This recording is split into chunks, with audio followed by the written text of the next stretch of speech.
Hello and welcome, everybody. Here I am. It was a rough couple days, everybody. Rough couple days, ups and downs and ups and downs. I thought I was supposed to go to the doctor today. I looked at the thing. It said on the 1st. I said, all right, awesome. So I got up. I was getting ready. I got a phone call right before I was about to go out the door. And then they're going like, yeah, no, you don't have an appointment today. And I'm like, well, it says right here, I got an appointment today. This is what happens when you get old, everybody. And I also have an appointment on the 8th. So I thought, okay, well, do I still have my appointment on the 8th? And they're like, no. And I'm like, when do I have an appointment? Oh, next month. And I'm like, next month. And then I get the paper out again. I look at it.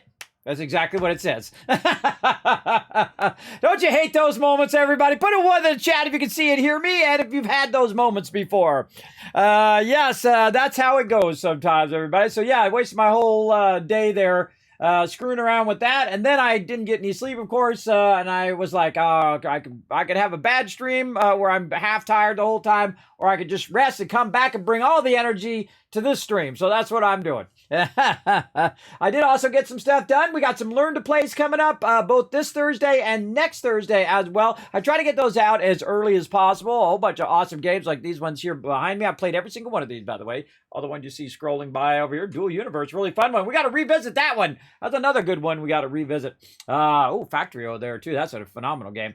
Lots and lots of great games to check out. Now, of course, we're going to check out one of my favorite games of all time, Satisfactory right here. Now, the funny thing is our server's been running all of this time, even though we've been off playing some Subnautica and playing some other games and raising funds for charity and all of that stuff for the last few months. But it is actually continuously running for over 1,260 hours. The server's been running. So we got lots of resources. Now, our goal today, everybody, is to use the new blueprinter to go in now, because this is the early access version, not the experimental version.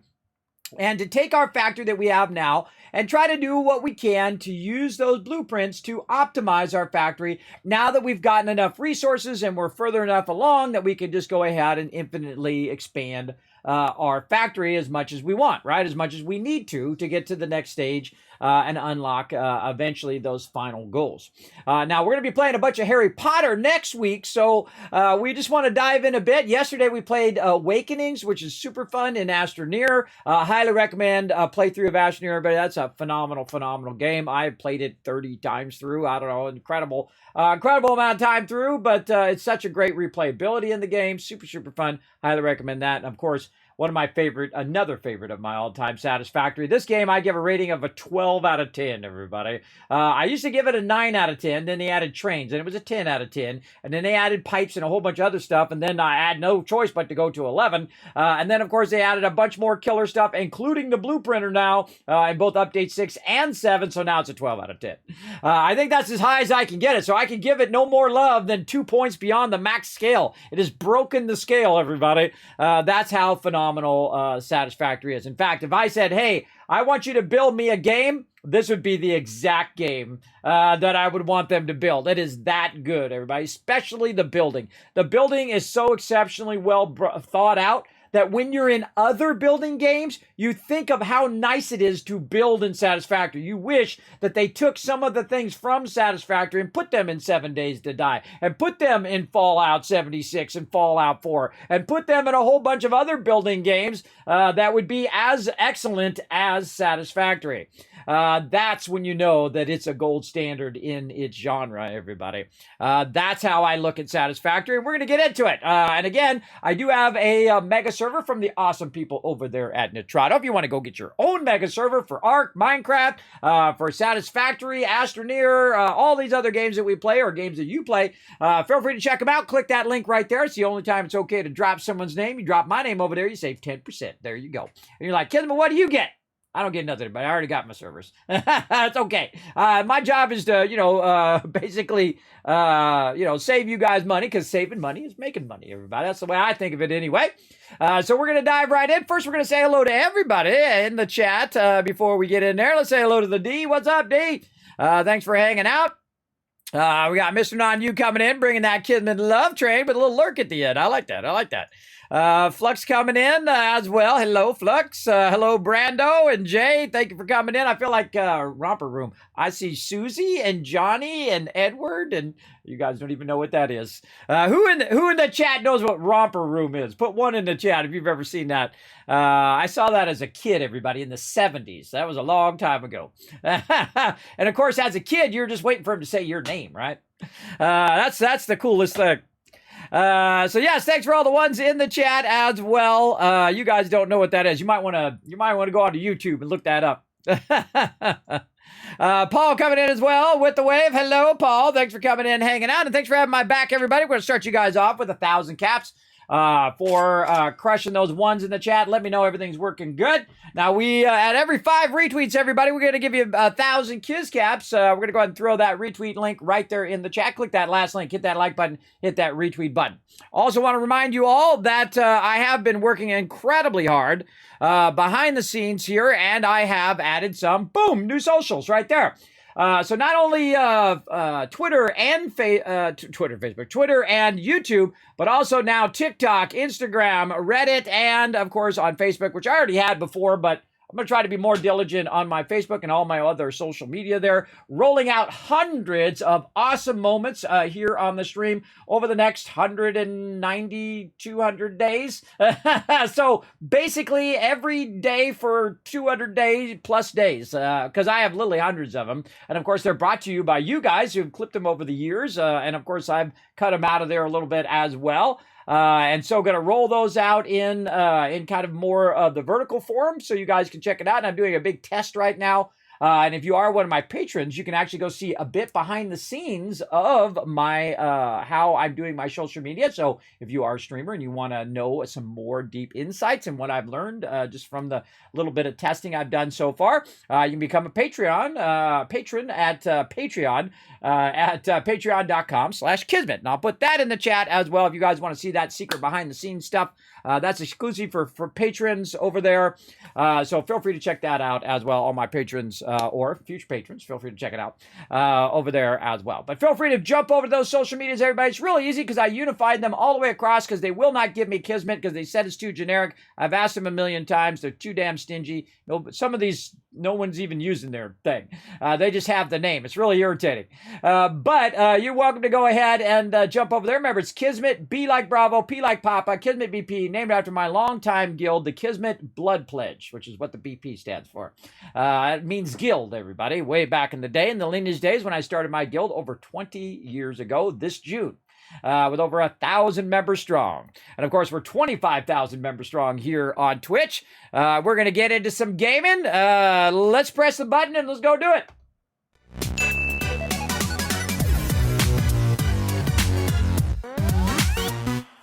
All right, here we are working on the Tycoon Mega HQ again, right down there. Look at that duration, 1,260 hours that the server's been up, just running. Now, of course, I've taken it a bit apart, everybody, so it's not been doing all of its stuff it should be doing because when we last left off, we were getting ready to rework our base and put it up nice and high up there. We're going to rework a bunch of stuff up there.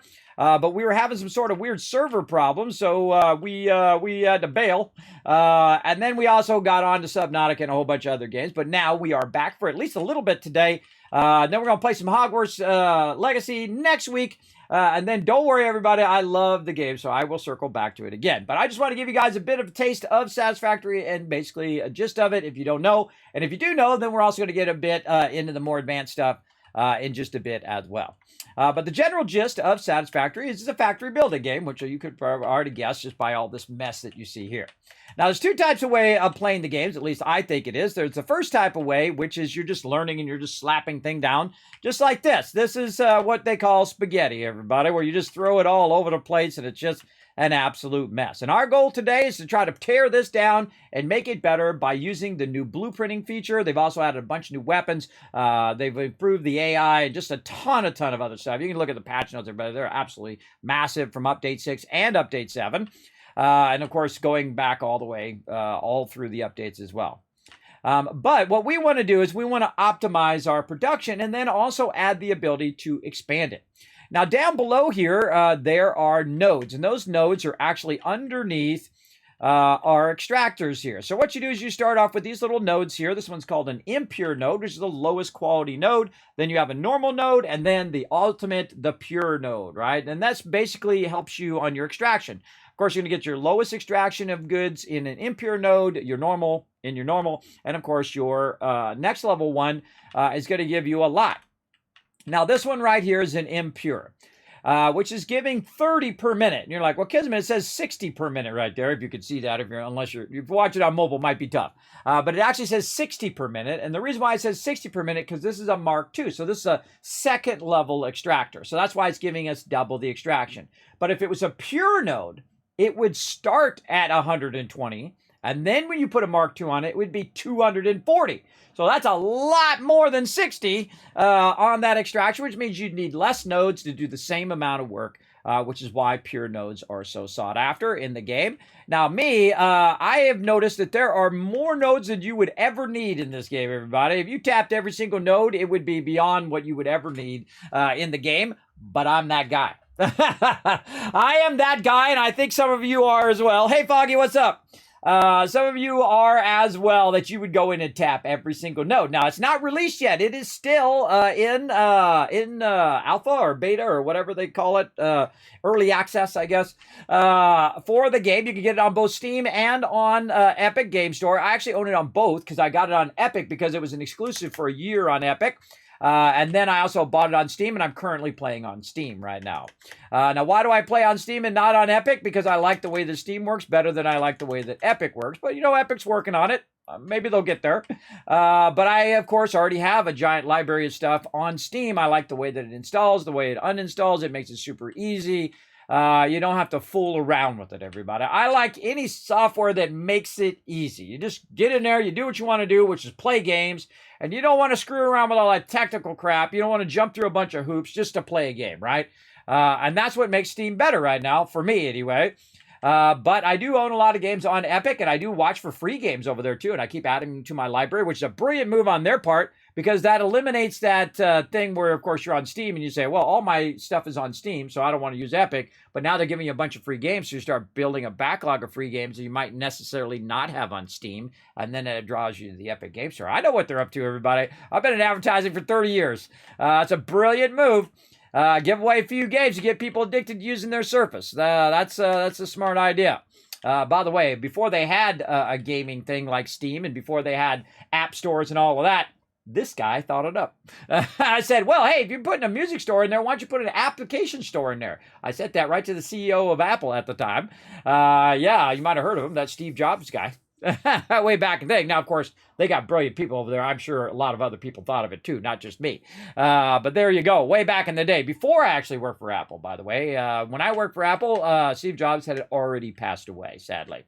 But that's the way it goes in life, everybody. You got only so much time to do amazing things. So try to get out there and do what you can, right? Make a little bit of a difference in the world if you can.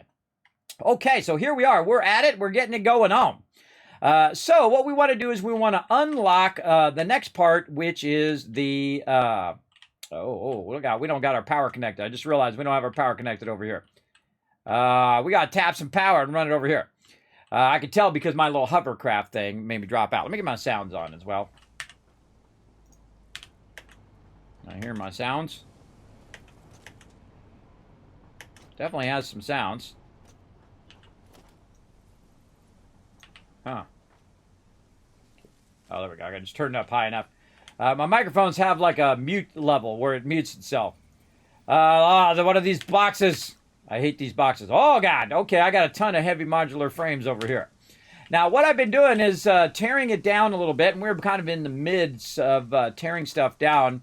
One of the things I suggest you do when you go to tear stuff down is that you have a place to put all this stuff, because you're going to need all this stuff later on anyway.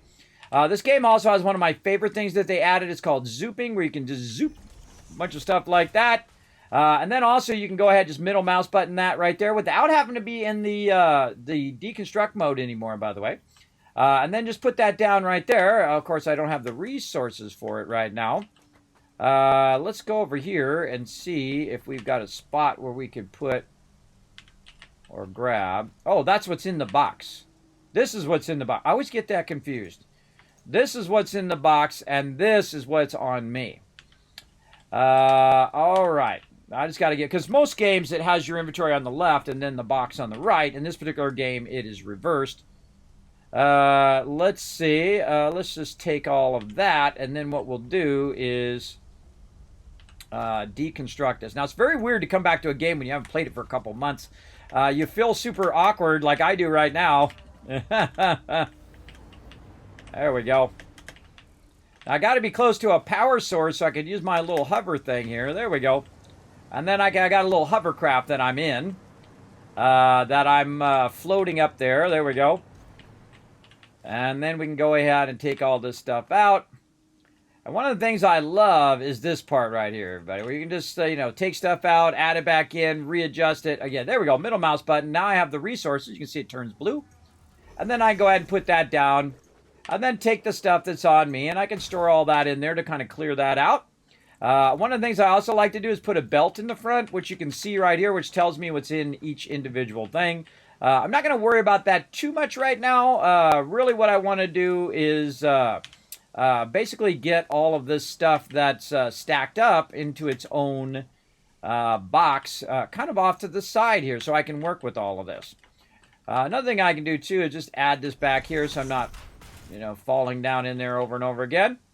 One of the other things that I wish every game had is when you control-click right there, it just puts just that item of that type in that box. It is awesome. It should be the gold standard of every building game from now on, absolutely. I also need some aluminum here for the one that I'm doing, but I guess I could just downgrade it to one of these. There we go. And then we run that out, and you can see now it's showing me my heavy modular frames there. And of course I do want to build some more over here. And we really just want to start with the basics. You just start with one thing at a time, right? And then once you got that cleared out, you go ahead and dismantle that one. You get that loot from that one. You stick that one over here as well. There we go. I'm just going to line them up right here for now. Put the rest of those in there. This one is going to be this. There we go. Now, you can only hold so much in your inventory when you are working on this stuff. Dang, looks like I have 2 boxes of this. Wow, okay. A little too much boxes of that, but that's okay. Now, what I'm going to do is I'm going to basically save 1 box of each thing. I don't need really much more than that. So, again, we'll go ahead and take middle mouse button that, run that out, and there we go.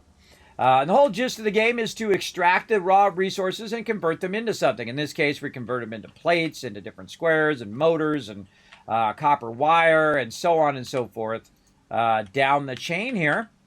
And we're going to go ahead and just take this out here. There we go. I think this is an overflow of that main one over here. Oh, wow. I never replaced this one. I never replaced that one there. Interesting. Okay. And what I want to do also is basically go in and just move all the resources that I have. This is going to be a giant undertaking. Holy mackerel. All right. This is going to be a big undertaking here. So we've got our copper sheets, which is this one right here. So we'll put copper sheets in. We'll take this out. And this is all copper sheets over here. See, this actually has is the full-size copper sheets box. There we go. Now, another thing that we need to do is we need to get rid of stuff that we don't want to really manage right this second. And I highly recommend getting rid of stuff or using what's known as the Awesome Sink. You can see that we've got one right over here, and we're running stuff into the Awesome Sink over here. I'm just going to go ahead and utilize this one over here. Let's go ahead and use our Mark III belts here. And I'm just going to run it over here. And then what I'm going to do is go ahead and pick up one of these over here. Let's see what this has got in it. Okay, that doesn't have too much in there. All right, we'll take that out. Take all this stuff out. And so while you're working, you want to multitask, right? You want to multitask. You want to have as many things running. Now, we have the power of time, which is the most powerful thing you can have in any one of these kind of builder games. And the reason why we have that power is because we have the server. And the server can run 24/7. Even if I'm not on the server or no one's on the server, it will continuously run. In this case, it'll continuously get rid of all the extra resources that I don't need, like all of these reinforced iron plates. And you're going to see those reinforced iron plates go down the conveyor belt, and they're going to go into here. Now we've got a bit of a problem over here that this does not have any power connected to it. So what we're going to do is we're going to grab this, and we're going to run a power pole way over here like this. We're going to grab that, and then we're going to try to run it way over this way. Now we can climb up on the side here and try to run it right to there. There we go. Now that's coming directly from my coal power and my oil power way on the other side, running over to here, tagging that, and then now starting up that awesome sink. And so once it starts up, you'll see that this stuff will start to roll out. And it actually has a great function. It's basically like a big garbage disposal. It'll crunch it up. And then, of course, you get printable coupons from it, because basically you're just making a bunch of scrap. And you're taking that scrap and then, of course, sending it off, I guess, somewhere. Someone's claiming the scrap somewhere. Maybe it automatically sends up the thing. I'm just RPing in the rest, everybody. I don't know who changes out the coupons and how they get the scrap or any of that stuff. But that's probably for something in a future update. I don't know. But I'm assuming it automatically goes to the space elevator, which I think I tore it down for right now. Oh, and you can see my train going in the background. And so basically it'll automatically send it up into space. So that's basically what I'm saying. So we're going to go ahead and keep that going. So now we're going to take all of our excess stuff. We're going to take this out over here. What do we got? We got circuit boards. And again, I'm only going to keep one box of each, and that's just going to help me rebuild it later. We'll put them circuit boards in there. We'll go ahead and get another one. I'm just going to stack them all off here. I need some pipes. Okay. Now, my pipes are actually way off over here on the side. I might have put some in this stuff here. What did I put in these? All sorts of just random stuff in there. There's some pipes right there. Okay.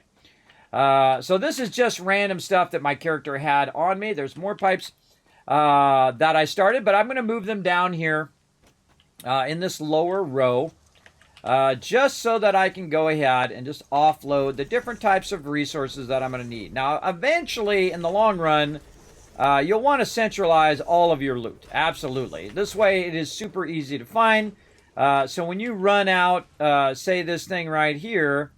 Oh, I'm out of rods. Okay, where is our rods? I think it's way over here. Let's run over here and find out where my rods went. I think it was this one. Ooh, messy in there.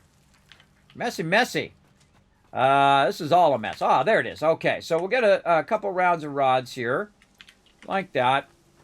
And I like to have it all organized like this. And it's usually around this thing right here, which is my hub. And what we want to do today is we want to fix this mess, right? This is a big old mess right now. Basically because we are tearing it apart. And really, there's a whole bunch of cool stuff that you do to get to this point. And again, when we come back, circle back to it, we might start a new playthrough. We'll see. But basically, all you have to do is just start the thing is to let's put that in there. No, that's not what I want to put in there. My thing's in there. There we go. And so what you want to do is just to start extracting it and then start converting it into useful materials like rods, like plates. And then what that does, you take those rods and plates and you put them in your hub here, and it goes up to space elevator, and you can unlock different tiers, as well as you can unlock different patterns, which helps you progress through the different tiers, which is super useful. And of course, the more resources that you have of those different tiers that you can access, overall, the more it helps you. So in this case, we're going to go ahead and throw rotors in there. I don't think we have any rotors yet. No, we don't. We'll throw rotors in that one, and you get the general idea that we're just going to go ahead and organize all of these eventually. All right, and what do we got down here? I probably some more of those. There we go. We got a bunch of these on here as well. So we'll just take those, again, until we have a full box. And then once we have a full box, we'll take the rest and just get rid of it in the awesome sink. And the reason why I do that is because it's more effort for me to micromanage 5 boxes of something than it is for me to go ahead and remake it again later. Because we're going to add all of this back to our production in the long run. But what I do is I build a bunch of it up, just, throwing and running lines, do whatever I need to do to get what I need.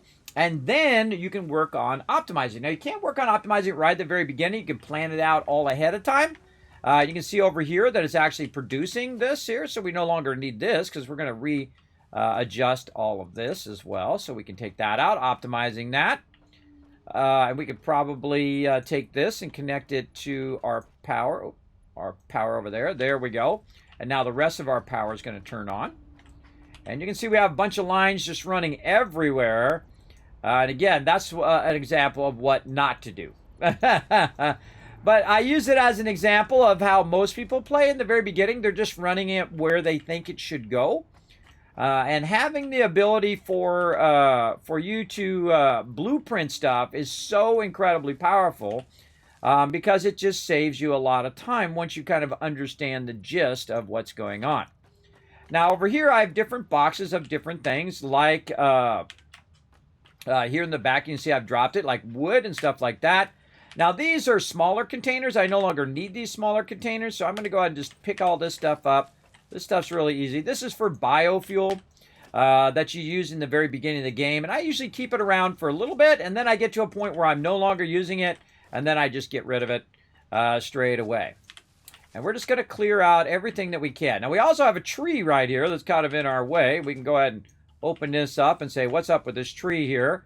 And then we can use our chainsaw to cut it. Now, it's not supposed to come back once you cut it down, and I can tell you I've already cut that down before. I don't even need to look to know that. And then we can just go ahead and fill that back in for right now. And we got all sorts of tools to use, including our coffee cup, slurp, slurp. I actually have that coffee cup in real life, too. I have it over there. I don't want to go grab it right now, but you get the general idea. And then also we have biomass. So again, this is something we can go over here and put in our box. Now what I would do is I would put this in first, and then all this other little stuff for right now in there, because all that stuff kind of goes together. And then, of course, we can go ahead and check this. This one is empty now, which is the one that's going into there. We can also do mergers. Now, mergers are super useful as well. And again, we'll take out all this little stuff. And that's going to allow us to go ahead and clear some of this out. Let's see if any of this stuff is full. No, not really. Not really. Interesting. Actually, some of this is actually not a full box of QuickWire because we've been running it into the Awesome Sync. So let's take this out here. And what we'll want to do is just kind of restart this and let this run while we're busy doing other things. So something else that's running while we're busy multitasking elsewhere. And it's running from a thing in the back here. So we'll do this. And we'll run that over to there. And there we go. That'll all start right back up again. And you can see that we're extracting the base resource back here. And this is how the whole game works. You extract the base resource back there. It runs up. It runs in this box. It's backlogging a bit. Then up here, it's converting it into an ignite. The ignite is then being backlogged into this box. And then that box then has a whole bunch that it can just run in here at maximum speed to make a bunch of QuickWire. Now, QuickWire is one of those things where you make it, man. You're going to have a lot of QuickWire. You're going to have a lot. Now, this one right here is not really doing anything, so we're going to take that one out. I see also that we have a box down here. There's a little bit of QuickWire in there. Now, what I was going to do is I was going to take that QuickWire, I was going to start running it in the Awesome Sync since we don't need that. But we're good there. Now, this also has a backlog of a bunch of this, so I don't really need that, and I don't need it to make any more. So what I'm going to do is I'm going to go ahead and take that part out, and I'm going to take this part right over here, and I'm going to go ahead and run that toward the Awesome Sync here. Now, one of the cool things that you can do in this game is you can merge multiple things at the same time and run them into a single thing. So in this case, we have a merger, and I have the merger aiming at the entrance of our Awesome Sync here. And we're going to go ahead and run that in there, run that in there, and then also we can run stuff from over here. And then as you see, it'll start running in there, and it will eventually use it all up. Now, I didn't run the power back here on purpose because I don't want it to be extracting any more. It's just going to use what it's got in there right now, which is about, well, actually it's got like one more there. It's basically going to extract all of that out, or it's got no more. So it did extract everything. And then it's going to get rid of all the raw ore. And then this is going to convert all the ignites that it's already done into actual QuickWire. And then I'll save that QuickWire for what we're doing next. Now, I've got a bunch of stuff on me here. Do I need to keep this stuff? We'll see. We'll see. What do we got over here? I think this is the bio stuff that we're trying to grab. Let's take that down. And we'll go over here. And we'll go ahead. Oh, we're going to put it in here with this one. There we go. Now, what's going to happen is I'm going to get too much stuff on me, everybody. And it becomes really annoying because you can only have so big of an inventory. So what I'll do is I'll go ahead and just take some of that stuff and basically just put it off into another box. You can also sort your inventory, which is awesome. I just kind of micromanage my stuff, right? So I'm just kind of organizing it, because the more organized you are, the more it helps you later in the game or as you go through the game. All right, so we took care of that. Now we've got a bunch of random resources over here in this one. We're going to take all of that, and we're going to get rid of our box here, and we're going to move that random stuff over here. Again, I'm just trying to get it all organized in a single spot. And then we're just going to store all that. And we'll sort it a little bit. See if there's anything in there that really doesn't belong in that box. Let's say modular engines. Let's say our plating there. Doesn't really belong in there. These are just raw materials that I keep just so that if I need a little bit of quartz crystal, or if I need a little bit of paleberry or whatever it is, I've got it in a spot where I can just grab it nice and easy. So we'll leave all that in there. We're going to keep a little bit of this stuff on us. And since we know that some of this stuff has just been randomly put up here, we're going to go ahead and go over here and see what we can stack in here with what we've already got. Just try to clear all that stuff out of the inventory. There we go. All right, looking good. And again, using my little hover thing that I have. Now, I'm in the later game right here as well. Definitely not in the early game. I'm about 3/4 of the way through building. We are working on our last couple tiers right now, which is Tier 7 and Tier 8. We're a little bit into Tier 7. We've done bauxite refinement for aluminum and a little bit of logistics to get that level 5 belt.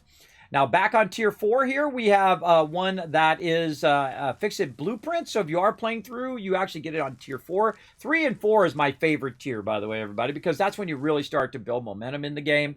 And so we're going to unlock that as well. And we're going to get to that. But first, we want to do a bit of clearing. Best to kind of clean everything up here a little bit to go with that. We also need to work on our various levels of where we want to level this. And I can't remember which is the actual level that I wanted to use. I think it's back here. I think it was back here. Yes, from all the way back here. So this level I'm on right now. This is the level we want to raise everything up to. So our factory is flat all the way across. So if we're driving from one place or using a hypertube or whatever, it'll be nice and flat from one side to the other. Which is why I have this long thing on the side here, is to know what level I'm raising it to. Now, also on the side here, you can see I've got a bunch of boxes over there. Probably a good idea to clear that. And you can see I've built this big, tall thing here. What that allows me to do is to use this electricity to literally use it as an elevator. And what it's doing is it's catching on to the power as I'm going up. And I can keep going up and up and up until I get to a certain point where I am getting out of the point in which I have enough power. But if I had the resources, I could simply click this, bring it up like this, and now I can go higher. And I can even go out, which is always scary because you're just dangling there, everybody. It gives me vertigo every time. And so we want to end up here at the top where we're going to have our trains. And the reason why you want to have your trains up like this is that your trains will then be flat. If you can see that this train is going down and up this long thing. Well, if I could cut that down to it just coming down and going straight across, then it wouldn't have to go up and down those inclines, which means it would get here faster and get back faster. So that's why we're raising our trains. Also, the trains will go above the obstructions. Like in the case of that arch over there, we'll be able to go over that. We can go all the way out to the edge of those mountains over there and even raise it up and go over the mountains if we want.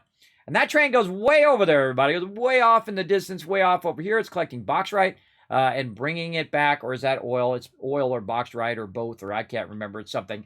But we'll go look at that later on. Now, again, one of the cool things about this is that we can fly up and down just by using the electricity. I can also just turn it off by hitting C twice, like cat, and then try to catch myself before I splat at the bottom. Ooh, that was close.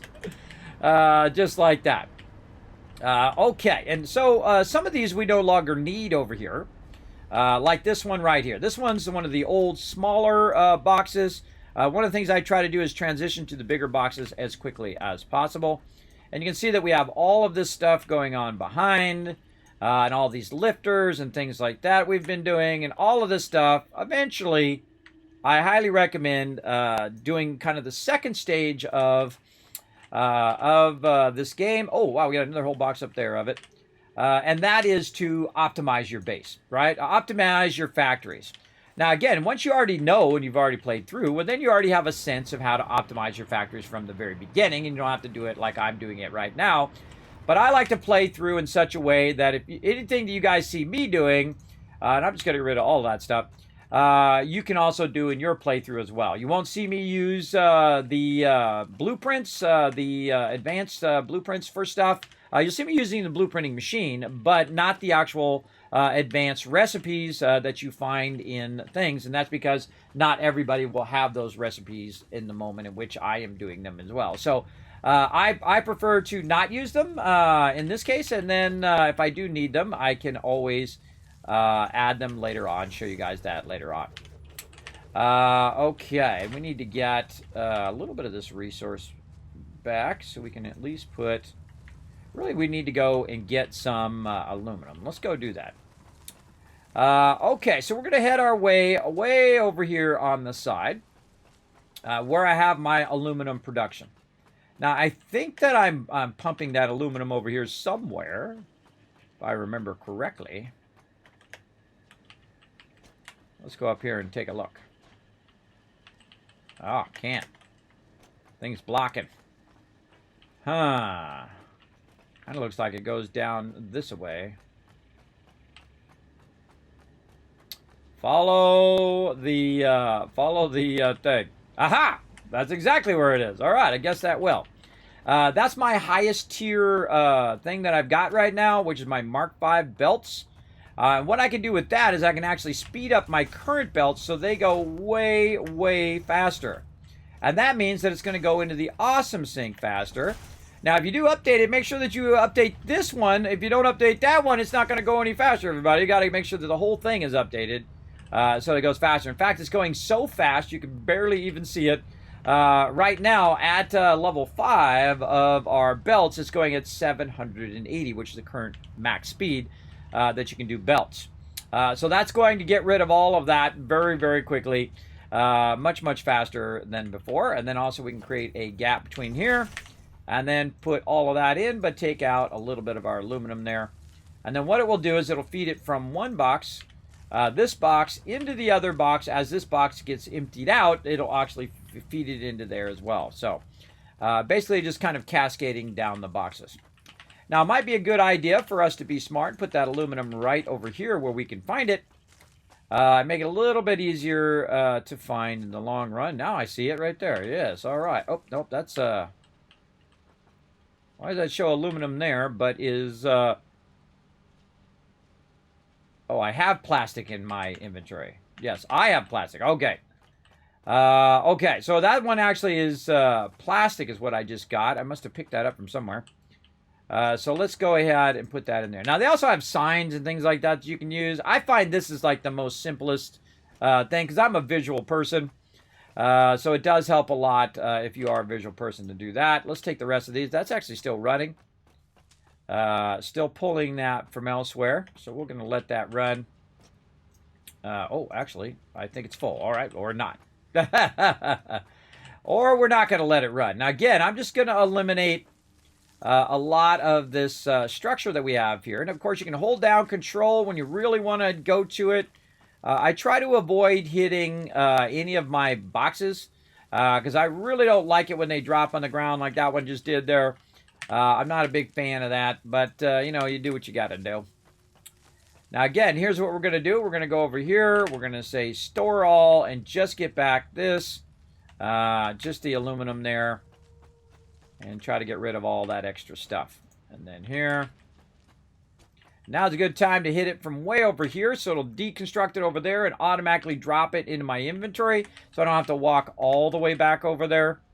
And then very simply do this. Now, I could also run a conveyor belt and then run it from over there to over here, but that's just adding more stuff that I'll have to take out later, which I'm going to try to avoid, because we got a lot to do and not a lot of time to do it in. Over here, let's go see what we got. These look like definitely our modular frames there. So we'll pull those out, and we'll go to this one up above here, which is probably full of modular frames. Yes, it is. And then, again.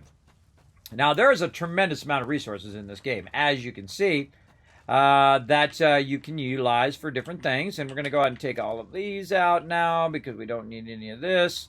We're going to hit Control to leave that one. We want to leave the power pole for right now. In fact, we probably want to divert this power pole so that we can continue our line of stuff here. Like that. And then this also was going somewhere else. Let's go ahead and just run it over here, and then we'll run it wherever else we got stuff run to over there. Just to keep all that stuff kind of moving while we're refixing our level here. Now we're going to need some concrete, and I happen to have some in here, but not enough room in there. All right, we'll go ahead and see if we got a little bit of room anywhere. Yeah, maybe in there, just a little bit. So we can get that concrete out of here. And I'm holding down Control, by the way, which just makes it much, much easier. Oh, and I need plates, too. Let's see. That's what I need. I need plates. More than I need that. I need plates right here. There we go. Okay. And then we can do a thing called zooping, where we're just zooping the rest of that in. And we got to work with all that stuff over there in a minute. Again, just trying to leave a spot for our boxes here. And then go ahead and fill some more of these in. That in there. And then go in here and see if we can just go ahead and build a bunch of these. Now again, you only need one of each type at this stage. You have more than enough resources by the time you get to your 7th tier. Because you hopefully are making a ton of it. And we're just going to keep running it down the line here. And this is kind of our off-to-the-side storage area for all of our stuff. Now, eventually, this will all run to where I have my hub way up there, up on the top.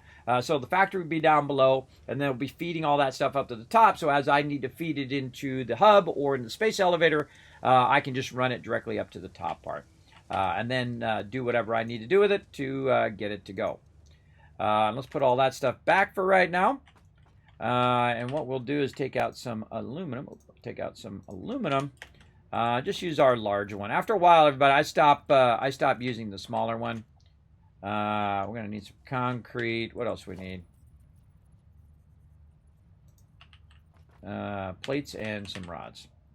Rods and plates. And it really doesn't benefit you more by making a faster belt there, but I just do. At some point, I just stop using the lower level ones. Because you're going to make, especially if you have a server like me, you're going to make an absolute ton of this aluminum. You're going to got boxes full of it. And you're going to be able to, put this stuff out pretty easily. Okay, what else can we put over here? What do we not have in this list of goodies over here? I feel like we should also go ahead and, oh, wait a minute. Oh, this needs to be up there. Up on that top part. I see. I see. Okay, so that whole part down there needs to go. Okay, I'm glad I saw that before I got too far. Let's go ahead and do that. So again, we don't want to keep building out down there if we got to eventually move it up here. And so what we'll do is we'll utilize our resources here to redo what we're doing down here. How's our inventory? Looking pretty good. We'll take all of that and hopefully be able to build another one. No. So we don't want to take that right now. We want to go ahead and run back over here. Like this, and take all of this. Take this out, and we want to move this up. I checked that earlier, but then I realized, wait a minute, that doesn't seem right. Doesn't seem right. It just dawned on me. All right, so let's start organizing even better than what we did before. Let's go ahead and start ourselves with an industrial storage over here. Now, one of the things that I like to do with my storages is to do them basically in order. So what I'll do is I'll start with the thing I use the most, which is concrete. And so I'll put the concrete in there, and then I'll just take it right back out again, because that just marks where that goes. And the same thing with the next one. What's the next thing you usually make? It would be plates. So you go ahead and put it in to mark it, and then take it out, and then you can see the front of it is now marked.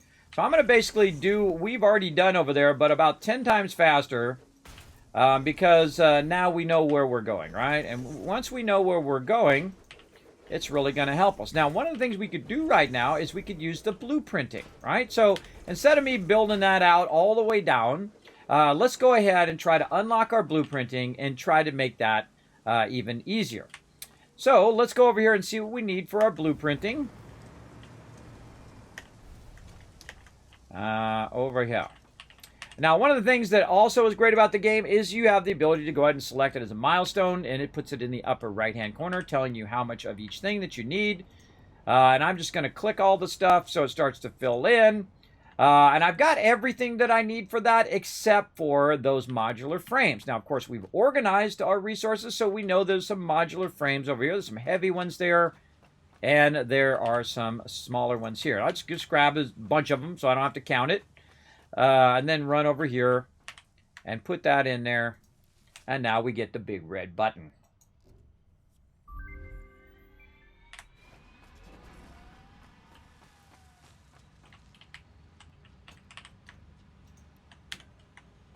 Oh, it's not going to tell me anything? Apparently no voiceover for that yet. Okay, so that then allows us to unlock some special stuff. The Blueprint Designer. Now, for the Blueprint Designer, we're going to need more of those heavy modular frames right over here. And we'll want to go ahead and put it up on the level in which we want to use it over here. I'm going to put it over here off to the side of where we were working here. And we're going to utilize it for making, the first thing we're going to use it for is making more storage here for us to use so we don't have to keep, doing them one at a time. Very much like zooping, blueprinting is for maximizing your playthrough and basically making it a bit easier. So there we go. So now we're going to go ahead and put our Blueprint Designer in. Now, Blueprint Designer seems very large, everybody, but it's not really that large. If you're a designer of buildings, you know that this isn't that big, especially in Satisfactory. Now, I don't like the fact that it's way over on that other side, so I'm going to rotate that thing around. So it's on this side, my little control panel there, and I'm going to try to square it off right like that. There we go. Okie dokie. Now, it's got a bit of a grid. Now, we played with this in experimental, which is super awesome. You can see it's got a bit of a grid in here. And what we're going to do is we're going to build some of these in that grid, right? So I'm going to go ahead and move it in such a way where it turns blue. Notice if I move it too far to the left, it will be red. So we're going to turn it blue, and then we're going to move it as far as we can. Now, we could put one right there, but what we really want to do is have our little extenders there automatically, right? So we want to go ahead and take that out, my middle mouse button that over there to pick that up. And I'm going to back it up, let's say two snaps of the tail back like that, and something like that, right? Now, the one interesting thing that I would like to know is, can you use blueprints on the blueprinter? So, for instance, if I wanted to go ahead and save this in the Blueprint Designer and call it large storage plus belt, let's say that. This is my normal large storage with the ability to see what's in it from a belt in the front. There you go. So you can set what the icon is. So you can set, okay, this is my storage thing. Let's look for the bigger storage down here. There we go. So that'll help you remember what it is. We can select what color we want it to be. We'll just leave it as a default. And then we can go ahead and save the blueprint. Okay, so now we have saved the blueprint. So now how do you use a blueprint? Now you can also put materials in here, or it'll return materials to you after you used them. But if you want to go ahead and build something, we'll have to know how to use the actual blueprint designer itself, and I honestly can't remember. Let's see. So we go in. Oh, here it is right here. It's at the top under blueprints. All right, right there. So there we go. So now I want to go ahead and put this down. Now, if we go ahead and look at it, we can see that it already has the little thing in the front. So I'm going to go ahead and put it right next to this one. It actually doesn't go as close as I want it to. There we go.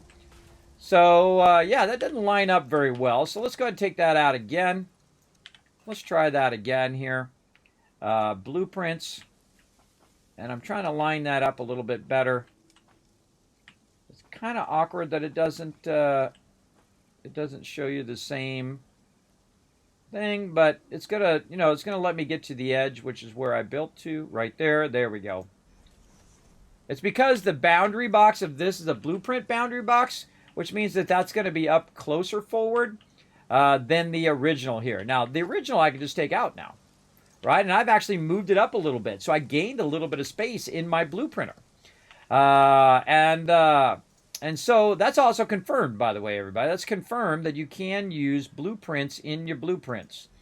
Show me all the blueprints. Show me all the blueprints. Little, what is it? Aviator there. And then there. Yes, okay. Right here. Milestone exchange concluded. Fix-it freighter reentry complete. Okay, so there we go. So we got 6 of them in a row. And then we'll go ahead and go to our blueprint designer. Plus belt, and then like times 6 is what I would put on there. And then we'll save that blueprint as well. And then we just go over here and we build that out. It's as simple as that. And that's what makes the blueprinter so good. And you're like, well, Kismet, how did you already know about the blueprinter if you haven't played the early access version of Update 7? Well, that's because we went on the experimental version and we played it there to do the thing. But I couldn't remember where the blueprints were, but now I remember, which is a perfect place for it to be because it was easy to find. And then here we go. We're going to go ahead and do this. Now, I'm missing some of the resources. I need 80 steel beams, and I have 31. So I need to go look for some steel beams, which I'm sure I've got sitting around somewhere. So let's see if we can track them down. Yes, right there. There we go. And so you got to have the resources for it, enough resources to do all of it. There we go. All right. And then we'll go ahead and line these up. Now, one of the tricky parts is getting this to line up exactly as the other one, because remember, this is a big object, and big objects are awkward. Probably best if I moved in and looked, because I have a feeling that this doesn't quite line up like I think it's going to line up. Let's try that. Yeah, again, the bounding box of this one is much further out because of this than these ones over here. Now, another thing that I could do is say, you know what, this sucks. Let's just take all of those out. Right, take all that out. And this is why I didn't put a bunch of stuff in the boxes, by the way. So I could take all that stuff out with those little boxes, without those little boxes there. So you know what'd be easier is just to go in and put all this stuff in again. Now, sadly, it doesn't continue to act as a group where you can't just click on it and say, you know what, I changed my mind, remove. Right? You can't do that yet. Anyway, I don't know. Maybe they'll add that one day. I have no inside information, everybody. Don't say, hey, Kismet, well, you said they were going to add that feature. Yeah, don't blame me if they don't add it. All right, so now what we can do is make this a little easier on ourselves by using the boundary box of our blueprint. And then we can go ahead and line these up way easier, right? Because you're going to be able to see the boundary box of both things. And those boundary boxes are going to be equal to each other, in theory. Let's see. Ah, they are not. You see that? How that one's back further? That kind of stuff bugs me, everybody. Again, if you're going to try to make your thing look nice, you'll want to do that. Now, remember, this is still in early access. They're still working on it. But the thing that I would want it to do is to match up right there, so I could match it up. Now, I know I could just move it forward just a little bit and match it up that way. But if I put this down as one thing, I would want that to be show that particular size and so on. But you get the idea. Let's go ahead and take that out. And then now, instead of me doing individual ones, I've already got it ready for literally tons and tons of boxes. Just as easy as that. Now, I don't see anything that allows me to pick up my previous blueprint. That would be nice. Or set that blueprint to a hotkey. That would be awesome as well. I wonder if we can. Let's go in and try. Let's go up here and set this blueprint to, let's say 9. Ah, yes we can. All right, so there we go. Very nice. I do not have enough pipes. Let's get more pipes. Pipety pipes. What we got more? A little bit more there. Is that going to be enough? Number 9. Where are you at? There we go. That is just enough to do one more round. There we go. So as you can see, blueprinting is awesome. An incredibly awesome feature, and is also one of the most requested features in the game. You know that even Fallout 76 has blueprinting. And that tells you something. This game is next level, everybody. This is one of my favorite games of all time. Incredibly fantastic. Oh, we have an offset. See that? If I see it offset, everybody, nope, it's out. It's out all the way down. Fix it, fix it, fix it. At this stage. Now, in the earlier stages, don't worry about it. But in this stage, we can very easily take it back out again and try to fix our mistake over here and try to learn how to line this up a bit better. Again, I feel like it's best to look at this from an angle. It'd be nice if you could just align it. Hold down Control, maybe. Now it's too far forward. See, that would be one of my feedbacks right there, is that I'm trying to align multiple blueprints to each other, and it's difficult. That definitely needs some work. Boom. But eventually you'd get it down. You'd get it down to how far you have to offset it and whatnot. Or you want to add something that will allow you to snap it in there. Now it does say that it's aligned right there. I'm holding down the Control key. There we go, and I saw a green line across the two, and that seems to be working good. Let's do that again. Hold down Control. There's our green line, which is telling us we're aligned. All right, now we're doing it. Doing it and doing it well. And that's about as much as we need for right now at this particular moment. And so what I'm going to do is go back to here and try to drop all of this stuff in here, and then over here. Consolidate some of this stuff. That's not going to work. Not enough room. I need another one. Let's put another one. Oop, I don't have enough pipes. Where did I put them pipes? This won't be a problem in a minute, everybody. We'll get this all squared away. Well, let's just work on our stuff. Okay. So over here again, we're going to put our concrete in there. This one right here, I would start with plates. Then I would go to iron rods. And so on. All of the basics, that's what those basics are. When you start with metal and limestone, the number one thing that you need in this game, if you're going to be building factories, is concrete. Because that's what all the foundations and a whole lot of other things are made of. So you really need to focus your concrete in the beginning.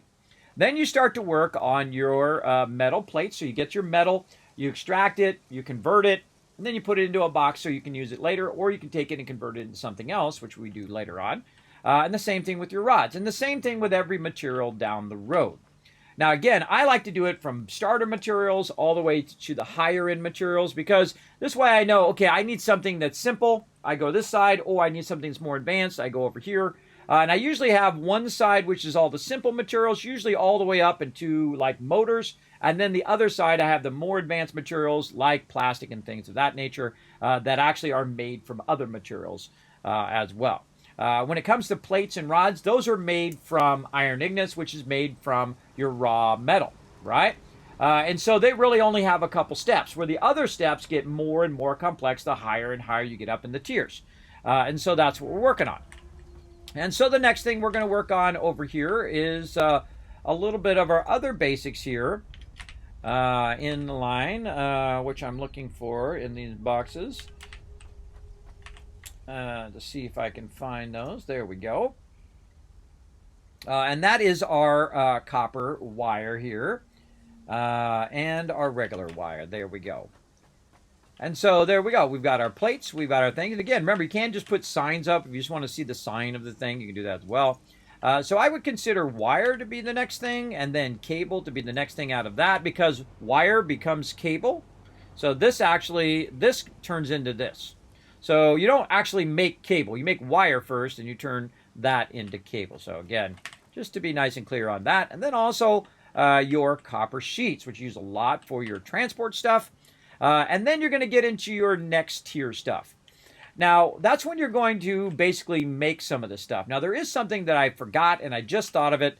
Let's go ahead and redo this. Let's take this back out. We'll take this front of this out of here. And then we'll take this out of here. And we'll take that all out of there. And again, if you do make a mistake, you can very easily just undo all of this. Just pick that up like that. Now, there's something else that needs to go in there, and that is screws. Screws would be the next thing that you would make in line. I'm not sure if I have any laying around over here anyway. I'm sure I have some over on the other side. All right, we got to go over here. Use our little fly thingy. Oh, there's some right there. See it coming across the wire there. And it's also going down into the box right here. We'll grab a bunch of those. And there's nothing greater than saying, oh, I need some screws. And then you go over there and you have a whole box of them. At least I don't think there is. That's what I like to see, a lot of it. Snappy's finicky with bird. You can also change the snapping mode with the R key. Take some playing to see what works best. Yes, I already figured it out, Thurbrick, but thank you for your feedback in the chat. There we go. So now I put screws here. Now, why did I put screws here? Well, this is the same thing. Rods become screws, right? Now, also, plates, rods, and screws combined together become the next item that we'll put here in line. And that actually is also right down here where we put it here temporarily, which is right here, which is your reinforced iron plates. So let's go ahead and put that next. Now, you can sort this however you want, everybody. This is just the way that I do it. I try to do things, in order that I would be looking for them. Not in order necessarily as I'm going to craft them, but I'm going to be looking for them. Because I would actually be crafting the copper stuff before I would be crafting the reinforced iron plates. But since that goes with my kind of metal group, I keep that together. And then the next group I'm going to do... Oh, thank you, Jester, for coming in with that raid. Appreciate you coming in, also with a follow as well. Welcome, everybody. My name's Kismet. They call me the Gaming Tycoon, currently the Factory Tycoon. Playing some games. It depends on what game I'm playing. That's what they call me, and then add Tycoon to the end. Yes, welcome. Thanks for coming in. Let's give you a shout-out right here in the stream. Appreciate you bringing your awesome community into mine. Now, if you are new to my stream, everybody, if you're just wandering in on that raid, my name is Kismet. I am a Twitch partner here, as well as a YouTube partner. I am going to be 53 this year, everybody. I know, pretty high level in real life. And I love games, everybody. I'm the OG, the original gamer from back in the day.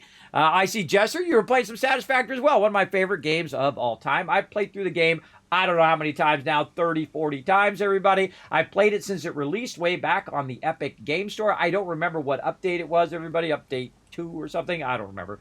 Way back in the day, or update 1. Way back in the day. And what I do is I kind of play it very casually. You see some people, and they'll build gigantic massive mega builds or whatever, I kind of wait until after it releases for those really humongous things. Though sometimes I do end up building massive stuff, or I invite people onto the server and then we all build together, because I am playing on a mega server from my awesome sponsor Nitrado. If you want to get your own epic server, you will have the power that I have, and that is the power of time. Even though I haven't spent this many hours, the server's been running for 1,261 hours, running and collecting resources all this time. So I don't even need to be around. I don't even need to be on the server. Nobody. It could just run by itself every day, all day, and basically produce you massive amount of resources. So you have that power of time. So what I do is I log in, I start a game, I start to build stuff up, and I let it run, and then I log out, go do something else in life, and then come back, and boom, it's all there ready to go. And so that is the power of time. We use it all the time here on the stream. So there we go. Well, you're not that far ahead of me then. Well, yeah, I don't know. I play it, once a week, but I could play this game all day, every day for 20 hours a day. But I am married. I have been with my wife 30 years. This Valentine's Day coming up in a couple weeks. Yeah. We've been together, and I have 3 daughters as well. My oldest daughter is going to be 18 this year, everybody, off to college this year, as well as my 2 younger daughters are going to be 15 this year. So they're twins. They're all girls. My twin girls are going to be leveling up this year as well, too. Oh, you mean of age? Oh, yes, I am not that far ahead. I'm going to be 53 this year. I don't know, I feel like someone who's plus 50 plus being a Twitch partner, I feel like that's pretty tough. Out of 9 million streamers, you have about 50,000 partners. And then out of those 50,000 partners, I can tell you I'm one of just a few that are 50 plus here in the stream. Now, I played games since the 70s, everybody, so nearly 50, or really over 50 years, if you think about it. My first gaming console was the first gaming console, the Magnavox Odyssey. It had a little paddle thing on it, and you had to put little overlays on your square TV back in the day, and you had 3 channels. You had channel 11, 7, and 13. Yeah, old school, and you had this thing on the back with the 2 little things that you would stick on there, and then you plug it in there, and you say, hey, Mom, Dad, I'm going to use the TV. I got to turn to channel 3. And you turn to channel 3, and then you slide the thing, and then you can play your game on the thing, on the TV. Way back in the day, everybody, and I played all the gaming systems. I've used systems that have cost millions of dollars, not my millions of dollars, someone else's millions of dollars. Pre-press and printing systems, I've been a graphic designer for 30 years. I've also worked for Apple for many years as a senior tech over there. And now I do this. I bring a little joy and positivity into your day.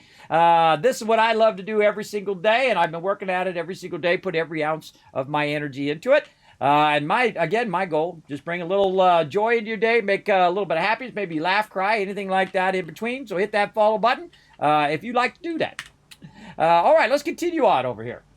We're going to go ahead and put that wire right in there. Oh, and everybody do me a favor, follow that link over there. Show Jester some love over there on his stream. We know how it is when you first start off as a streamer. You get out there. I remember when I had my 10 viewers, and I was just working my way up. I mean, it's not that I have more than that right now, but about 40, I think, right now on the channel. Yeah, about 40 or so. But I scale up to about 100, sometimes 200, and in between there as well. But it depends on what game you play.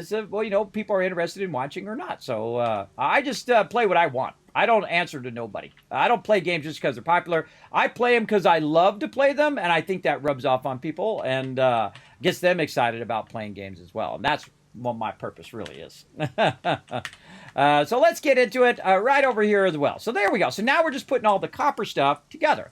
So we put all the metal stuff together that we've gotten started with, all the copper stuff. And then we're going to go ahead and move to the kind of next stuff that I typically will do, which are modular frames. We'll throw those in there. We've also got a bit of encased industrial beams there. Now, these are the things that you're making from all of this other stuff up here, or some of that stuff up there. And we'll be looking for that stuff in a bit. Now, other things like circuit boards and plastic, that'll be further down the line.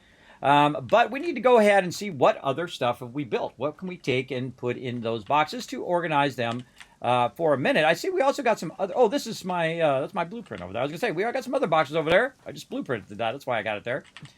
I was going to take that down so I could use them resources. But no need for right now. Okay, so we got a bunch of stuff in here we can organize. for sure. Now, we also got these things right here, which are called smart platings and modular frames, and those are modular engines, modular engines that we're not going to worry about right now. Those are really for when you put them into the space elevator and stuff like that.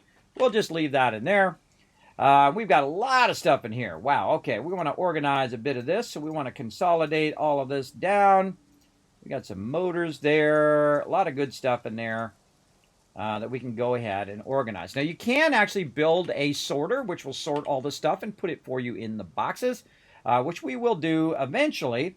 But for right now, we're just trying to generally organize our stuff. There's some rotors there. I think we already got some computers. Now, I'm just grabbing a little sample of the stuff that I already have over here, just to try to organize it. There we go. Now, another thing that I would put in there before I get too far down the line would be quick wire. Sometimes I put the quick wire next to the copper wire just so I have all my wires together. But in this case, we'll just go ahead and put that over here just to know where all that stuff's going to go. Right there. Okay, quick wire.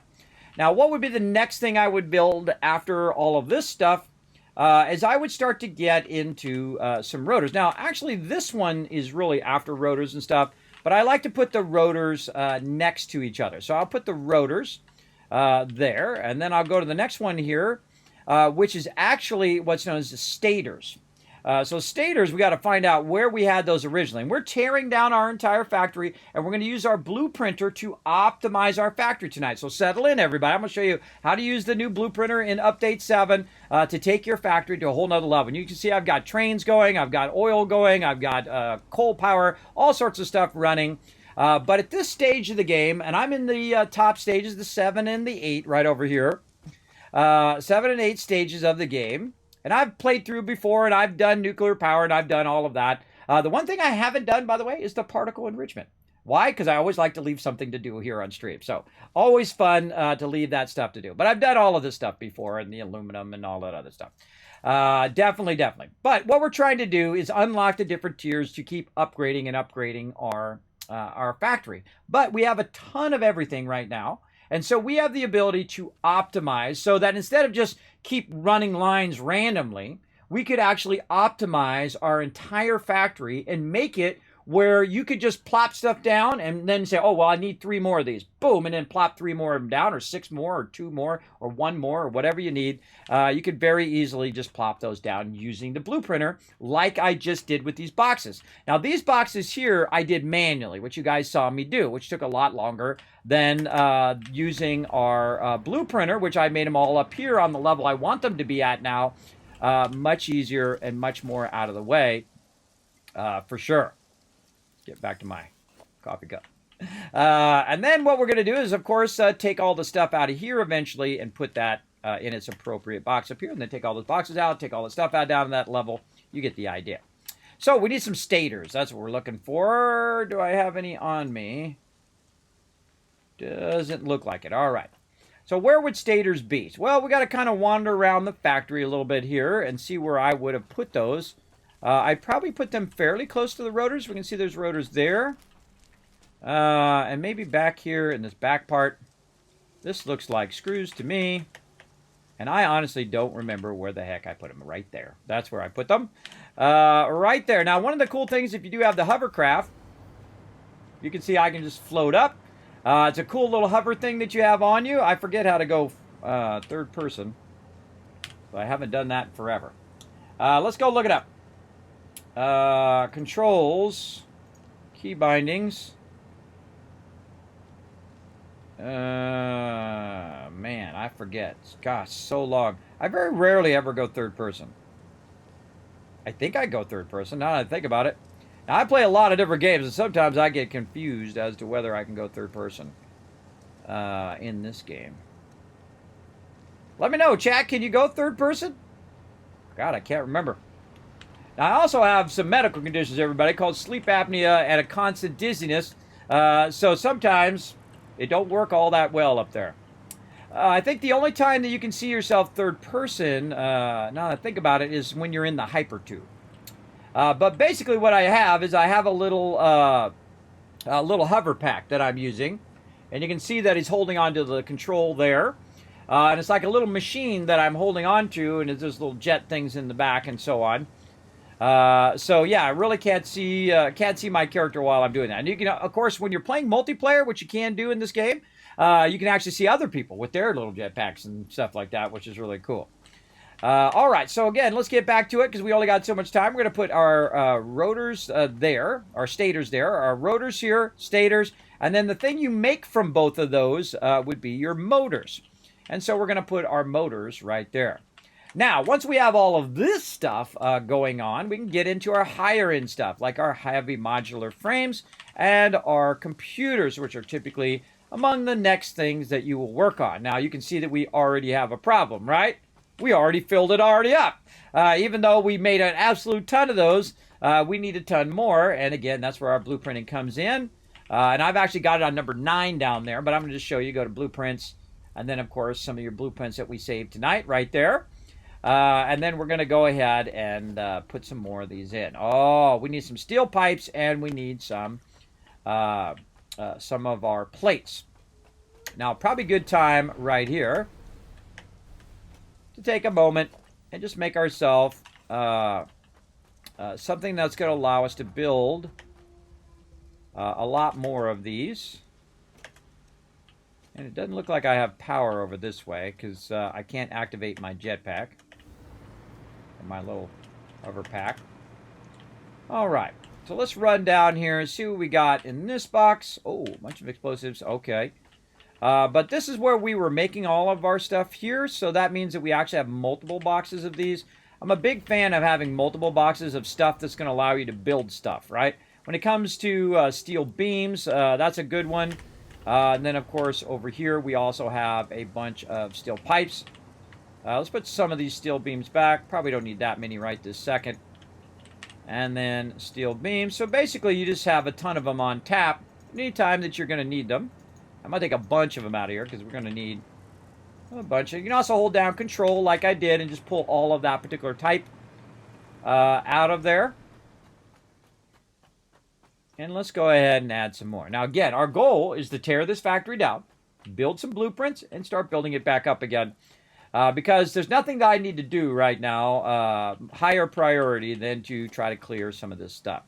Now, I've also got some stuff over here that I want to clear, and now they've added the ability to simply just hit control and let go, so you can very specifically tell it what you want to take out, like say this, and then I can just kind of move that out of my way, like that. Now, if you see that, that means your inventory is full, or there's just so much of it that you can't grab it in your inventory, or I might have done it previously. It looks like I did it previously there, that I removed it and didn't have enough stuff to help. Uh-oh. Ooh, took a little damage there. I damaged my Fix-It property there. Because you are owned by Fix-It, by the way, which is the parent company of everything that you're doing here. They are the big, gigantic space conglomerate. Who you work for. They send you down to the planet to extract resources and build stuff up. So that's who the big boss is. So let's go ahead and take some of this stuff out here. What do we got in there? Nothing in that one. All right, we'll take that one out. Take this out. Again, jump down here. Just to make it easier for us to just line. See that? How we hit the wrong thing? Sometimes that can be a bummer. So I'm just going to hit Control. Little by little here, get all of them, and there we go. And let's try to remove all this stuff here in the front. You can very easily hit some stuff that you don't want to take out, which is a bummer. Always leave yourself some room in your inventory when you're doing this kind of stuff, so you can keep that rocking. Oh, this looks like computers over here, but there's no computers in there. All right, that makes that easy to remove. Now, if it does have a bunch of stuff in there and I remove it, it'll just drop that stuff, which I find very irritating because I hate those little boxes. Yeah, see that one. That one's a good example right there. Again, we'll just take out all this stuff we no longer need. And there we go. That it looks like it used to be motors. Oh, it still is motors. All right, we'll take some of those motors out of there. Caught it that time. Oh, look out. Look out, look out.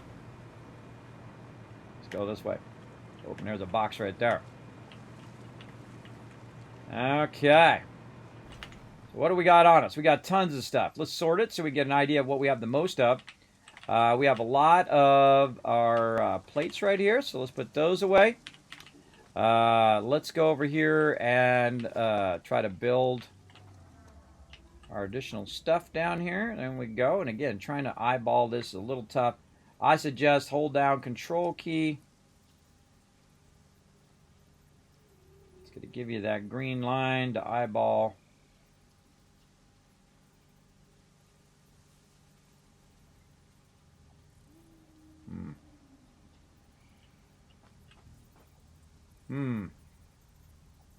It really needs to be easier.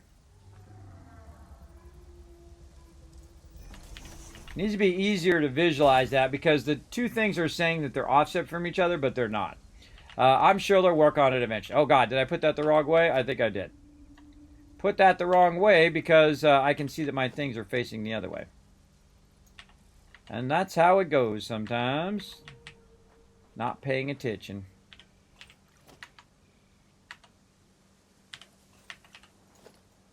Sometimes it's just easier to take out the one thing at a time. One of the things you can also do is when you're taking that stuff out is the box will float up in the air, which is really annoying because then you got to try to get up there, especially if you don't have the hover pack already. That can be troublesome. All right, let's go ahead and run this across here. Let's try this again. This time trying to put our things in the correct direction. There we go. And then line that up. Ah, that's why the green line was not lining up before. Because it was facing in the opposite direction. Okay, so yes, computers. What else we want to put in here? Let's go ahead, and actually probably before computers is where I would use this, but we're going to just put it down here for now. And that is our steel beams and our steel pipes. Now, all this is going to get moved, so it doesn't really matter. But in the long run, you definitely want to have the ability to just simply find the stuff really, really easily. And that's why I use this little technique, because before they had signs and all that other stuff, this is how we did it in the old school way. They didn't have hypertubes when I started either, so you have to use conveyor belts to get you there faster. And what we do is make launchers. So what you would do is you would go on the conveyor belt, it would launch you, and then you would have that momentum, and then you would use your jetpack to keep you from splatting on the other side, and thus it would launch you clear across the other side of your factory because you need to get to the back doing something over there. But now we have hypertubes, which are even better, and trains, so those are cool as well. So now we know where to go if we need to use some of our steel beams, and if we need to use some more stuff here, and then say build out another row. Maybe leave a little bit of a gap on this row, just so I can get through to the back, like that. Okay, and again, we need places for all this stuff to go.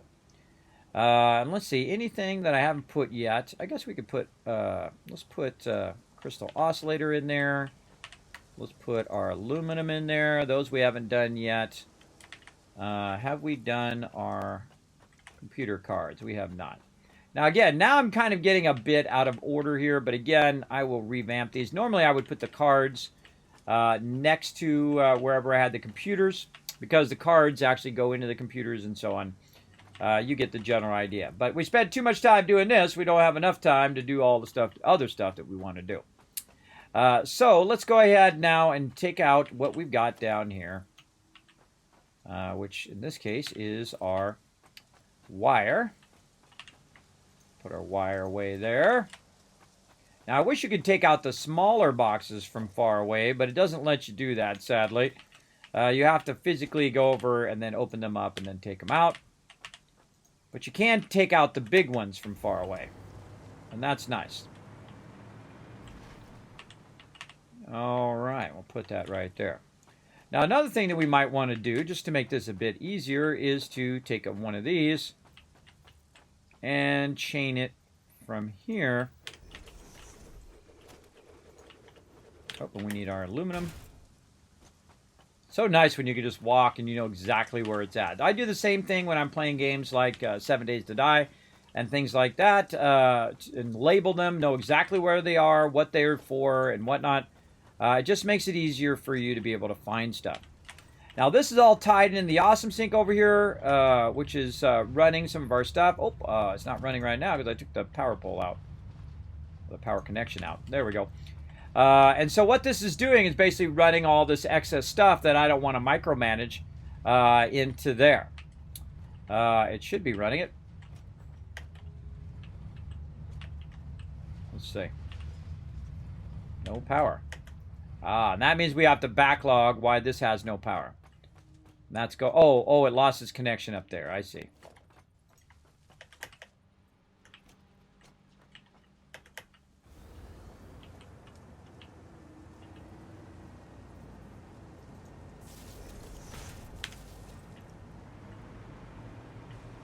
Okay. There we go. Now we can see it running. Now it's going to take all that excess stuff that I have and just get rid of it. And turn it in basically into coupons that we can use. And I highly recommend when you're in this stage and you're just trying to clear stuff out and you're trying to rebuild your whole base, that you get rid of everything but one box of that stuff. Like all this stuff in here, I could literally just get rid of it right now and just put it in that box, but I'm not going to because this is the stuff that's helping me build. Now I'm going to build a separate one right here. It doesn't matter what direction it is. And I'm just going to put all that excess in there. Which will make it easier for me to move it now up to this higher tier without doing the little box thing. So that one is empty. Take that one out. Oh, and there already is a little box there. There we go. And this one is our copper sheets. There we go. That's full. And then once I see the copper sheets is full, I'll just go over here and put the rest of the copper sheets here. It'll run down into that box. That box will go into that box, and so on and so forth. You get the idea. All the other stuff here, I'm just going to go ahead and combine that over there for now. Utilize those resources later. Nothing else in there, so we'll just take that out. And we also want to take out the front here. And we'll just move it all up here.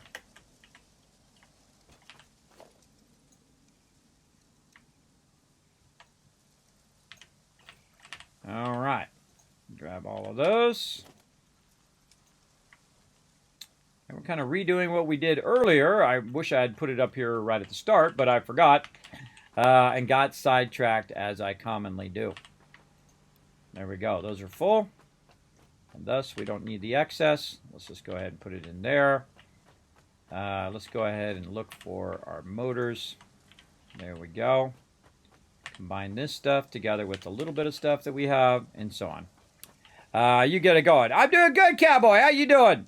Thanks for coming in, hanging out. Appreciate everybody chilling out in the channel tonight. We are revamping our Satisfactory factory here. Using blueprinting. That's right. Brand new feature in Update 7. It's now out on the early access. It's actually been out for a little while because we've been off playing some other games like Subnautica and actually finally got back around to finishing Subnautica there. Let's make that maximum. There we go. Got back to playing that. Actually played all the way through. We finished it. Pretty cool. And of course, we're going to be playing some Hogwarts Legacy next week. So we want to get some time in on Satisfactory and check out the blueprinter. Now, I just used the blueprinter to actually make all of these boxes up here where I could go ahead and put my resources to help me rebuild my future factory. Now, we're going to be tearing the factory down. Now, this does take a while. This kind of stuff is very time consuming. So, of course, you can build it properly in the beginning and have a kind of a future long-term plan. That'll help you. But if you don't, that's okay, too. Just take the time to go ahead and consolidate your stuff there. And let's max out that. There we go. And then all this excess, we'll go ahead and just put it right in there. Let it run that out. And then we'll take the box out.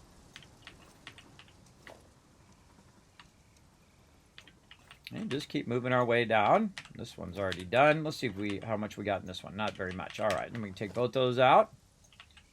And that means we can take...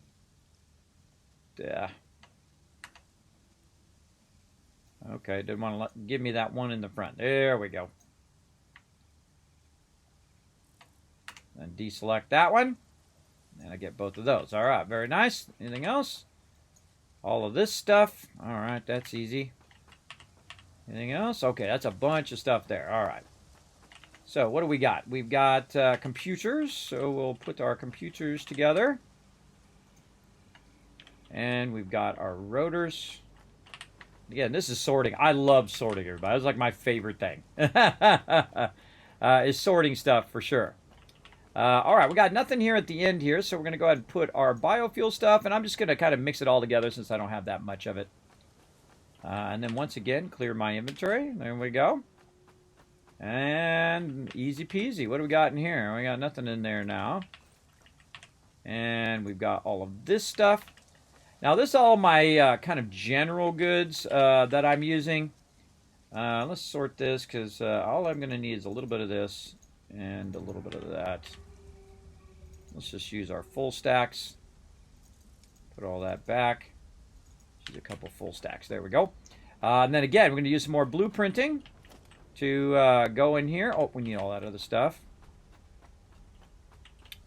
I wonder if we can pin that recipe. There's a good question. Can we pin the recipe? Over here. Yes, so we can. All right, cool. Okay, and of course we need some of the more advanced stuff. The aluminum. We need some concrete. Plates and rods. There we go. That's going to allow us to go ahead and make a whole bunch more of those.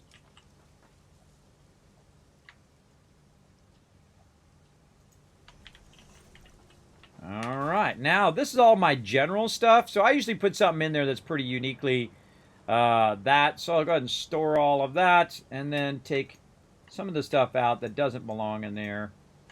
Like that. And these are all these kind of general goods, raw resources, flowers, and things like that you found around the wasteland or around the area. And then I just put them away in there. So if I need a little bit of that stuff, I've always got a little smidge of everything. It's kind of like having, you know, your little smidge of paprika, a little bit of salt, a little bit of pepper. You get the idea. It's kind of like that. All right, we'll put the rest of that back in there. And let's go ahead and keep going down the line here. This one's now done. And there's our aluminum there, which we have up here. Yep, I didn't want to do that. I want to hold down Control and click it on in there. There we go.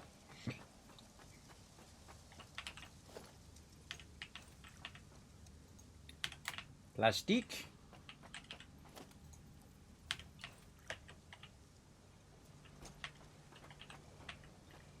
Over here. I love that feature where you just hold down Control and you put it in there. It's awesome. And I've got extra plastic, so we'll get rid of that. And we'll just keep taking these boxes out. Oh, way down here now. All right. That one's good. And see, if you empty out your inventory first, it's going to make this way easier to take all this stuff out of here. And I don't really have that much stuff in all of these anyway. I think I stopped at some point too. Oh, yeah, right here. Let's just check all of these. Now, I could just also hit F and check them like this. By rolling over, it'll tell you right there if there's anything else. Like if I aim over here, you'll see that that one has a ton of stuff in it. So you can just do it that way as well. I'm just so used to opening them up each time that that's typically what I do. But that's it. All right, we had already taken out all of the stuff that we need to do there, and we hadn't put in all the rest of that, so that makes that easier. And now, not too long. That wasn't too bad. See, sometimes it's like the targeting on this thing is a little awkward. But again, remember, it is early access. You don't want to take the one out that you're standing on. That's not good. I have done that before and died from that. Chill game night, huh? Sort of have to be in the mood, right? Yeah. You gotta be in the mood for chilling. We are chilling out with some Satisfactory here. And we'll take all those out at the same time. And there we go. All right, we've cleaned that up nicely. Okie dokie. So let's go ahead and put our modular frames over here. Now, why am I saving these in the first place? Why don't I just remake them? Well, to remake all of these, I need these to rebuild my factory later on. And I find usually about one box is fine. But if you need more, you can always set back up your processes and make some more. Not too difficult. Now that we've kind of squared that away, let's go over here and see how our wire is doing. Definitely not full because I can see that it's still running. So our wire over here is still working away. Over here we can see that this is done, so we no longer need this one. And again, as a second you can decommission something, that's what you want to do because it shows you that you're building momentum in that thing, right? You're trying to get that thing done and trying to get all this stuff removed so you can build out a better factory. And so now we're just going to remove that. I'm going to leave that there, and we'll come back and we'll fine-tune all of that later. We could probably fine-tune that power right there too. Oh boy. Right there. Now another thing that we could do to make this go a little bit easier, so we got a bunch of stuff there, is to go ahead and float back up here and make a little process up here. And what we could do, the reason why we'd want to do that is just to save us some time where we have to come back later and take that out. Well, we could just move it up here and we could let it run, and thus we could take all that bottom stuff out. Oop, I must have went past it. Or is it right here? We need a little bit of this to make ourselves a constructor. Now, I use the middle mouse button a lot. In fact, I trained myself to use the middle mouse button. So when I'm aimed at something like this, I can just middle mouse button and boom, now I've gotten that thing. So they used to have to go into dismantling mode, where you hit F first, but now you don't have to do that. You can literally just hit the middle mouse button at any time. It'll pick that particular item up. Now we also need some wire over here, so let's get some of that, like this. And let's try this again. All right, go over here, middle mouse button. Over there, what are we doing? We're doing wire back there, right? We're doing wire. So I'm just going to go ahead and set it up here just to get it out of my way. And then we're going to go ahead and build a couple of these. Hold down Control to line it up. Going in. And then we need some more of our stuff here. And one going out. Using those level 5s, even though I don't really need to. And then I'm going to put everything back away. And then we're just going to transfer the production from over here to up there so we can remove all this stuff and take out all these foundations and put the foundations up above them. And so we'll do this. Another thing you can do is you can go over here and just roll over this and go Control C. You don't have to go in it anymore. You can see that it copied the settings. And then I can just go Control V, and now the settings have been moved over there. We can also go ahead and tie in our power if we add a power line. Let's go back over here. I do a lot of flying around, as you'll see. Then we can go ahead. Where do I want to put my power line? I'll just run it.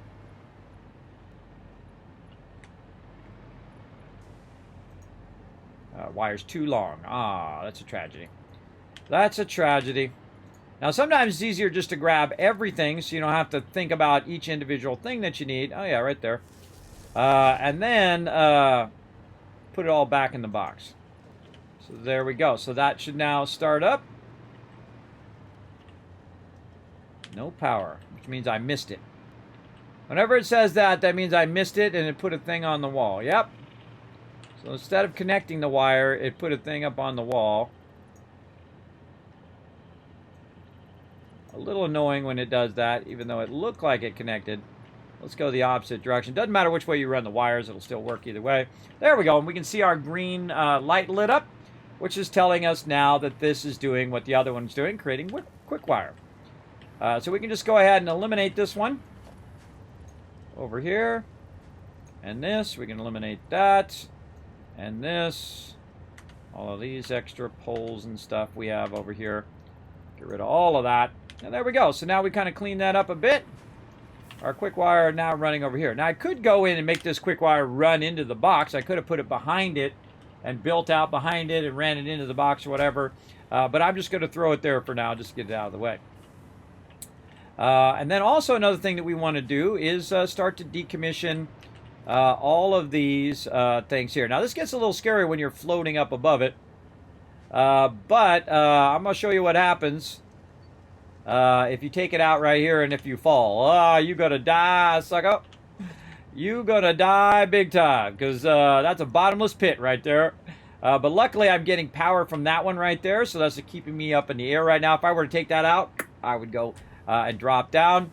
I'd actually could probably connect to that one and be just fine. You actually see it changing connection as you're going. You'll see a little thing go like that, which tells you that you're switching connection. Now, another thing I need to do, again, take all this stuff out in this lower level, because I no longer need all of this lower level stuff.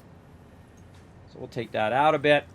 And then what I want to do is the same thing I'm doing down there, which is to do my foundations here like this. So we don't want to build stuff in the place where we've been. We want to build it in the place where we're going, right? So we don't necessarily want to keep building down there like I did. We want to put this stuff up here, and then it won't be in my way as I try to take out the rest of my factory. So I basically keep redoing the same thing if I keep putting it down, then taking it out, putting it in, taking it out. You get the general idea.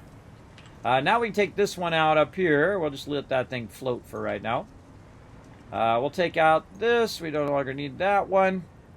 Let's see how much stuff we got in there. We got to have a good amount of stuff. Let's see if we can take it out. And we got our little box there. It happens. It happens. Now we can go ahead and take all of this stuff that we picked up from wherever, and I'm just going to put the bulk of it in there. There you go. Get rid of all that stuff. And so it's going to go as fast as it possibly can into here through that Tier 5 belt, which is 790, and it's going to get rid of just a ton of that extra stuff that I had on me. And if I need more stuff, I know where to go, right? I know where to go right over there. But let's go ahead and head down here as well and recover this resource here, and so on. You get the idea. And we can take out all of this, which is no longer necessary. And bye-bye. There we go. Very nice. Very, very nice. Now, also what's no longer necessary is this right here. We can take that out because this, we could easily just connect those through there. Now, that's a lot of redundant power lines that are going on there. I don't even need these power lines other than to use them for my floaty thingy, right? That I could use it for. That's super useful. Let's go ahead and again keep clearing the part here. And over here. You can do this really in any order. I'm just doing it in this order. I'm also using the real thin ones this time. The real thin foundations, which are the 1 meters. And doing some zooping. Zooping is awesome. If you want to change your zooping mode, you can just simply hit R, and you can see that I switched it from default earlier, and I hit R, and it turned it into zoop mode. Just like that. Super easy. Oh, look out. Whoa, see, I lost power. I got a little too far away. Dangerous. That'll make your heart sink right there. That is for sure. Open out of plates now. There we go. Let's go get some more.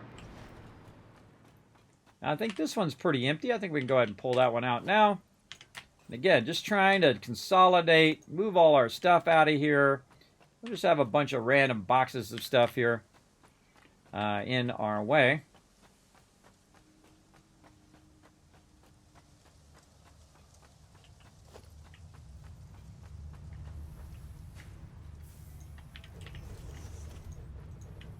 Now this box is somewhat full, but not totally. And then again, I'm just going to go ahead and take everything. Oop, not that though. I don't want to put that in there. Maybe this copper ore. These items I don't want to put in there. So control click to get rid of that stuff. Copper ignet, we can get rid of that. The raw copper, get rid of that. Coal maybe. And then I got a bunch of other random stuff. You can see that all of that stuff, all of a sudden, now my inventory is much more empty. And I can put all that stuff over there. We'll consolidate that out later. And then same thing over here. Boom, we'll take that out. All of a sudden, I'll have a ton of stuff on me. And so we'll go ahead and take all of these out. And we'll put them in a box over here. Not that we'll probably use those, but we'll stick them over there. Maybe we'll use them at some point. And then maybe some motors over there as well. I like to have one of everything, including all the raw resources at some point. So if you do need raw resources, you literally have boxes of them because the thing that this costs you is time. Time of going in and micromanaging all of these resources. And so that's why I am working with that first. And taking out all these large foundations, which I no longer need. It's really, this game is really satisfying in this way, where you just kind of build up and then take out the stuff you don't need over time, and then add back in the stuff you do need. Like in this case,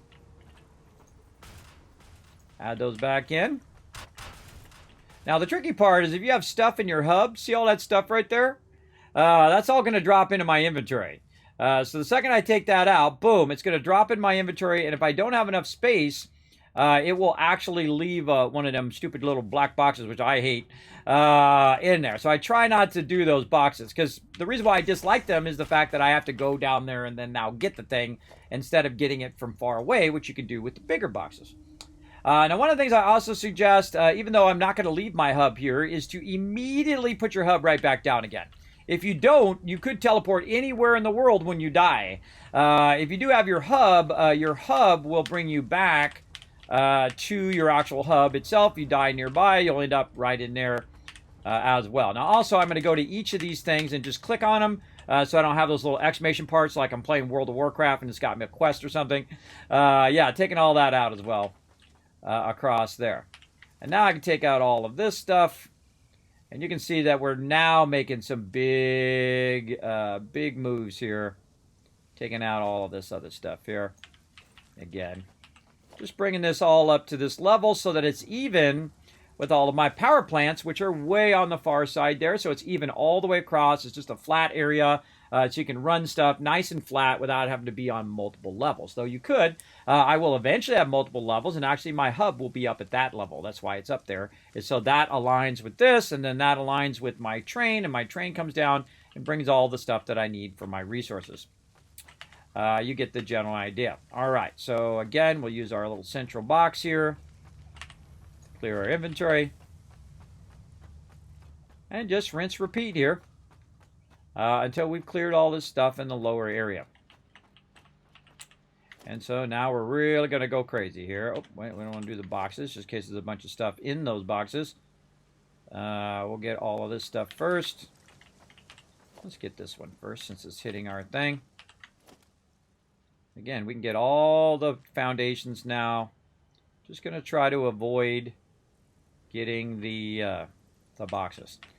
Because when you roll over some of these boxes, they could have 2,400 things in them. See, like that. This one doesn't, but this one does. This has 2,400 things that will go in my inventory. Uh-oh.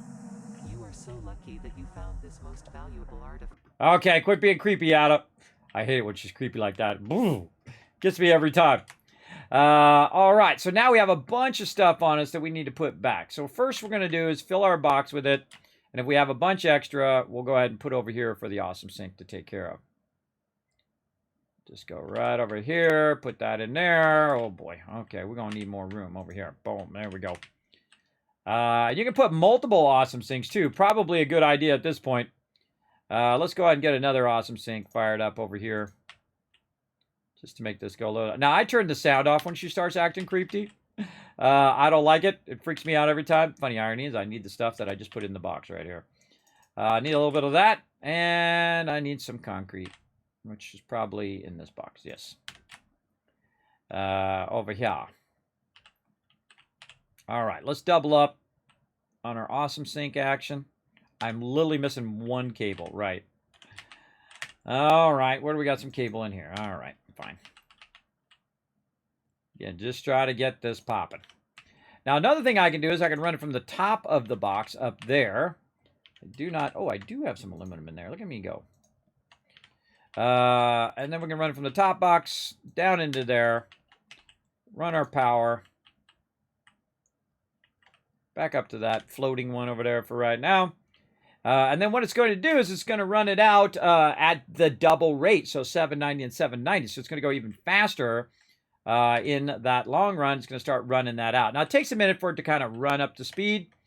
And sometimes it's hard to see whether it's working or not. Well, you can see it's working because if you get up high here, you can see that it actually has some stuff. This takes a minute for it to spin up. But once it spins up, now we got 2 of them running.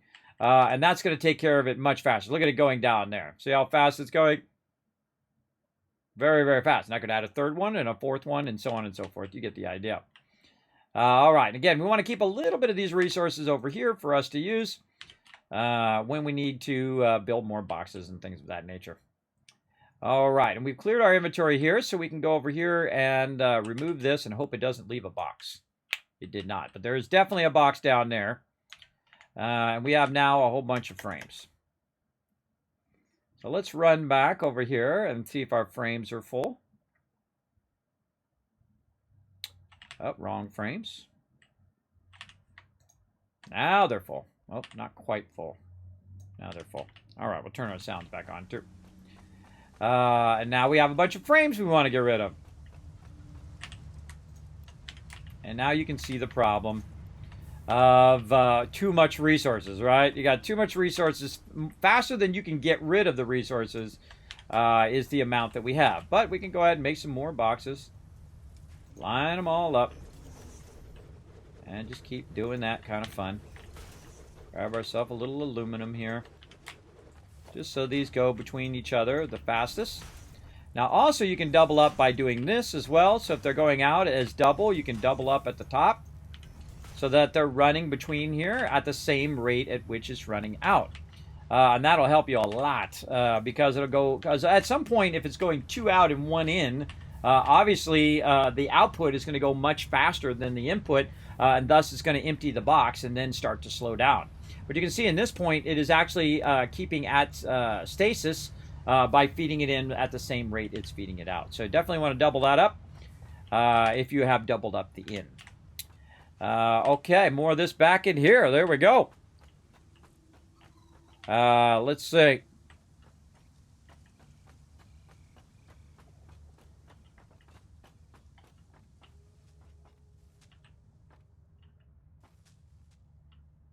Still not loving ads.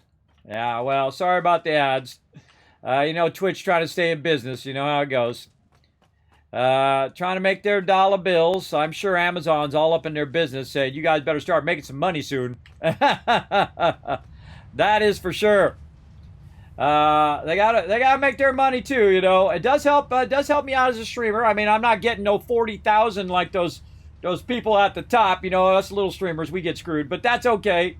We do what we gotta do to survive, right? I just put every penny right back into the stream. That's what I do, and have been doing that for 8.5 years now, right? No, 7.5 years. 7.5 years now here in the stream. So, yeah, almost 8 years. 8 years in June. Okay, what was I doing? I was doing something. I was going to run a wire. That's what I was going to do. Going to run a wire from, let's run it from over here. Now, the reason why I'm going to run a wire is so that if I do need to go down there, I'll be able to float down there and then float back up again so I don't have to run or make a ramp or do any of that stuff. Right here. All right, let's get all this stuff out of here. And we got to go down there and get that box. So I'm going to go ahead and put this here. Then I can float and run down there nice and easy. And use my little hovercraft thing to get rid of that.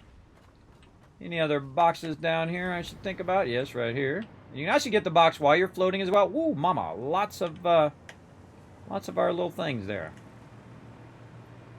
And then you can use it like a transport system.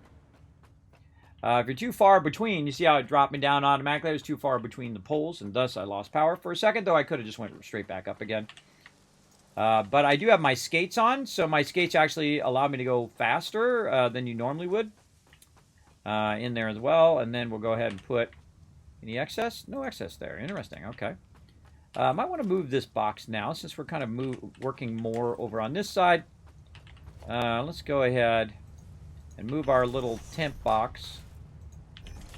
We don't want to mix it up with that. We want to have a little bit of each of these resources where we could use it, but we do want to get rid of a bunch because otherwise we'll be sitting here micro-sorting everything for hours. And we're slowly just trying to remove the entire factory now. We have a place to put it all. That's the important thing, whether it's overflow stuff or whether it's stuff we want to keep. We just want to make sure that we have enough room to do all of that stuff. And there's another one down there. Let's grab this and run that down there. Gotta have faith. Gotta have faith when you jump off like that.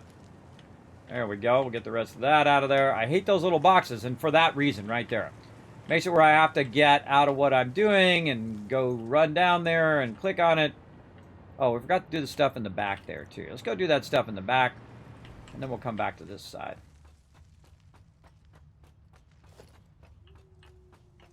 And again, we'll grab a little bit of wire here. Actually, we'll just take all of that.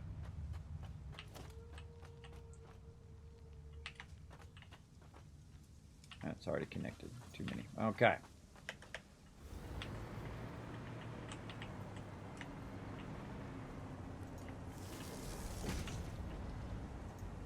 Just to make it easier for us to get down there. Alright, what do we got in this top box? Nothing. This box is full of those things, and this is full of heavy modular frames, and that one's full of motors, which we could probably just take the motor one. And then we'll look for our motors here. Right here. Now, why am I keeping this stuff? Again, I'm definitely going to need this stuff for later.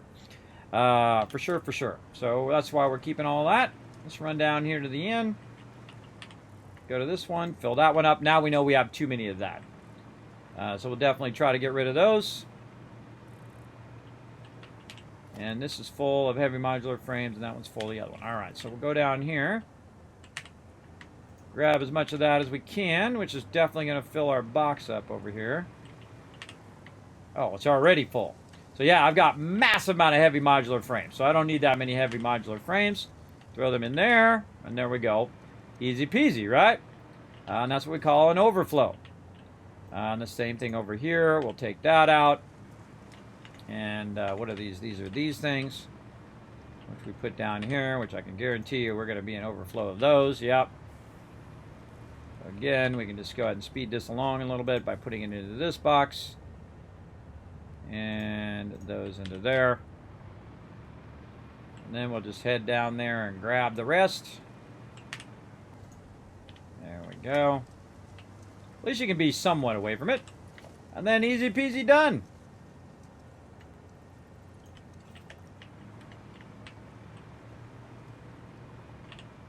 And back over here.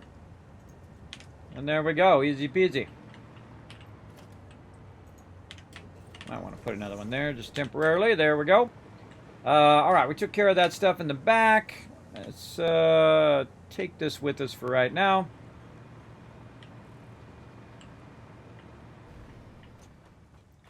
Okay, what do we got over here? Oh, there's my plates there. Lots of plates there. Whee! Alright, let's go ahead and take out our plates now.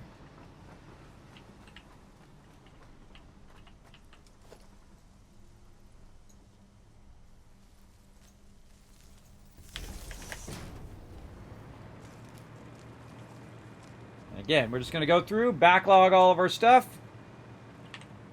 as we go. I think we already maxed all of these. Yes, those are already maxed. And sort all of that. It's definitely a good first step when you are redoing all of your stuff, is to simply take out what you don't need. What you're not using in the moment. Because otherwise I'd have to move it to another box, and move it to another box, and move it to another box, and so on and so forth. You get the idea. Take out the rest of that from way over here.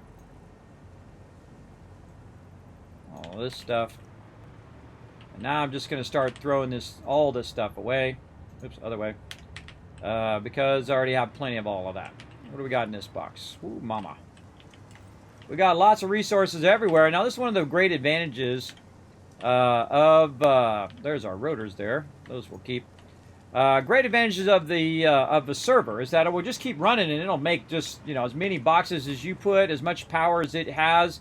It'll just keep making these boxes of stuff on and forever. Now, another thing we can do also is we can take out the stuff in the front or in the back and put it in the front like this. So less it has to transfer between these other boxes. And thus now it's just transferring between the two boxes. And there's a much less delay between the boxes. It just makes it go a little faster. A little less for it to calculate. And really working with our containers is our number one thing. We'll come back to taking out all that little stuff later on.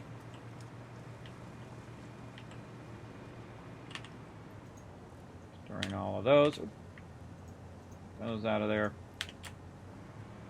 Now, if the box is not completely full, that's fine too. It doesn't have to be absolutely full, but just enough where we don't have to worry about it. So I'm just going to do just boxes. More plates there. Oh, lots of concrete. Just focus my boxes, and then I can just go nuts. I can just go crazy on this. Plates there. Concrete there. The rest of this stuff is ready to go bye-bye.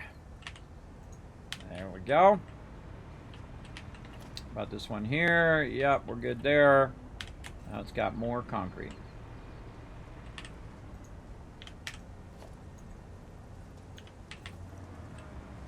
Because once you have all your stuff organized, then everything else is trash. Everything else is ready to come out of there, right? Like that. Now, one of the exceptions I would do would be concrete. That would be the last thing that I would put in the thing. Because I know I'm going to need a ton of it. So, and we'll take out all this other miscellaneous stuff later on. But this is going to be our toughest moment here, is dealing with all this massive amount of... All right, that I could just throw away, so we're not going to bother with that. Nothing in there. And a little bit of screws there. We'll grab those.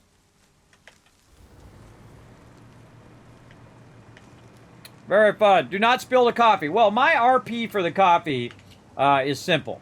What happens is you got a little button. It's under his thumb right there. And I just made this up, by the way. Whenever he's pushing that button down, the little force field comes off, and thus he can drink his coffee like this. See? So he's pushing the button down. And then when he's done, he lets go, and a little force field goes across the coffee, and that's why it never spills. See? There you go. Now you know. See, if it's not in the game, make your own RP for it. Space magic. There you go. Funny irony also is that I actually have that cup in real life. I've been sitting over there. I guess I'll grab it just to show you guys. I had to buy one. Right here. Got my Fix-It cup. See? Right there. You know, one of the things that I noticed, by the way, is that the sticker is exactly the same as it is in game. So if I'm holding it like this is facing toward me like it does in the game. So a perfect rendition of the cup. You're a No Man's Sky? Yeah, well, there you go. No Man's Sky, incredibly fantastic game. They've really done a great job on that. Hope to get back to it at some point. But as you can see, we're building factories tonight. We got to be a wizard next week. We got a bunch of Learn to Plays. I got a Learn to Play coming tomorrow. Super fun looking game, everybody. Highly recommend checking it out. God. You can check it out on my Twitter over here. It's also... where is it? Right over here. You can check it out on my Twitter. By the way, down below the stream, down in the panels, I have a thing that pipes my Twitter right here, so you don't have to run out to Twitter. It's in here somewhere. Timeline right here. And that should take... oh, that's my digits. That should take you up to Twitter, if it was showing up right now. I love how it doesn't work when I'm doing it. I think it's because I clicked out. Always fun. Come on. Give me the clicky click. There we go. So if you go up to... no. No. Don't want to do that. That's the image. Go up to the thing. Go up to the link. What? Oh, I'll just click here. There we go. So you pop on over to Twitter. There we go. God, that was way too hard. You pop on over to Twitter, and you can see that I have a couple coming up. We got Occupy Mars coming up on the on the 2nd, which is tomorrow night, 10 p.m. Eastern Standard Time. And then the next week after that, really fun game called Townscaper. Just a chill game where you can build out little towns. And as a builder, everybody, I saw that one. I was like, oh, yeah. We definitely take a look at that one. So these are stuff I do above and beyond here in the stream. Little games that I think you guys may like in the long run. So definitely be around for those. We're going to be having some fun on those as well. Wow, look at this concrete going right through the middle of here. Let's get all that out of there. Okay. Let's see. Let's extend this. Oh, I don't have any power line. What are we doing? I think we're clearing this box. Yes. Again, just going to clear the boxes first because that's going to make it go faster. And that one's empty. And this one's empty. All right, cool. All right, got our boxes going. And then back up here to our thing, because again, we want this to be multitasking while we're doing our thing. Ooh, mama, look at that. Cleared that all out already. Nice. That in there. What else do I got on me here? A little bit of something, something. Oh, no. Put it all in, not out. Oh, we need some wire. A little bit of this, a little bit of this, and a little bit of this. There we go. That's just going to allow us to keep floating around here. Oh, we need concrete and our other wire. That's so it can make the pole. Concrete and our actual wire. The other one's called cable. I always get those two confused. But you know how it goes. Click there. And just connect it to all this other power that we've already got. All right, what do we got? Oh, that one's empty now too. All right, take that out. Now you can see this is all going to start up here. I'm just going to take this off so it stops doing all of that.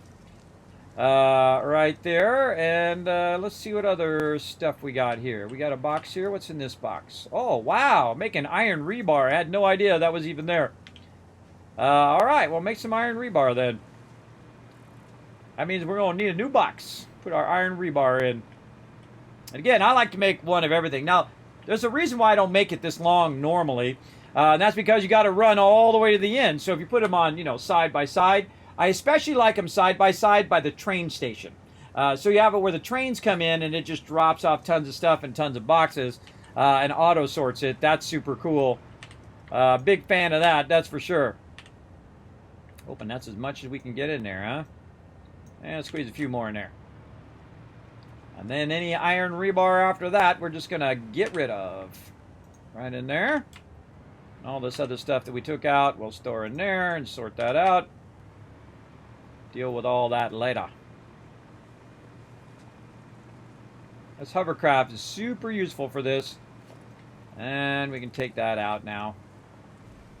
And what are we doing over here? Ooh. Losing power. Over there, that looks like concrete. This is all my aluminum up there. Let's cut that off. All right. And you can see that this is built just like in the moment. And I'm not a big fan of building the stuff in the moment because what happens is this happens. Later on, you're going to have to pay the price of your lack of vision. Little Star Wars reference there for you. Yeah, you have to definitely come back if you want to, or you can just leave it. I mean, there's nothing that says you just can't build it however you want. It's your game. You do whatever you want. But for me, I like to come back and really spend some time organizing. Now, you have this kind of uptime here, or downtime, however you want to look at it, where you have to do all this micromanaging of stuff. Now, you did notice I threw some of that concrete away, because that's a lot of concrete. And you can see that I'm just kind of micromanaging all of this stuff. And don't really need most of this stuff anymore. I think this one's going to be full here as well. It doesn't have that much. Just take that out. Over here, how we looking? Ooh, mama, that one's full. Over there, full. Full of that. Full of those. Okay, how much room we got? I think we can take out our stators here. Now, if you do start to fall, you can press your spacebar a little bit to try to just spin the rotors a little bit on your little flying thing. That does have a potential of saving your life, so always a good thing there. Let's put all of this into here. We built up a ton of stuff in there. Oh, we can take those heavy modular frames out of there and get those going down the line. Get rid of all of those. And so we have some other ones over here we want to work on. So this is 9,000 in there. All right, what about here? All right, that's 12,000. I think we could get those. And put those in the box. Now again, notice one of the things I didn't have to do. I didn't have to run all the way over there to grab it, which is super useful. Over here is about 9,000. Let's see if we can hold all of those. Yep, we can. Now I don't know what's faster, using your skates or flying. I don't know, it kind of feels faster flying, but that just could be just me. And there we go. And now we can start getting rid of these now too. Put those in there. Like so. Or maybe it's just more fun to fly, I don't know. Something like that. Now that one over there has 4,800. We might be able to get all of that in our inventory. There we go. And just creating a nice little backlog. Now we're going to have to move all of this again. Again, I could move it to where it's going to end up, but then that would take longer, because then I'd have to go up and build up there and then build it all up at the top. And I'm not really sure how I'm going to do that at the top yet, so that's a contributing factor as well. I don't always kind of pre-think out everything that I do, because sometimes it can be a bit tedious to do that. Let's see, what do we got in here? A little bit of everything in there. Let's go down here, say, to our circuit boards. Oh, we're already full on those. Alright, well, we can go ahead and put this down here, maybe with our motors. All this other stuff, we already have a bunch of it. So we could just say, you know what, screw it. I don't want to sort it. Just get rid of it all. Boom. Just like that. So I don't want to sort it in every one of them boxes. Later on, you'll see me build a sorter, which automatically I can go and just put the stuff in a box, and it says, okay, this thing goes in that box, and this thing goes in that box, and that thing goes in that box. And I could have built it before I started this as well.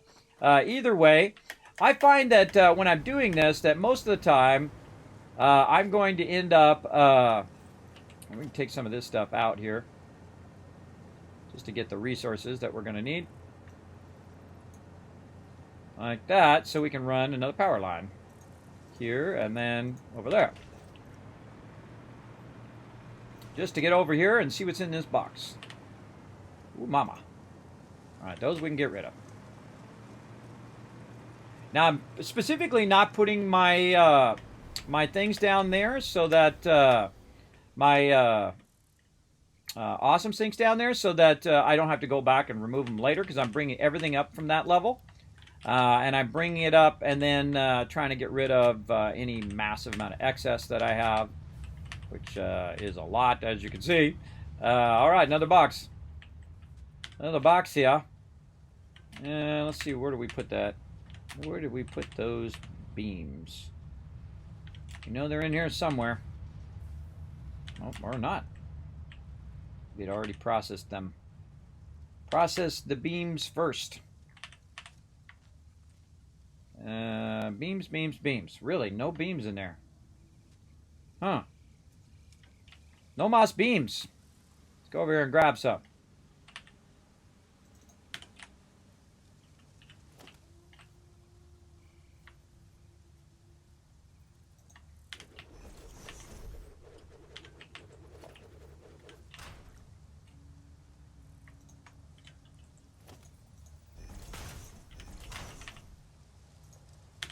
Get rid of all of that.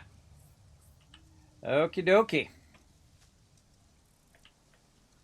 Now, what other boxes do we have over here? Boxes over there. You got that, so that box is clear. Over here, what do we got? This looks like a just random junk box. Or something I was holding in there. Ooh, mama, more concrete. All right.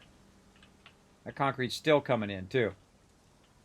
All right, let's cut that off so that'll backlog and stop running that in there.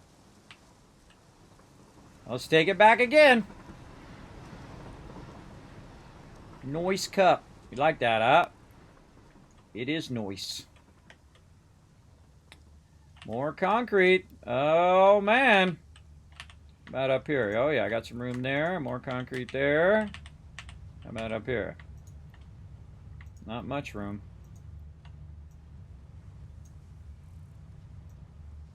Fill those both up. There we go.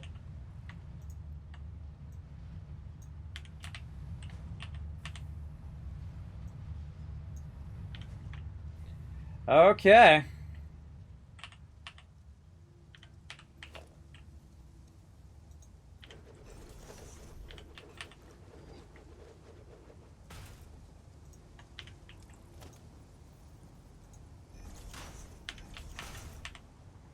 More and more stuff getting thrown away. Okay. Almost there. We're just working on the lower side.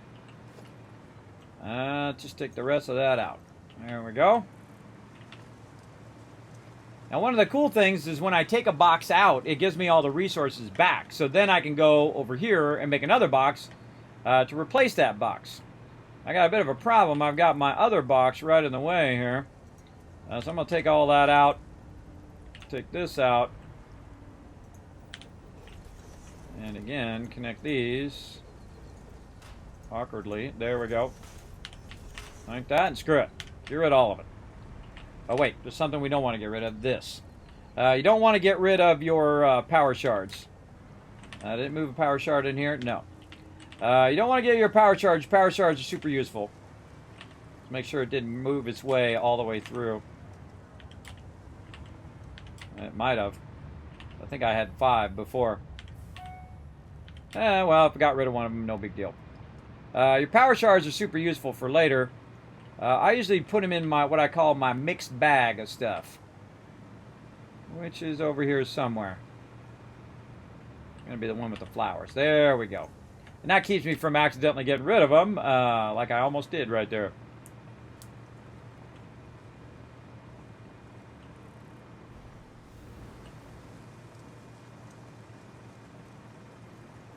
Let's go down here and work on these boxes. What's in this one? Boom. Bunch of those goodies. Oh, I think this is to replace my coal power.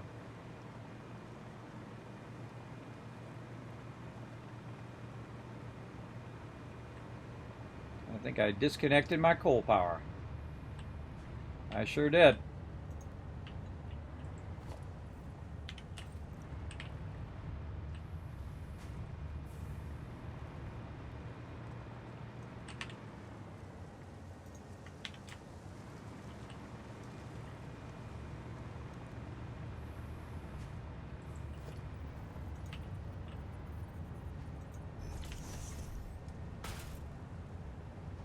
Back in business. Now it's got a bunch of extra coal over there. As you can see, it didn't turn off.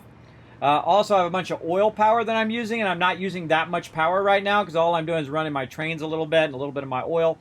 But you can see that I didn't even need my coal plants that whole entire time. We can take a look at our power here. We need a power pole. Our current power right now is, we're using about 400. Our capacity is 900. But you're going to see, look, there it goes. See how that line's going back up again? And that's because our coal just turned back on again. In a second our coal turns back on again, then we'll have even more power, but I don't even need it right now. All right, so the thing is, you have to balance between making power and then building stuff. Making power, building stuff. Making power, building stuff. You can spend a lot of time building power and then not making so much stuff. Or you can spend a lot of time building the stuff with just making just as much power as you need to get going. Oh, I forgot to put this over here. Really should put a hyper tube in here or something now. So we're going to be going clear across there. So let's go ahead and make ourselves a little hyper tube here if we've got the resources for it. Oh, my other things are not there. Oh, it took my... if you go from the experimental to the early access, it took my bindings out. All right, transport. Let's start with the stackable, then a hypertube, then an entrance. And I think that should be good. All right, what do we need? We need ourselves a little bit. Oh, these resources over here. And we got our blueprinter there that we blueprinted out our boxes so we can kind of organize our stuff today to try to push this forward a little bit. And we need a little bit of this. And the smart thing to do is put a little bit of all these things in your kind of tracker over here, and it tells you what you need, right? So we need some rotors. So we'll tag a few of those as we're going. There we go. Encased industrial beams, which should be somewhat nearby this way. Have a little of those. Steel pipes. Back of those, and some copper sheets. Like going to the grocery store, but for loot. Okay, so we're going to be running all the way down here from over there. So to make this go a little bit faster, what I'm going to do is start building what's known as a hypertube. We're going to do that, and then we're just going to go and make it as long as we can before it says pipe is too long. We'll put it right here on the edge. We'll put it up just a little bit.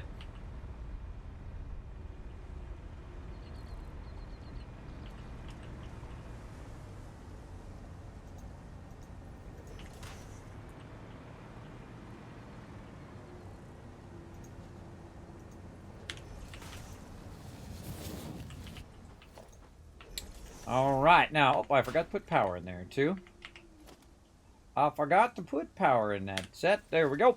And now what we got to do is connect this to some power from here. Now, of course, we also need the resources to do that, which we don't have. It's definitely some power nearby, though, because I'm getting powered up. Oh, there's some stuff down there we got to take care of too. So we need to go back for some cable. Like, you got to build stuff to take stuff out, kind of thing. And it happens.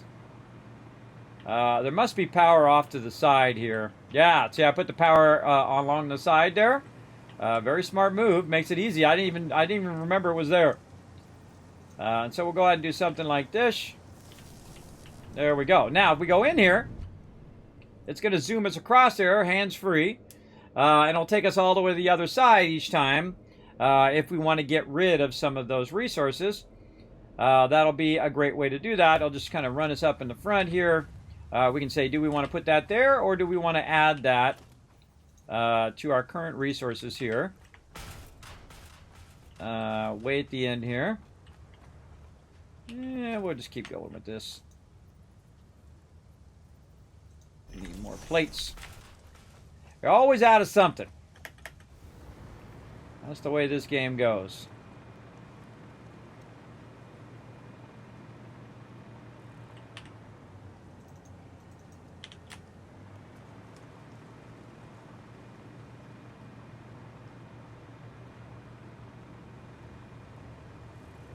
And you don't want to build too elaborately if you're just making it temporarily, which I'm doing right now. This is just a temporary thing. And then we'll go back to setup number 1, number 9. A little bit more steel beams.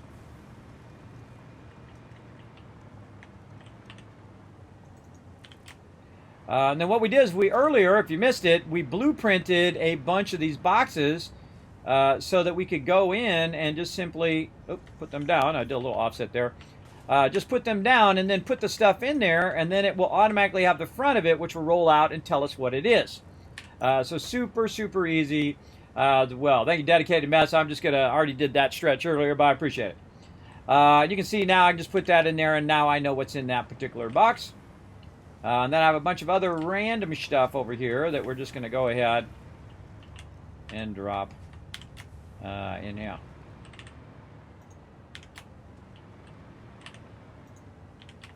Getting rid of it.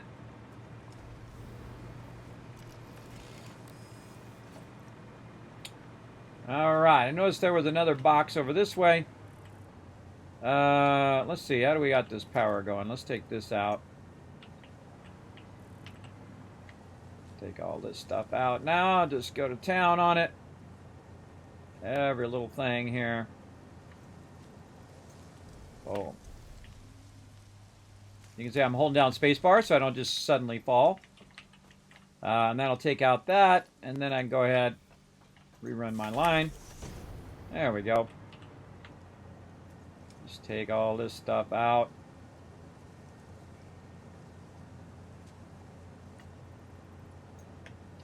Cleaning up this mess.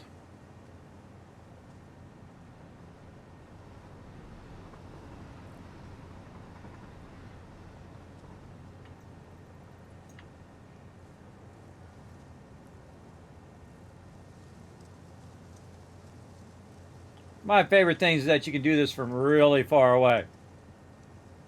I took that out from real far away. Oh, not that. Don't want to take out my train stuff.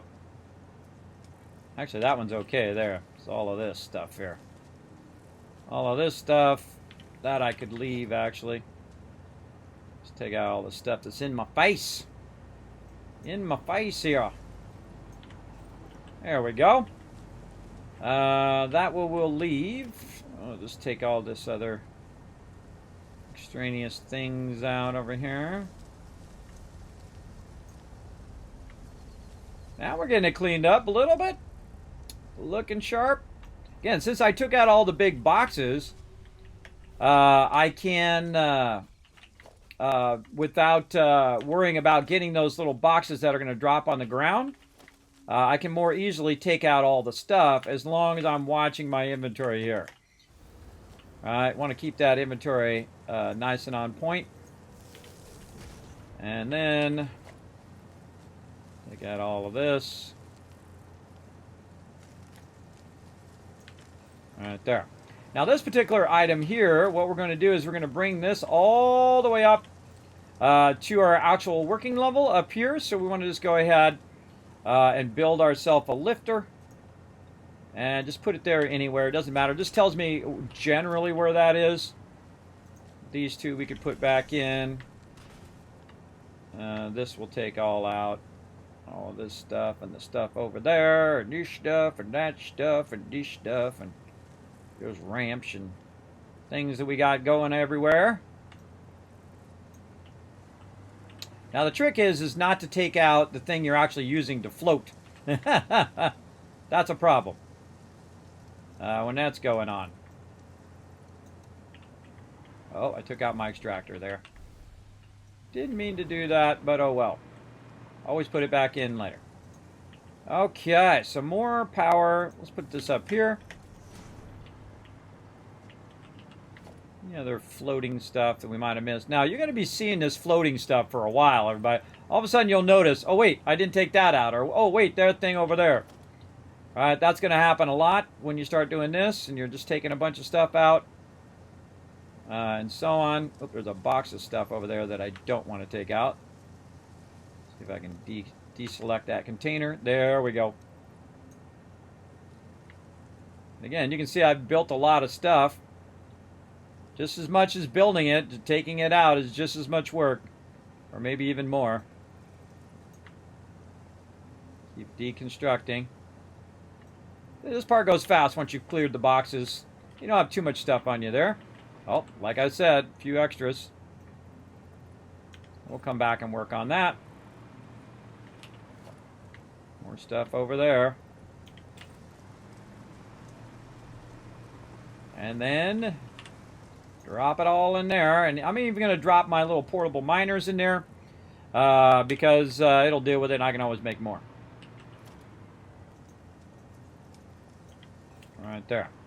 Now's a good time to actually use some of that concrete. Go back and grab that. Concrete and plates. See if we can catch it up in the front. I can see my concrete going in there. Wow, tons of plates in here. Certainly not hurting for that. Let's get some concrete and plates out of there. We can always throw it back in there later. And that's so we can go ahead and not have this power down there at that lower level. We can just take this out and this out. And I'll fill the rest of it in later, but I want to be right by where my thing is here. So I'm just going to go ahead and run that across there. One of the great things, if you do it just right... I feel like I dropped. Oh, no, we're good. If you do it just right, you can run over here and just do this from up above. And you can work your thing from up here, which I think is cool. This one's not even been upgraded. That's what's really scary about that. That one's still a tier 1. But such is the way it goes. Now let's see if that matches up. It does, so that we did that right. We have a bunch of extractors down there we'll deal with. Let's go ahead and run that way out there. And then we're going to bring our power way over there to here. And run that down over there. Then I can float here. And go underneath here and see if there's anything that I missed. It looks pretty good. Pretty cleaned up there.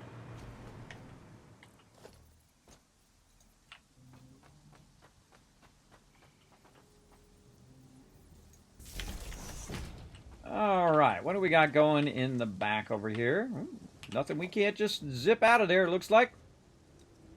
Now the problem is if you take out the boxes with tons and tons of resources and it fills your inventory, you're going to be floating down there to get those little black boxes that appear, which I don't really like. I would prefer to go into like a backlog of resources that you then would drop into your inventory like a lot of other games do. Than to have to go and pick up those little boxes. They can be quite annoying. But such is the way it goes. Alright, now I don't want to take out my aluminum. My aluminum there is fine for now. But I am going to do this over to there. We'll kind of run right here and see what's going on here in the backside. What do we got here? This is probably a bunch of concrete. And so we'll cut off the concrete over there. And then we'll just take out our concrete production here because we're going to rebuild all of this stuff using blueprinting. And it's going to be super fun to do. Boom. Check that inventory. Ooh, mama. Got a whole bunch of stuff from that. Kamikaze!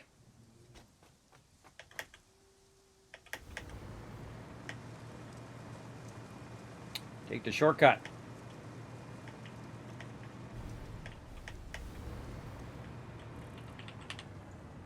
Boom. Boom. Get rid of that stuff.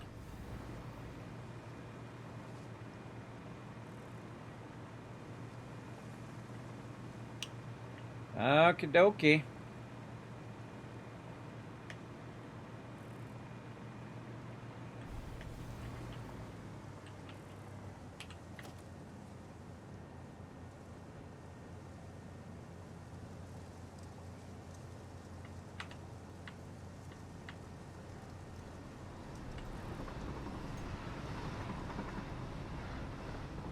I love the trains. The trains are super fun. Take all that out down there. Try not to take out the box for right now. And this is like the opposite of the normal game, everybody. Normally you're building stuff, not taking this much stuff out. But when you're trying to rebuild your base, you're going to spend a lot of time doing this, that's for sure. What do we got in this one? Not so much in that one. All right. That one's easy. Take all these out. And there we go. All right, that's taken care of. What do we got down there? It looks like, oh, that's our limestone extractor. All right, so how much room we got? Probably not going to be able to make it down there. Let's go ahead and reconnect all of this. There we go.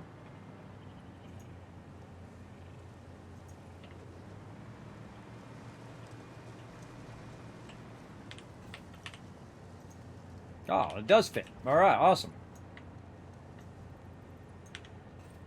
Sometimes you know if it's going to fit or not. Okay, our train there. Man, just this little bit over here and I think we'll be done. We'll be ready to start actually building stuff again. How are we doing on time? Well, we're looking pretty good. Looking on time, just staying focused. That's the thing about this game, everybody. Staying focused, working on your factories. Just sometimes you got to power through the tough stuff, which is what I'm doing right now. The demo part of it, where you're just tearing everything down and getting it cleared out. Go to the first box here and drop as much of that in there as we can. Work our way backwards here. Oh, these are all full of stuff. Oh boy, lots and lots of stuff still to go. There we go. Get rid of all that. Okay, time for this middle stuff.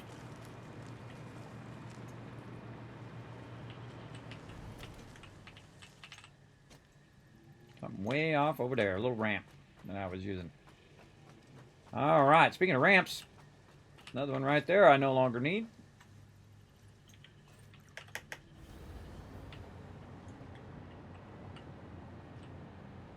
And no longer need all of this.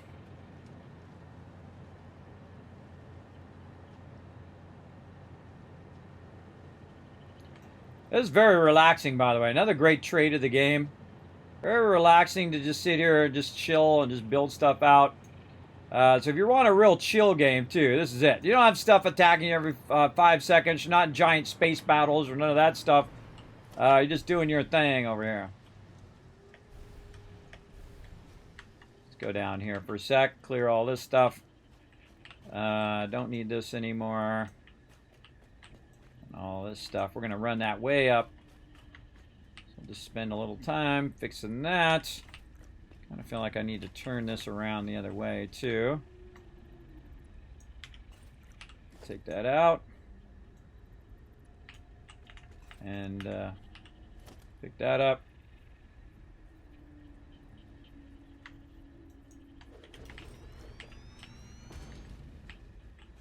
Yeah, looks crooked to me.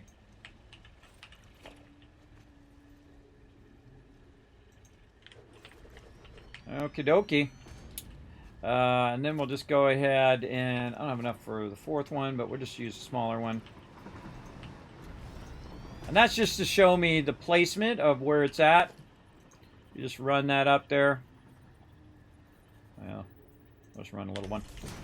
Show me a placement where those things are so I don't forget when I'm building and I don't build over the top of them. Super useful. You got all this stuff underneath here. Alright. Oh, and there's a box right there. How dare you? How dare you be a box? Let's see. Let's get this out. If I can run a wire.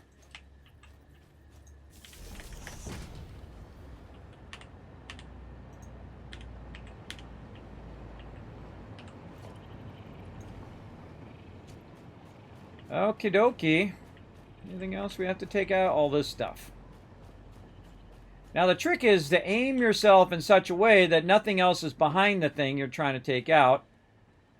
Put that one back in. This way you don't accidentally take out something behind it that you didn't really want to take out of there in the first place. Like that. And then also to reveal anything you might have missed, like right there. And then we'll run over here because we have power running along the edge here. I can literally just go right here and you can see I've got it running down. You can also hide it in there where you put your two foundations together and you would never know it was in there. And you can put it every so often in your foundation so that you can always be floating no matter where you go. Because if you get too far out, about right here, and you can see it right here in this little thing behind me. See, I'm getting further and further out. It's about this far. So if you count it, 1, 2, 3, 4, 5, 6 foundations over, you put in another line of power, and then 6 foundations, another line of power. Then you could always float. You could always go up and down on your little hover thing and not have to worry about it.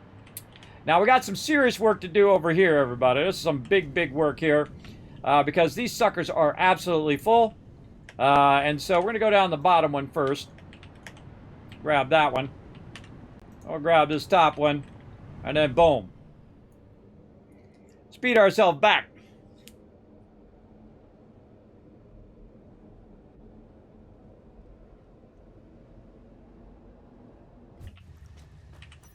Turn our light on so we can find out which one this one is. Well, I don't remember where I put it.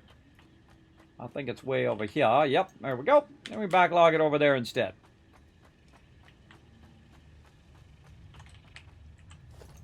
Not enough stuff. Oh, it's always funny when you put something away and it's the thing that you need to make the thing that you need to do to make the thing.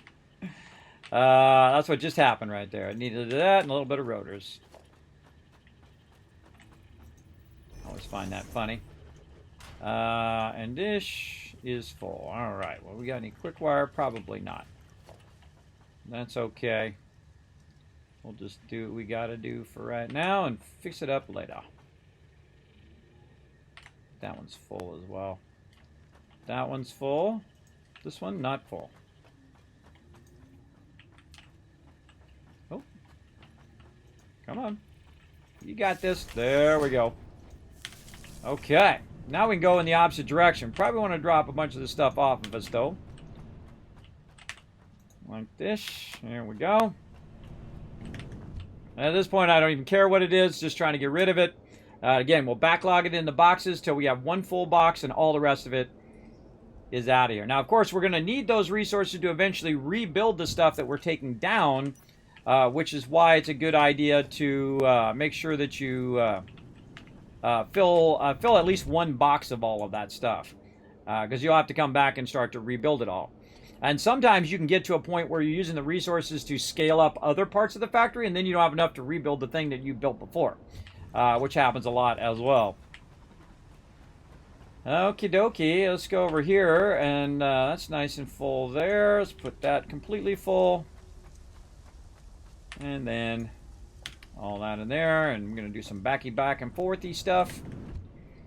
Back and forthy, back and forthy. Now, this is a lot faster than me hovering over there because I'd have to hold the key down as well. So this is almost as fast as a train. The train can actually go faster than the hypertube. In some cases, the train's going downwards, it'll go faster than the hypertube. But if the hypertube's going fast down, then it will go fast as well. You can also build hypertube loops where you do a bunch of looping and then boom, it shoots you through there like a bullet in a gun. That's a great way also to die on the other end. Also a good way of croaking. But hey, it's up to you. Whatever you want to do. I feel like I want to build these a little closer. That's what I want to do. Take this out down here.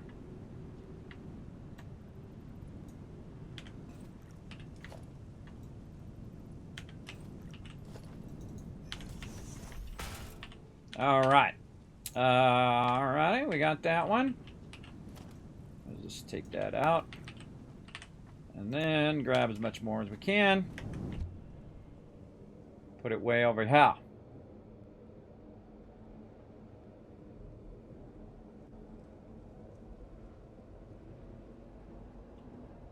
And making blueprints for our things really paid off now. It just saved us a massive amount of time by utilizing the blueprints. Lots of extra there. Get rid of all of that. Sometimes a little heartbreaking to watch all that stuff go along because you put a lot of work and effort into that. But I know I can build that back up and have 50 boxes of that if I wanted to. I try not to have more than 1 or 2 boxes of things. Now, I've made them actually where they're stacked like 25 boxes deep of resources because the server always runs all the time and you never run out of raw resources. You can do that all day. All day if you want to. Then back in here we go. We're going to do a lot of back and forth. It's going to be worth it in the long run. We're clearing out all of our stuff on our lower level. We're flattening it all on a single level. And then we are going to start expanding our stuff in such a way that we can expand it as far in any direction that we want. See how we're doing up here in the front. Yeah, a little in the front. A little there. Oh.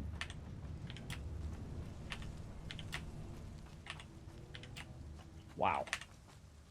Wow, wow, wow. All right. Maybe another one of these while we're at it. So we're really getting to the stuff where we got a lot of that stuff.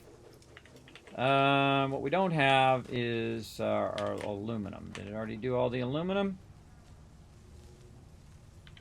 I look for it in the trash box first because I know I put it in there. It's been making its way forward. Now sometimes what it does is it speed lines stuff, so when stuff comes out in one box it actually stacks that in the other box. So that stuff gets rid of first. Like you can see all the aluminum is already gone. But that's okay because I do have a backup aluminum. right over here, and I've got a whole bunch of it, as a matter of fact.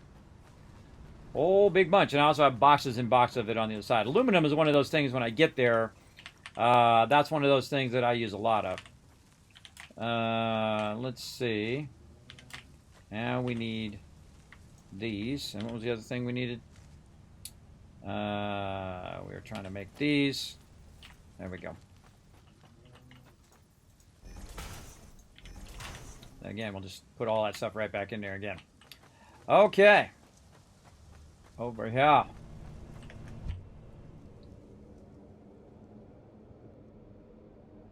Look at that. Look at all that stuff we cleared out of there. Looking sweet now. Nice and clean.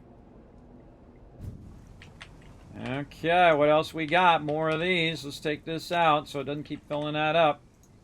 More of that in there. And again, I could build one of those over here.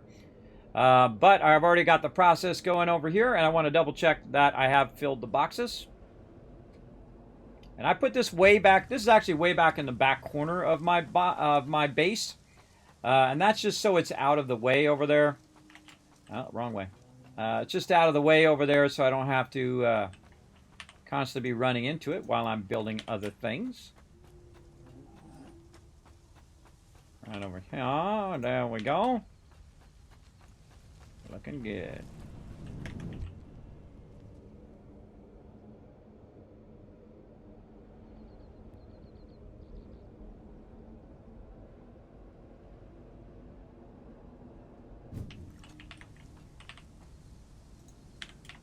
All right, what's in here? Oh, a bunch of coal in there. Okay. Okie dokie. Oh, man, stators in there, too. All right. Ooh, mama. Okay, all this stuff can go bye-bye. This is definitely bye-bye stuff. Now, it's nice to have a backlog of coal as well, because then you could use it for making things like iron and stuff. Black iron, and use it for your coal plants. But in this case, it's just a whole bunch of stuff I would rather not have to deal with at this moment. And the less stuff I have to deal with, the easier it is for me in the long run. If I need more. Alright, might be a good idea to just keep going on these. Like so. See if we can find that aluminum I just threw in there, or yeah, aluminum. And then we need the thing here.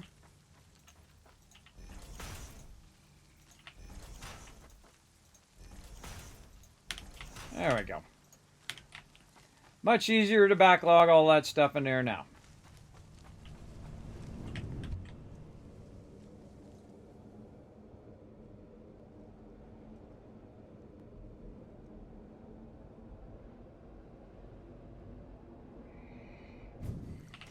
Okay, what do we got in this one? Whoa. Look at all those resources in that one. Ooh, mama. Yeah, definitely, that's definitely where I just dropped a bunch of stuff. You can see I've got a bunch of stuff in there, including this right here, which I should definitely clear out of there. So we'll take that out. What do we got here? Okay. Almost. Oh, so close. So close on that one. Let's go ahead and throw this back over here. Clear a few of those. And I'll come back to those other ones here in a second. Probably cut this hypertube off a little earlier as well.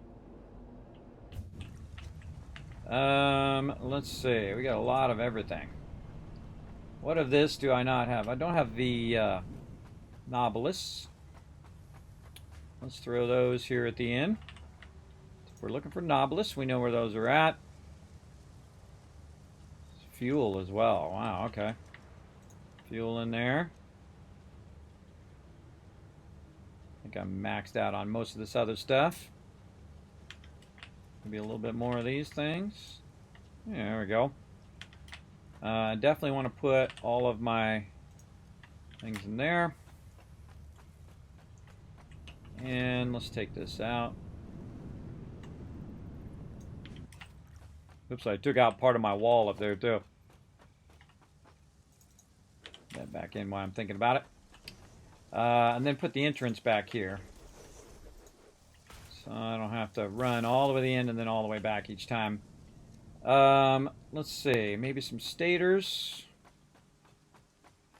How's our stators looking over here? All right, yeah, put some of them stators in there. Rotors, yep, all right. Not bad, not bad. How about these over here? Oh no, those are nice and full. Anything else? Not really. Not really. All the rest of that, let's throw it away. We're just going to put all that in the last box just to make it easy. Okay, now we made this a little bit easier so we can just grab the stuff, come back, throw it in that last box, and so on. Our last couple boxes. And again, we're just trying to remove all the resources from the lower level here. Oh, God, tons of stators there. This is probably stators too. Yep, plenty of stators. Definitely going to max box those stators right there. Looks like we only got like 1 or 2 boxes. Oh, we got a box down there that we have to deal with as well. But let's max our stators first. Over here, since we went through all the effort of making them, might as well keep at least 1 box of them.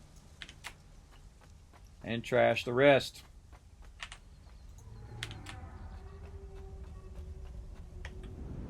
Otherwise, I'd be making multiple boxes and running multiple boxes and putting it in multiple boxes and sorting all the stuff. Takes too long. It's faster for me to remake those resources than it is for me to micromanage them into 20 different boxes. Much faster, because now I can just do this. Once I get to this point where I've cleared the boxes, I can just take all this stuff out. Just like that. And like that. Fly on in here and take all this out. And that is done, and we have removed all of our stuff from our lower level. Let's see some GGs in the chat, everybody. We got it done. How long did that take us? About 3 hours. All right, what do we got down here? Oh, this is where our good stuff is going to, our sulfur.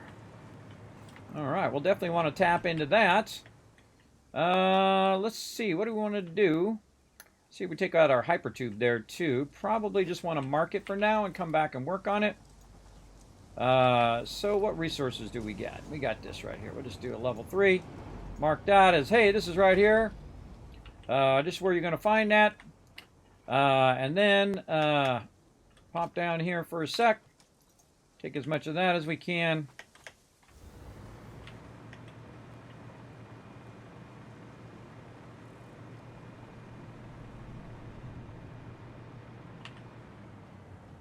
Drop all that in there, maybe even some of that sulfur in there as well. Let's just go ahead and make a box. A little kind of separated box here. A little bit more of our stuff in here. Oh, there, right there. A little bit more of that, and we'll just put this box in the back, kind of reminding us that, hey, this stuff is over here.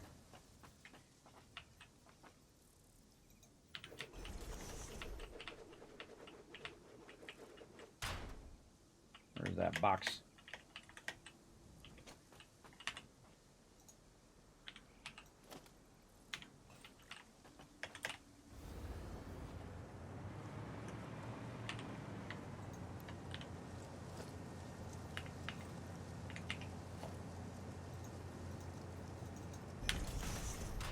All right. Definitely take all this out. No longer necessary. Okay. There we go. All right. Now we have done a lot of the work that we need to get done. I see something over here we need to take out.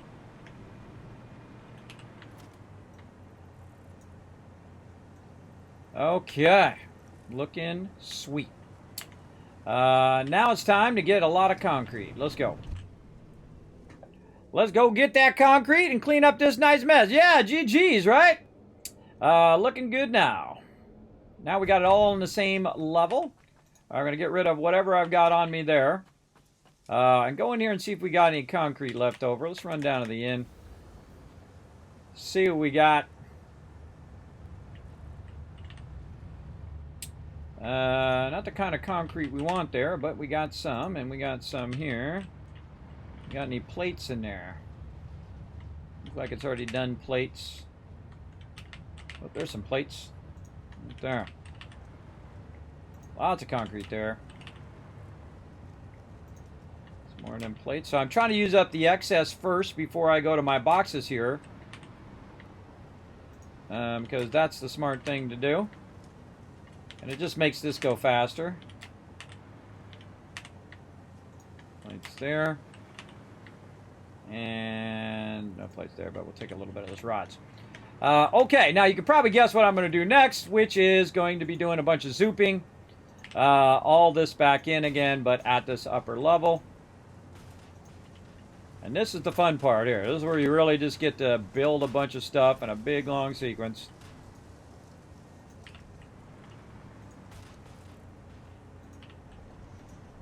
I love the zooping. The zooping is awesome.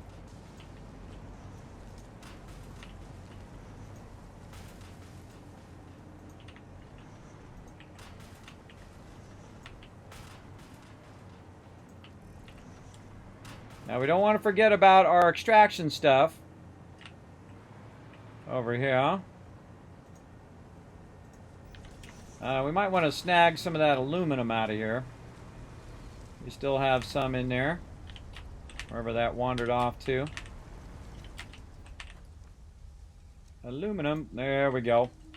So that we can build a lifter for this one over here.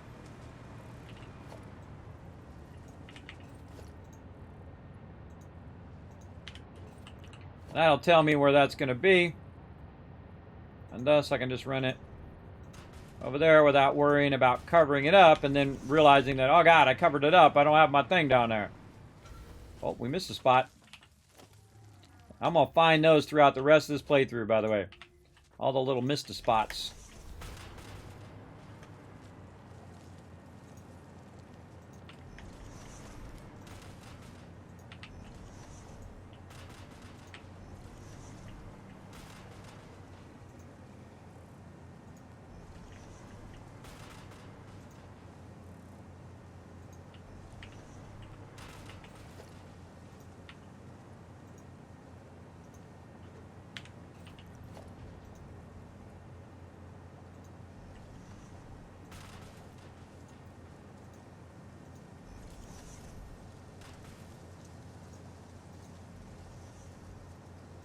Wow, perfect. All right, nice.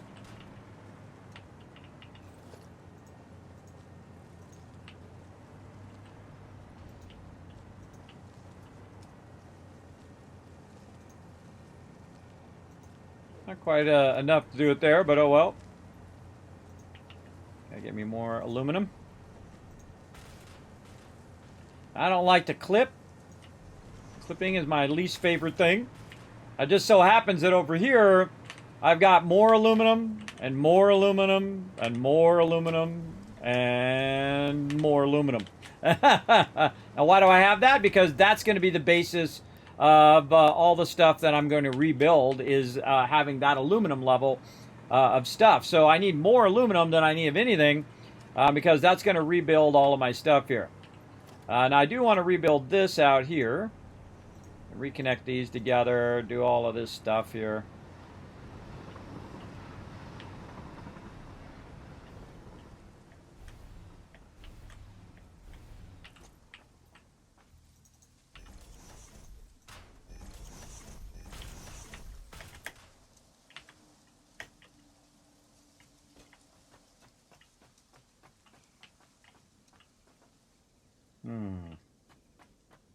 This way.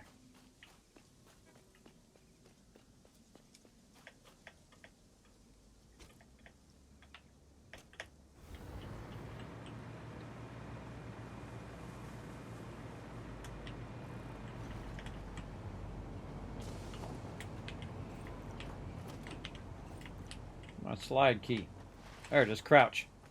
Pressing the wrong key. All right. Now we got to make another one of these. But we want to make a level 2 version of it. So we'll go ahead and put that on our to-do list here. A bunch of Mark IIs. So we're going to need a bunch of this stuff. So again, we'll take it out of the overflow. Over here. Going way to the front. Oh, there goes some of them pipes we need. Let's go back one. Oh, they're flowing all the way through. So one of these ones in the back has them all. See that how it flows them all the way through there sometimes? So yeah, now it's switched to something else. It's switched to this. See, and then it flows that item all the way through. It's usually the bottom item, and then it will flow that all the way through to the end first. Now I'll grab some more steel pipes there. Definitely put some of this concrete back. Let's see, any extra modular frames hiding in there? Absolutely. Encased industrial beams. Yeah. Nope, nope, and nope. Sort that a little bit. Nope. Again, I could go get it out of my box that I already have it all sorted into, but why not just use the overflow? Now let's see if it ran those things down the line. I would think they would still be back here. Nope, not back there. And again, these are all the overflow boxes that I'm just trying to get rid of most of this stuff, but using it if I need to. Yeah, they're out of there. All right, already got rid of them. Okay. So now we need to replace our logistics stuff here, or no, production stuff, and rebuild our equipment workshop. Okie dokie. Now we're going to need some portable miners. Going to need some more of our rods. All right, any easy rods? Yeah, right there. More over here? No. No. No. Oh, back two are already empty. Nice. Nice. I like it. Let's make a couple of these portable miners. There we go. Now, I typically don't make the miners unless I'm nearby where I'm going to actually use them because they take up a full inventory slot each. So it's not really worth it unless you're actually about to build it. Where in this case, I am. Now, that's a Mark 1 down there. I don't want to replace my Mark 1s with Mark 1s. I want to replace them with Mark 2s. So what I'm going to do is go ahead and utilize my Mark 2 down here. Like that. And let's put this as number 5. There we go. And that'll allow me to access that up right through the middle of that foundation. All right. Well, we're going to take that out. We're going to move this over. And there we go. Okay, same thing down here. We'll take this one out. We'll take that out. And then we are going to build another of our equipment things, so we don't have to run all the way over there. Build one more of these. There we go. And let's turn it this way this time. Now that one's going right through there. So then build around that. You get the idea. Then this one down here, also a Mark 1. Take that out. Upgrade that. Oh, we do not have enough room. Just going to throw some of that away. Now, I could just throw all this away too. But the other way gets you tickets. So it's worth your time to just throw them in there and let it run. We'll tie this all back into our actual production later. Take these two out just to make it easier to look at it. That already is a Mark II. All right, well, hey, I don't have to do anything with that one. Sweet. Any more over here? I don't think there is. But let's float off the side and just look. I think there was just 4. 1, 2, 3, 4. Yes.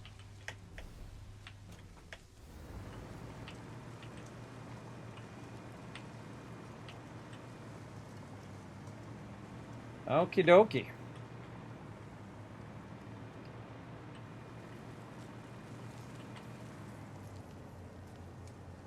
I think that's looking good. We got all of our nodes there. Oh, we got to go get this other node. I'm just putting these up here so that when I put down the foundations, I know where all my stuff is. That is super, super useful in the long run. Are these 2s? Those are 2s. All right, cool. Means I don't have to take those out. Those ones are just on the ground, as you can see. I didn't put foundations on those. But we'll go ahead and do that. Don't need this one anymore. All right, I think we're ready. Ready for some more fun over here. Let's see if we can run. Nope, didn't take out any lines, so we need some cable. Let's get a little wire. Oh, I could definitely use more wire. What happened to all my wire?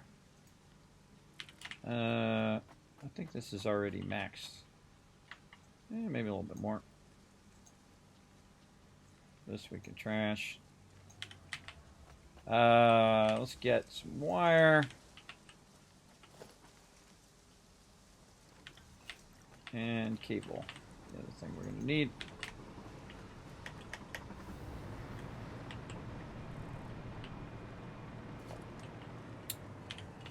Okay, so let's do this thing that we're talking about.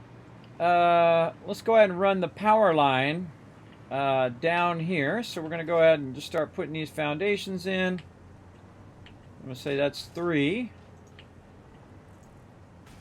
And then 3 more there. And then we're going to find where our connectors are right here. And then we're going to go ahead and grab this, and we're going to run this across over to here. Woo, down we go. We're going to try to put it on the side, like that. Now, we have power on this side. And so, what you can do is put it every so often all the way down the thing, so that you have power wherever you go. And now we can also build out like this, and like this. And basically do that. This way, when I'm putting the power in, it's just easier because I can see in the direction that where I'm trying to drop it. So as I go forward, I'll get out of distance, boom, and then I'll drop. And so when I drop, I can go ahead and move back. And also, the little indicator down here will tell me. So I'll know what my kind of max distance is before I hit that thing, right about there, say. So let's go back by 1. Let's count how many that is. 1, 2, 3. So about 3 there. So, you know, if you really want to be sure that you're going to have power all the way down, you can just go ahead and run it every 3. So we'll just go ahead and run 3 of them. And run that power.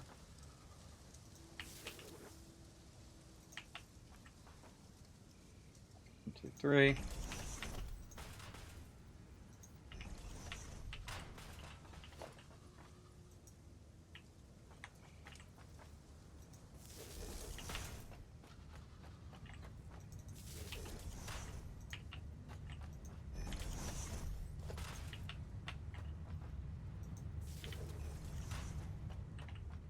And all right. So now we'll do another row.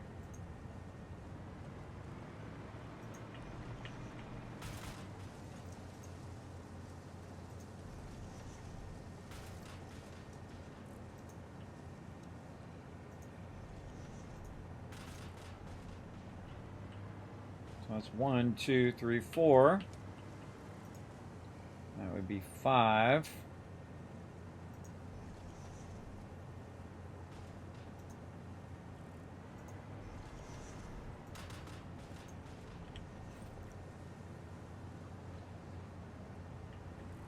And then this would be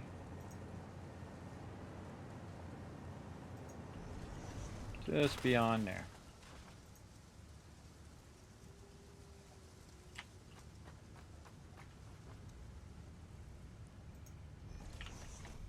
Okay.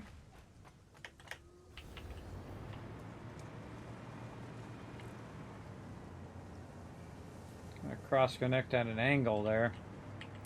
But it doesn't matter as long as it works.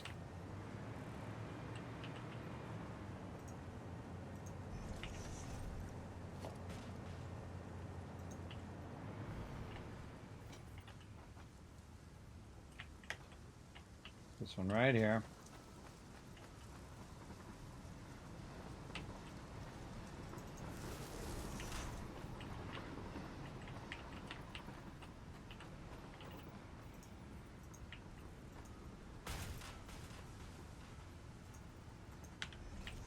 Now, why am I doing it 3 this way and 6 this way?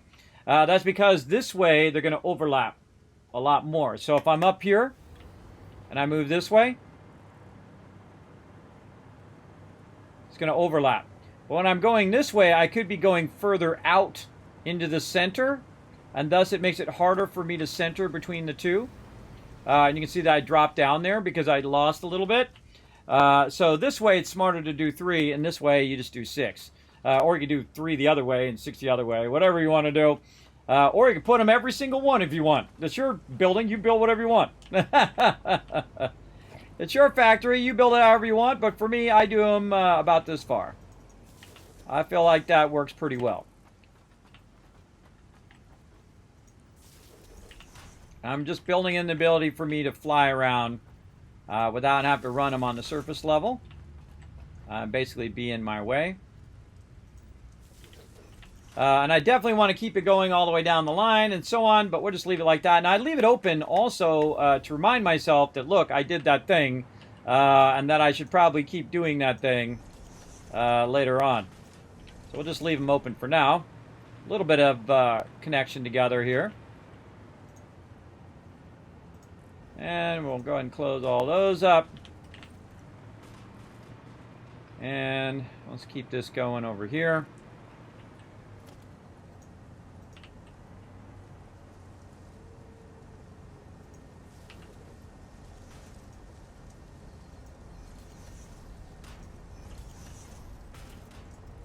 And also now we know how many of these we can do. Basically like a template now. Before we need to start putting our power down. So right to here. And then that'll make it easier to do the power on both sides. Take all these. Oop, not those. Take all these out. Come on. There we go.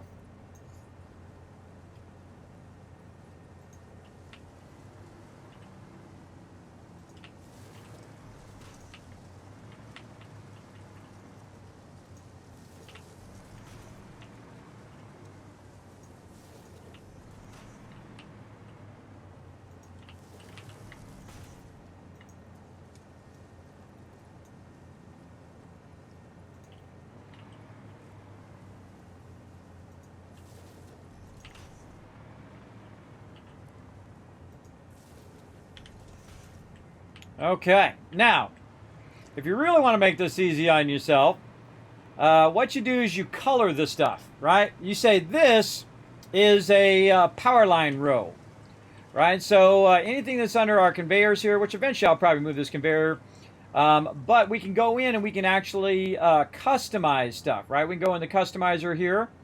We can say, you know what, I want this to be blue.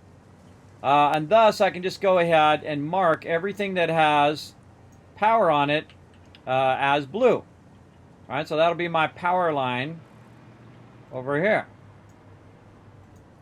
There we go. So I can pick up this as well and go to this. Fill this one in now. Pick this up over there. And notice that it doesn't pick up it doesn't actually pick up the color when you pick up the item, right? You actually have to color it with the customizer. Again, swatch, run it along there. I used to have to collect berries and do all of that stuff. I forget where I stopped though, so we gotta kind of look and see where do we stop. Right there. All right, so we'll put these back in, but we'll say okay when we're putting it in, we stopped right there.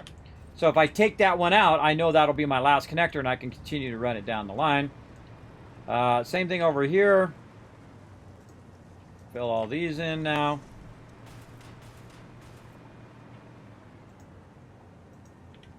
Now, the color that I usually use for this kind of stuff, where you're running power lines and stuff, just like they do in real life, everybody, where they run it down the middle of the street or they run it underground, I usually run it along my road. And my road is typically yellow. So I'll go ahead and just run a nice little yellow road here. You can also use your custom road things, which will help you as well. Now, see, I don't know how far I went with that. I think I went all the way down to the end. down to there. Yeah, that's where we are. There we go. Nice and easy to remember later on. And then maybe to make this a little easier, we just do the in one here. We take our customizer, we go to yellow. We just customize that last one so we know where the end of it is. And then we fill the rest of these in. Like so. If I have to, I'll take it back out if I, forget where it's at. I wonder if you can put this like on number 6. Oh, you can! Oh, that's awesome. I forgot you could do that. You can just actually put it down in your bar down there. So I don't have to keep going in the customizer each time. Awesome. Okay, you get the gist of that. Let's really go to town here.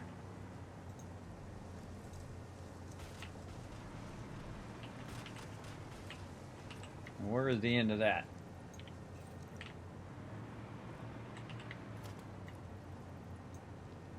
Right there.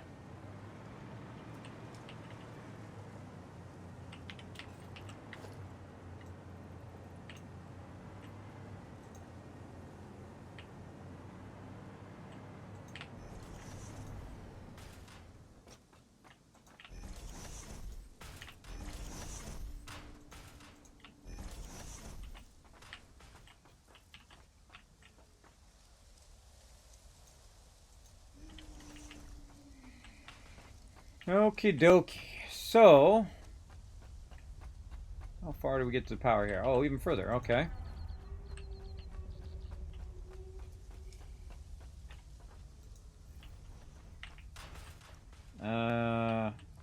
Move my hub. Doesn't really matter where I move it right now, just so it's not in my power way. And again, keep running that. 1, 2, 3. Now there's another purpose as the reason why I'm running these only 3 in this direction, which you guys will see really soon here when I get down to this stuff here at the end. 1, 2, 3. 1, 2. It happens to be a little too close, but that's okay. What I can do is actually run it like this. Take this wire out and run it straight out of the ground up into there and then cover it up.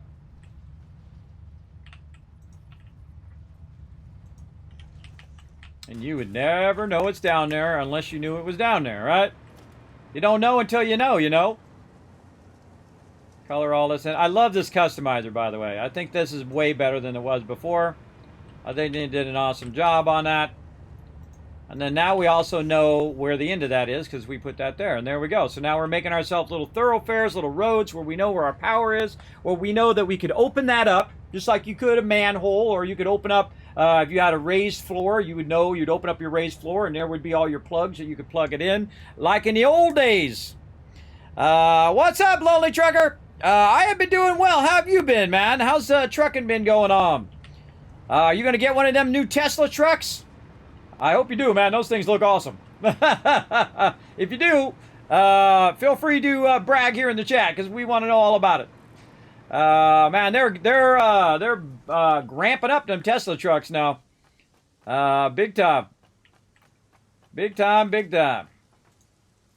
1, 2, 3, right here. Now, see, what this is for is so I can use this for the power of my different machines and what not I have nearby. And I can just tap into the power at any time by putting them right into the ground. Speaking of. Right there. And then once we got it filled in, we don't really need it right this second.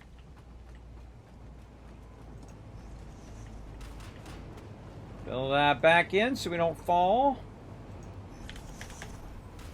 Go on up, use our customizer. And bada bing, bada boom.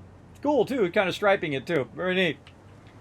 Kind of like you stripe your lawn, right? When you do your little stripe stuff. Pretty cool, but look at that. The power goes from all the way over there, all the way over that way, and then also ties into this other side. And we can build out the rest of it, everybody, but we're going to run out of time. So we got to get back over here to our blue printer. Let's get rid of some of this stuff I got on me. I got way too much concrete on me here. And now we got to make some decisions. Let's grab a little bit back. We got to make some... Whoa, hey-oh. Nope, nope, nope, nope. Did you know you can turn yourself around? You absolutely can if you accidentally went in there. That's why I usually keep those things up much higher, because they like to suck me in if they're at that lower level. What we're going to do is go over here to our blue printer and have some fun with that. So let's go ahead and look here. And we're going to say, okay, let's clear the designer there. It's been cleared. We can go ahead and get our stuff back. How do we get all that back? Oh, through the box over here. Sorry, I forgot. Take all. There we go. Oh, why did that not clear? Clear designer. Oh, that's not counting as on... Oh, that's why it only did 4. Ah, that didn't count as on the designer. Ah, that's why we only did 4 on that blueprint. Oh, hold on. We got to fix that.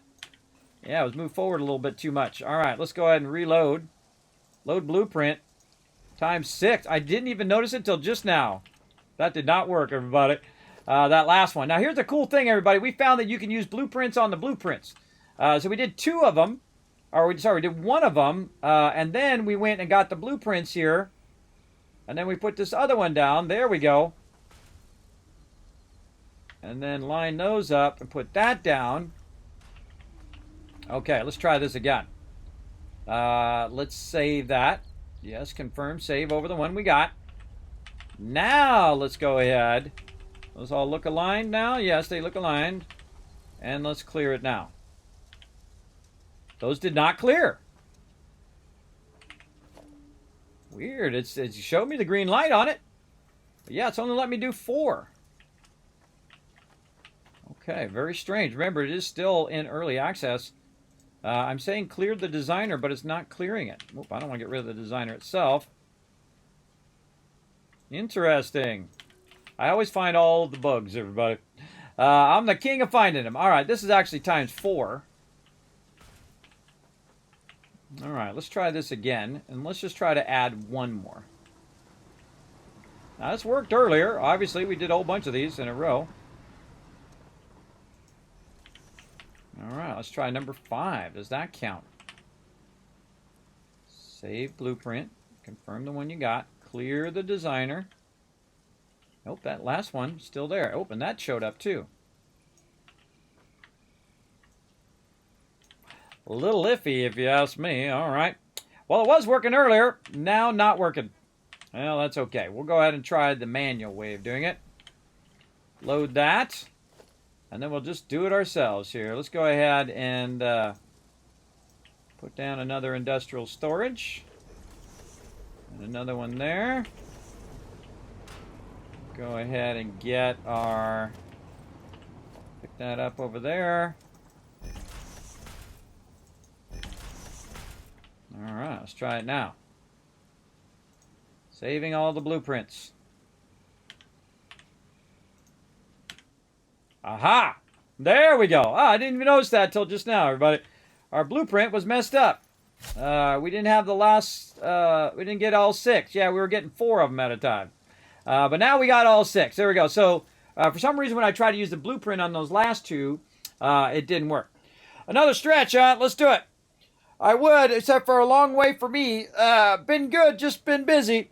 Hey, that's good. You know, it's scary. It's not it's as scary being busy as it is being not busy. As an artist, or I would imagine as a trucker as well, or any job in which you, the less amount of jobs you have, the less amount of money coming in, and the more nervous you become. Always good to have a lot of stuff. Yes. Yes, well, I did it earlier. You can see I put all of those ones in, and I put all 6 in by using the blueprint on the blueprint machine. But that definitely looks a little funky there. I don't know what happened. But, you know, we can always work around it. And now it does look like it's working. And we can load all of them in, and then we can also clear them all at the same time as well. All right, that's working. Okay, so now what we need to do is we need to think about our production. Now, what normally would happen is you say, hey, Kismet, all right, I'm going to go ahead and do some stuff here, and I'm going to put this down here. And I'm going to put a whole bunch of these down right next to each other. But what we need to think about is how we're going to run our lines. Not necessarily how we're going to do our things. These are fairly easy. You put a bunch of them, just slap them down and do whatever. But how are we going to run our lines when we go ahead and do all of our stuff here?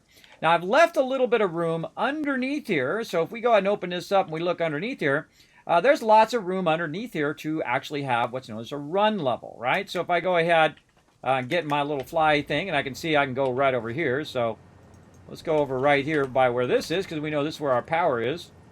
Right there. We can just slide on down. By the way, it's also colored on the bottom side, which is very helpful. But you can see we have plenty of room under here to run all of our lines and run our stuff to our different places where we want it to be. Well, we don't have to run it up there on our upper level, which is where we have our factory, right? Now, where are we going to be working from our iron? Well, right there, obviously, we've got 4 nodes over there and 2 nodes up here. That's 6 nodes of iron, plus we have 2 more nodes over there. Now, what we could do is take all of it and put it in a central place and then build whatever we need from there. And that's going to be much easier, and we can run it from underneath.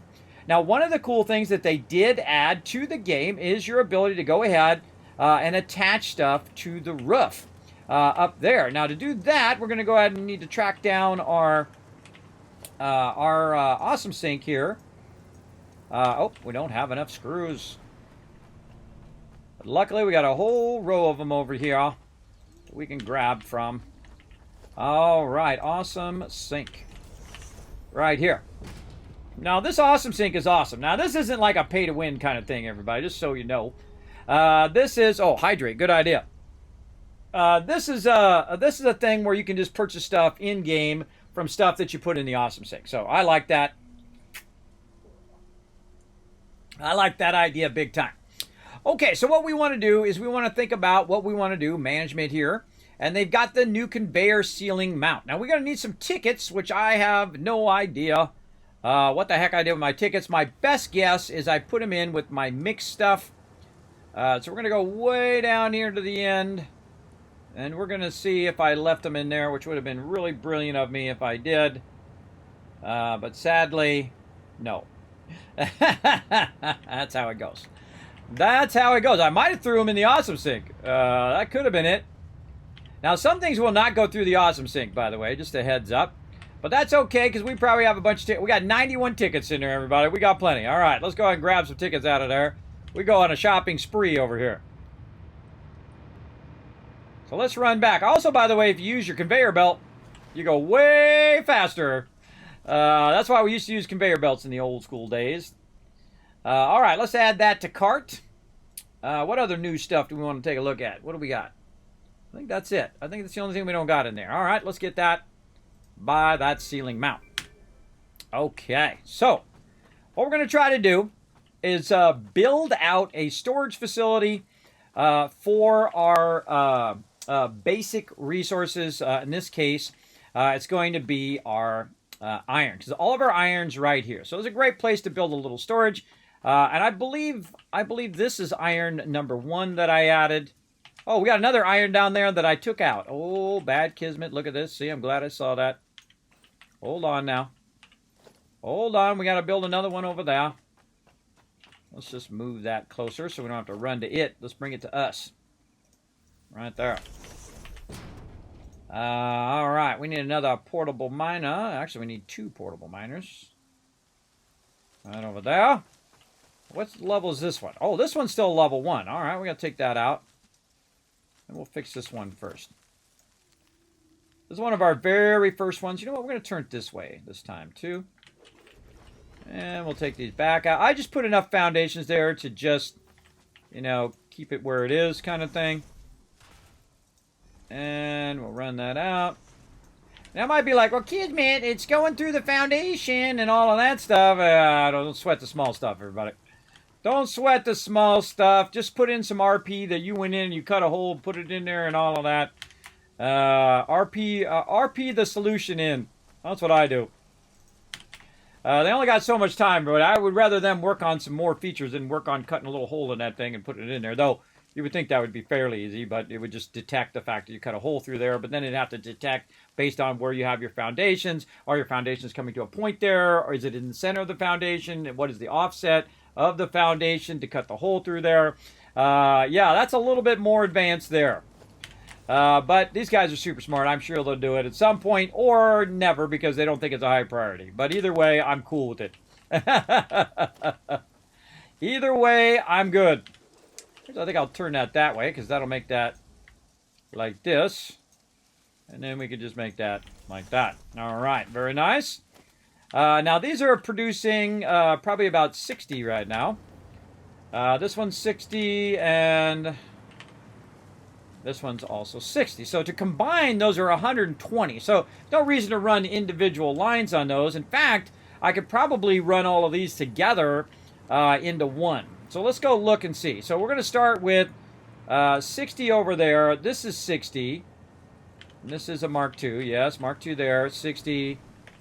This one's 60.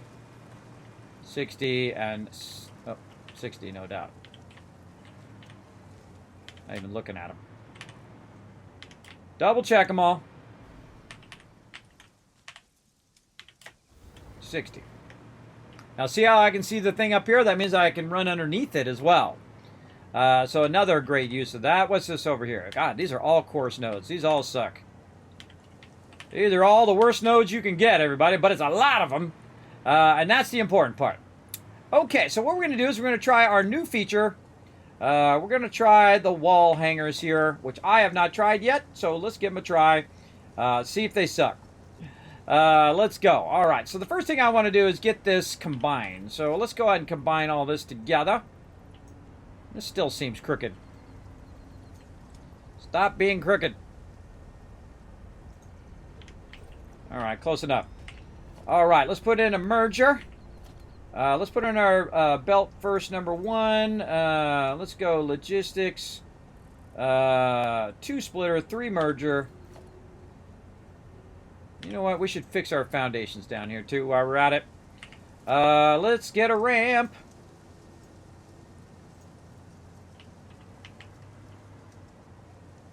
Show you a great little ramp trick. If you aim a little higher, it's going to be like that.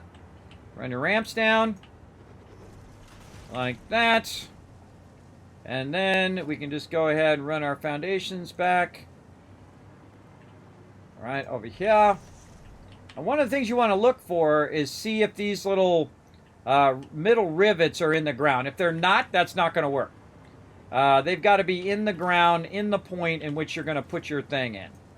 So let's see if this is going to work. Oh, no, that's not going to work. But we'll try it anyway just to show you. Over here. You can see that it doesn't snap in there. It doesn't work. It's got to be down a little bit lower. So let's go ahead and take all that out. And then let's use a smaller ramp, like one of these. Actually, maybe even the smallest ramp. Let's try the smallest ramp first. Put this underneath that. Now, why am I doing this? Well, I'm doing this so that if I ever want to, put a ramp in or tie this in with all my other stuff, this will already be aligned to my primary base. You can also use the world grid, which I find works okay. Hit and miss sometimes. Hit and miss. So there we go. So now we got that aligned. Now that is actually still not aligned to this, by the way. That is still not aligned to my actual foundation. It is aligned to the actual node.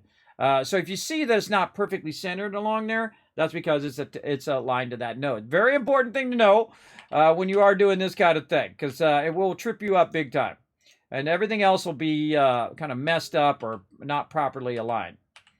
All right, so let's do that. Maybe a little bit of this. There we go. And then we're going to go ahead and turn this one this way. A little bit like that. And where are we going to do? Let's go right here. Let's do this side. So now we're going to go ahead and put a merger. Now, I'd go ahead and turn the sound off because we're getting a lot of train noise over there. So we're going to go ahead and do... Let's do this way. Hit it when you click it, and that's when it moves. Right when you click it. All right, let's see how I like that. Let's go in and do this as number 4. And that actually is good enough. All right, so we'll take this out. Put this over here for right now, and we're going to do something else sneaky with that here in a second. But we also want this to go ahead and come out of here. We're going to set this number 5 and run that in there. Run this into there. Now, we got a bit of a problem. See right there where it won't go in there? That's because it's not straight. So one of the things you'll want to do is offset it just enough in which you can get that in there. So it doesn't necessarily have to be perfect in there because you're going to have trouble making it perfect. But you just go ahead and do that. And this will go maybe here if it wants to let me. Oh, it turned it. Darn it. It didn't remember the way I had it last time. Irritating. Turned it. There we go. All right. Put that there. Will not go there, but will go there. And then why I'm putting this over here is so that's in its own thing. And you can work that so that it's even less than that. But it's only taking up one foundation's worth of space, and you can also fill in the rest of it, as well as you just put a foundation in there. And what I'm going to do is actually not run it up there, but I'm just going to go ahead and eyeball it that way, because I'm actually going to run it underneath. So we want to kind of look at where we want to run it, right? Do we want to run it along where our stuff is here? Probably not. And this one, there's like a ramp still here. What's up with this ramp? Just notice there's a ramp there. And all of this. All of that, so I got to take that back out, because I built that ramp so I could flatten it out down there. All right. Oh, look out! Chester, again, thank you for the raid, and Lonely Trucker giving tons of love. We got a Love Train Conductor in the chat, everybody. Lonely Trucker coming in, showing some love to Chicago, Kellum Mall, Insolent, Beck, and Wackanole, all getting a gift to sub. Make sure to show some love in the chat. Make sure to say thanks to Lonely Trucker. Help support the stream, helping you guys win epic loot here. You get the Kismet emotes, you get the animated emotes, the holiday emotes, you get 3 times the Kiz Caps by lurking in the channel, so lurk all month long, every single stream, and also 3 times the chance of winning those giveaways. And I got some giveaways coming up tomorrow, so be around tomorrow during the day, 1 p.m. Eastern Standard Time. More giveaways for you. Perfect time to get that free gifted sub. All right, that's looking good. Okay, so what we want to do is just kind of run it along here. We want to try to line it up like that. So we're going to go ahead, just trying to run it down the center. I'm going to go and put it right about there. I'm going to go ahead and take this out now and go ahead and turn this right back around.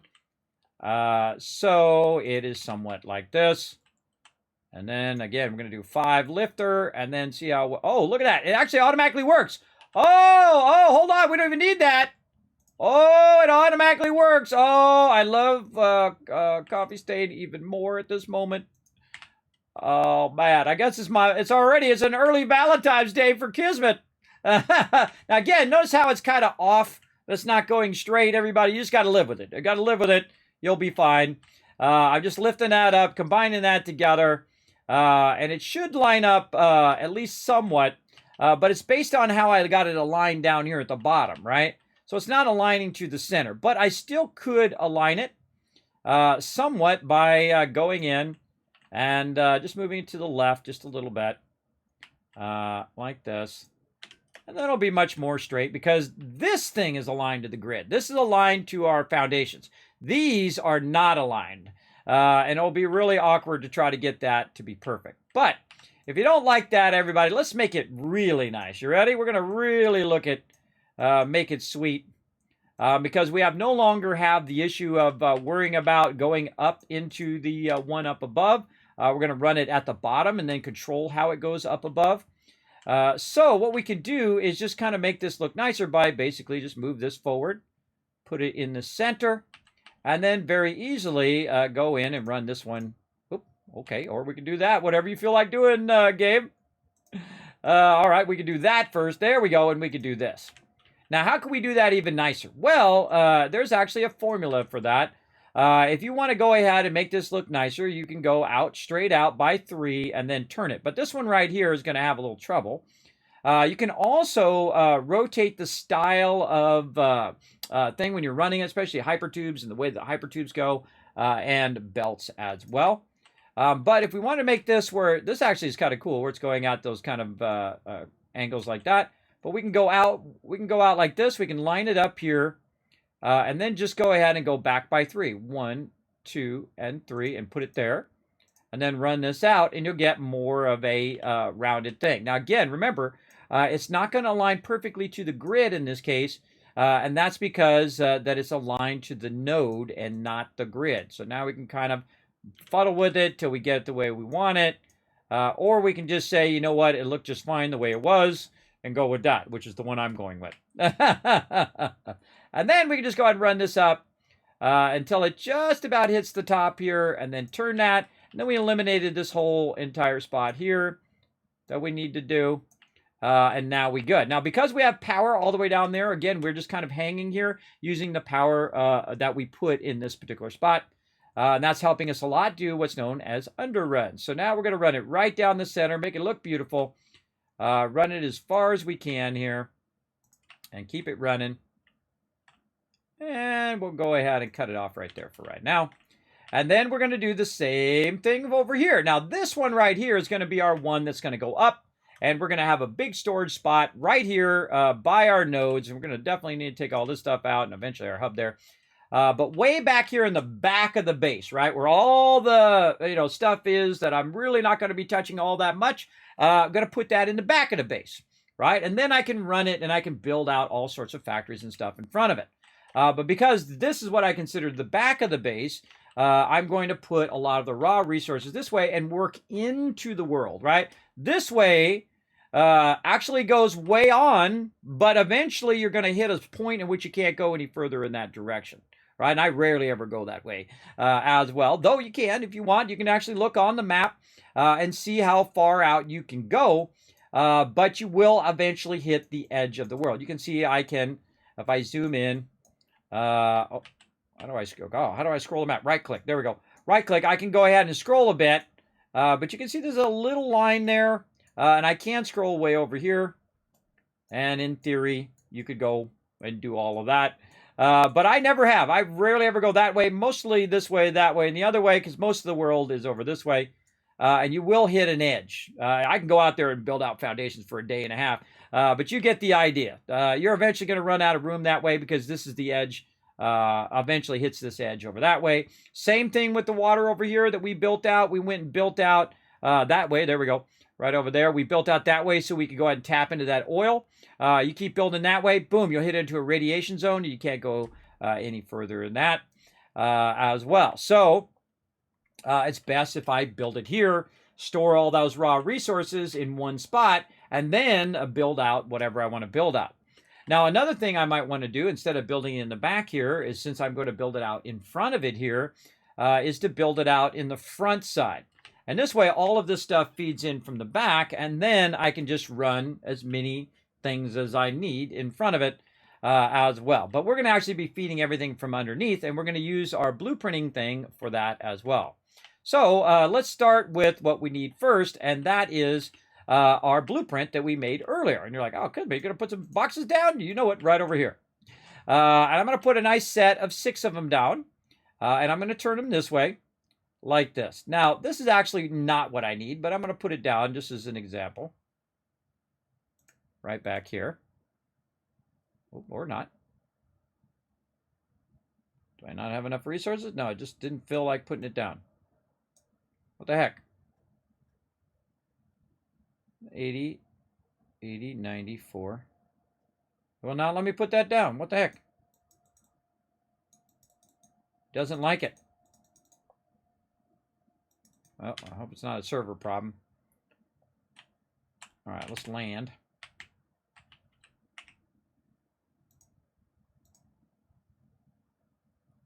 It's going to build it in an awkward way. I just know it. Nope. Blueprint. Default blueprint. Will not let me build it at 6. Maybe that's why I only did 4. I don't know. It's glitched out now. It's always something, everybody. Always something. All right, let's clear our designer here. Load our blueprint. Do our thing back again. Let's take the last 2 out and see if that fixes the problem. So we just fixed our blueprint. where it had 6, which is what I was hoping I could get out of it. But let's save it again. Go over here and do this again. Okay. Let's try it again. Blueprint.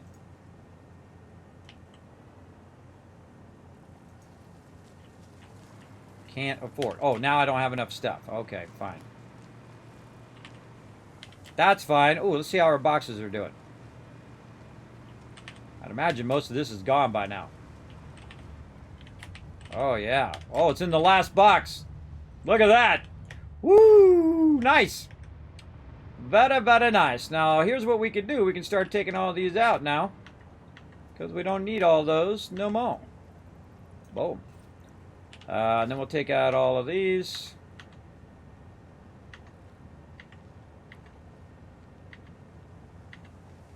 Just pressing and releasing control. Easy peasy. And we'll just use those. We'll leave 4 of those there. We'll just use those over here. And look at this. See, it built this, which is weird. I feel like it's glitching out.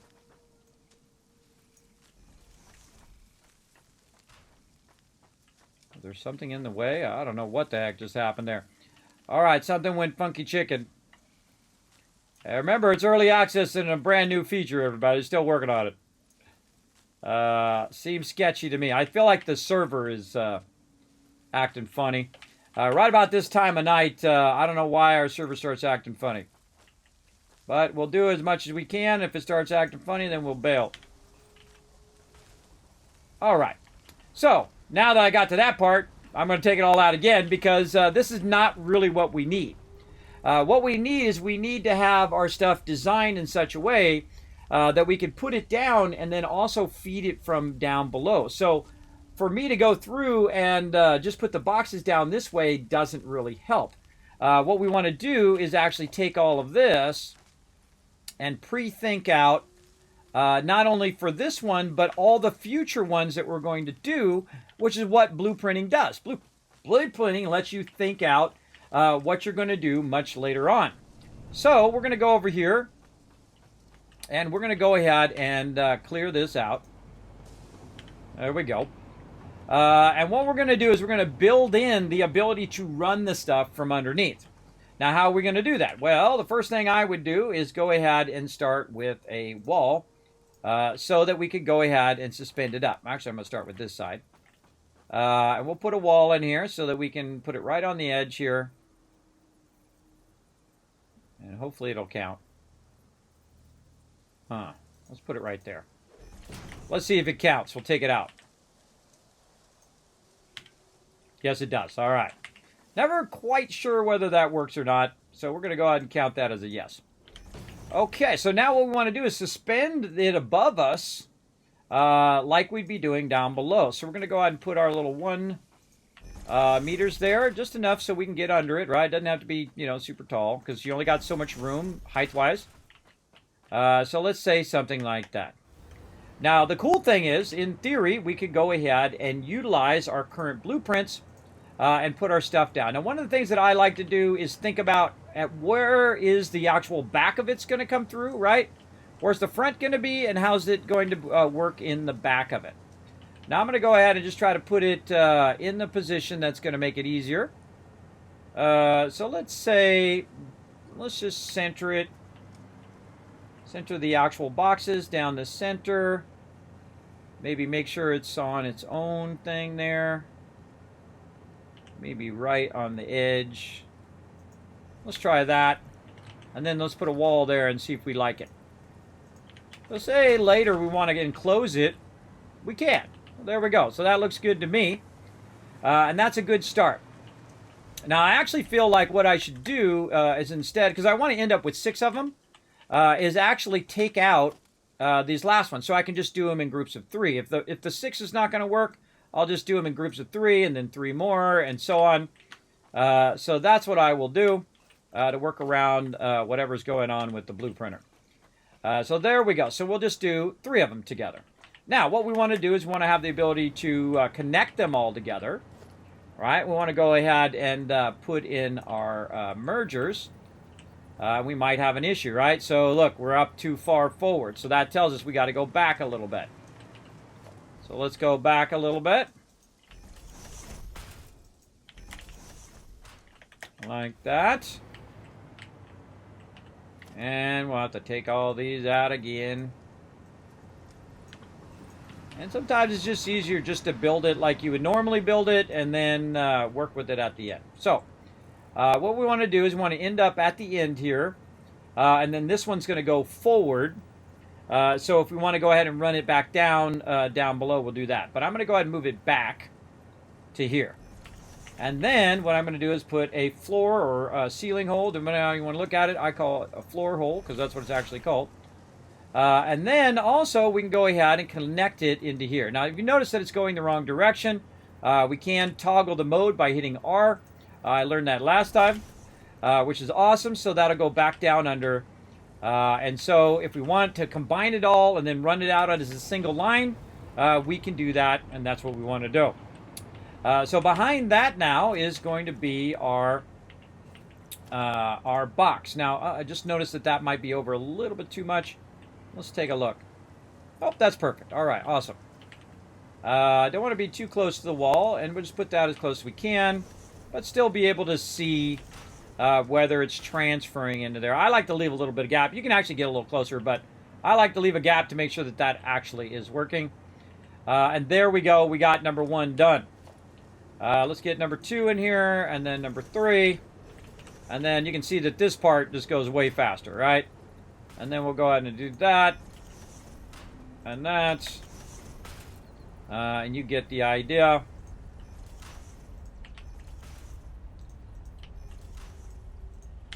And now they're all combined together.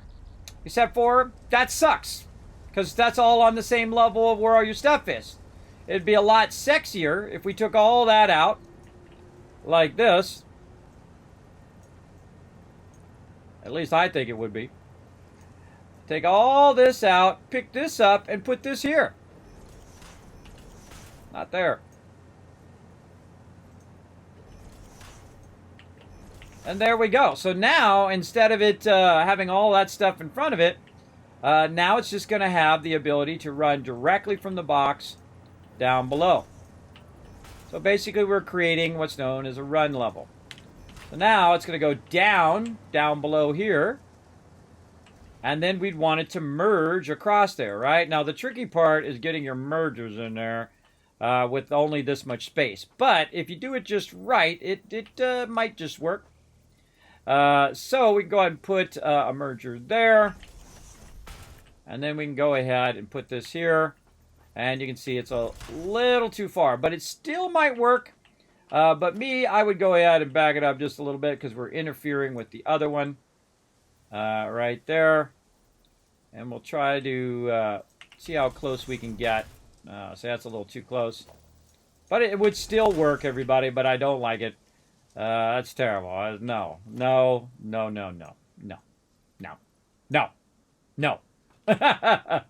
All right. So let's try this away. Let's go where it comes in here, but goes out on the other side, which basically aligns to the back of it here.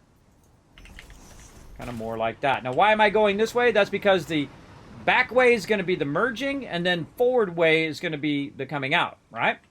And again, you can do this 1,000 different ways, everybody. Whatever you like, whatever floats your boat, you do your thing.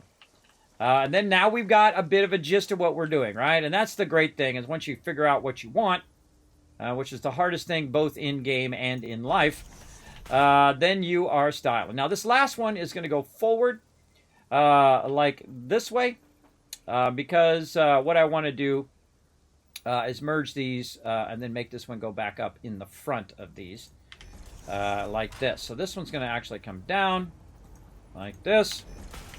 And this one is going to come around, if we can get it to go that way. And see if we can get it there. So we can't feed it that way. So what do? Well, we try to figure out a way to get that to go in there. Or merge that in there and then come back around. But that's going to be a problem no matter what you do. So this one here, we could just do the same thing, move that forward and do it that way, and just connect it across the front, right? Instead of doing it in the center, we just line them all up front side. And then also it'll take up less space if you think about it, space-wise. It'll be more efficient. And if you notice, you got that green line, which shows you that it's lined up. And so space-wise, we're going to be using less space. And that's one of the things you do in this game, is try to use the least amount of space possible for the maximum return. Now, you don't have to do that. There's nothing, there's no law that says you have to make it perfectly efficient. But, you know, people are going to start judging you. I'm just going to say. Not me. I don't judge. But people will start judging your builds based on how incredibly efficient it is. Now, see, I moved that one a bit closer. So let's go ahead and do the same thing over here to make it a little bit more efficient, a little bit more closer to the thing. We'll align those in both directions. There we go. Because this thing will automatically, the accordion that attaches will automatically accordion back and it connect there. And I actually like it better like that. So there's not that gap, because sometimes that gap is just enough to where it doesn't connect. So this way you know that you have a good chance anyway of those connecting. Also, it's good to know that that is the last thing that I put in. If you notice, the last thing I'm putting in is these lifters. I don't put them in first and then put the thing in there because it often doesn't work. So let's go ahead and run that like that. Run this like this. And again, if you look at these, the direction of these, it's coming down and going across, coming down and going across, and then this one's going out the front, and then ending up here. I forgot to put my thing as number 6. There we go. And then this one is going to end up going up above here in this top level, like this, and make sure it's going the right direction. And there we go. So look how clean that is, right? That's some super clean stuff. And then this would connect to whatever else we're doing, or we just take that off and just run it underneath. Either way. So again, pre-thinking that out. That looks awesome. And again, you can just enclose that in, you're good. Now, of course, we also want to get the resources up into the thing, right? So we'd want to do the same thing, but on the backside with a bunch of splitters. Instead of mergers. So let's go ahead and also get some power on this particular thing we're doing here. Let's call that number 7. No power lines there. How about way up here? Yep. That right over there. So I could use my little floaty thing. All right, same thing. And I love doing this, everybody. I think these floor holes was an absolute stroke of genius. I absolutely love those things. They are super useful. Why is my power so far away? Hey, you over there.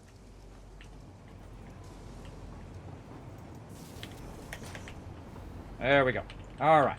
One of the things about using the, and we got to change that direction, about using the floating thing is you have a better angle to see what the heck you're doing.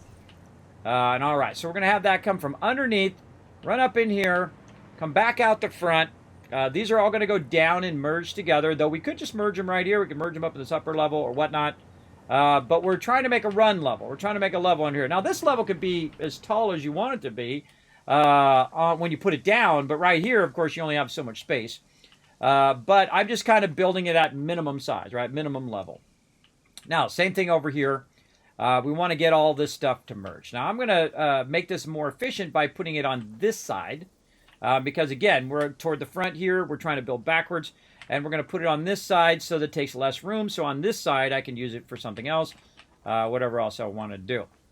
All right, we want to use a splitter now, not a merger. Splitter, there we go. So it's going to run it down, and this is going to go in to this, right there, and in here, and that's going to go out of here, up into there. And then another splitter. That is not a splitter. There we go.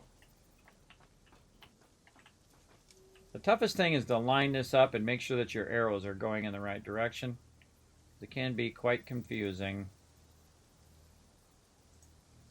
There we go. All right, that looks pretty good. Let's give it a go and see how we do. Make sure that's coming out of there. Yep. Going out, going up. Run these across into each other. Oh, that one's offset. See how that didn't go right into that? That means that that one's offset from these others. Why is that like that? Or maybe it's just maybe it's just too close. Nope, it's turned the wrong direction. Turn the wrong direction. Take that back out. Do not leave that in there, I'm telling you. So I thought I had it the right way, but apparently it was not. Let's try that again. We go from here to there, and there into there. All right, this should be the input. That is not the input of that. Okay.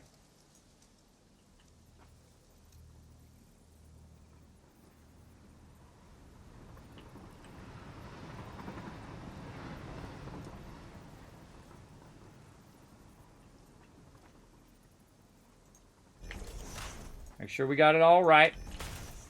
This is an input. How do we know it's an input? 3 lines are inputs.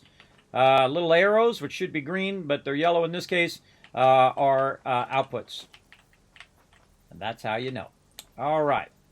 And again, which way is this? This is going in up to there, which is what we want. That's an output. Output, output. This is our input. Input, output, output. All right, cool. That's all working good. Just double checking now that I screwed that other one up. Make sure we got this going. Now, you'll know if it's not working. You'll know for sure right away. So we got our input on this side, goes up, goes in here. Now, why do I want this to run up into these boxes, everybody? That's because if I need the stuff, I can go and do it. Now, I can put it down the lower level, not even ever have to worry about it down there. But I want to come up to the upper level so I can go in and grab it at any time that I would need it. And it would be at level with the rest of my stuff. So let's go ahead and call this our elevated. Or let's call this the run level 3x large boxes. Both input and output from below across 3 boxes. All right, good enough. And then set icon, and I would just set it to my thing again right here, and then save blueprint. All right, then we can clear the designer and see if everything disappears. It did. All right, awesome. And now we're going to go use it. Let's go put it to work.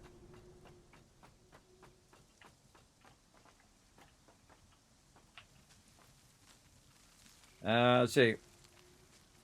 Wonder if it's because it's on the server. I know they have more server side. Oh, they absolutely do. The server's still experimental.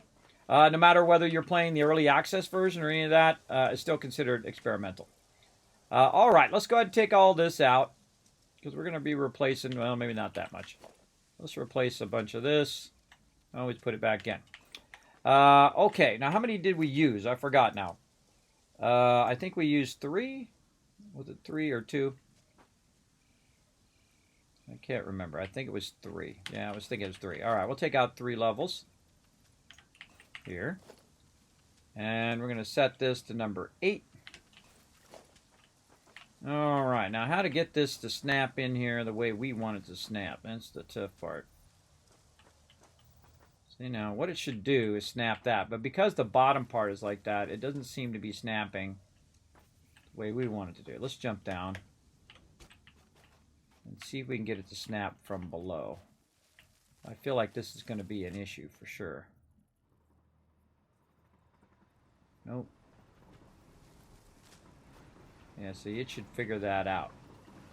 It should figure that out, that where the foundations meet each other.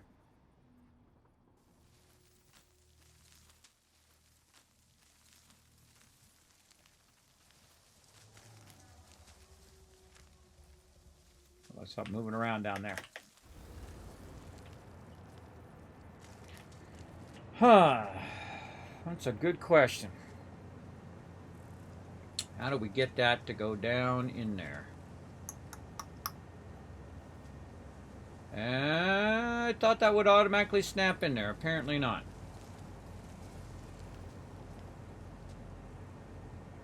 It's not smart enough.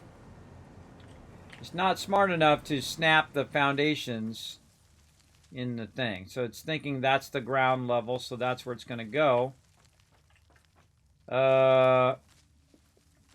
Here's what we do. We work around it by being smarter than the game. All right. Not always easy, but definitely possible. All right, let's start with our wall. We're going to put a wall in on this side, I think. Yeah, let's go ahead and run. This is 1, 2, 3. Let's run this across. And let's put our basic wall right there. Then we're going to go ahead and bring this down. I'm trying to go that way, but it won't let me. There we go. Take this out. And then we'll use this as our lower level. We have to know which ones are inputs and which ones are outputs as well. The wall is on the output side. Oh, so the wall is on the other side. But if we utilize the wall to snap to the wall, will that work?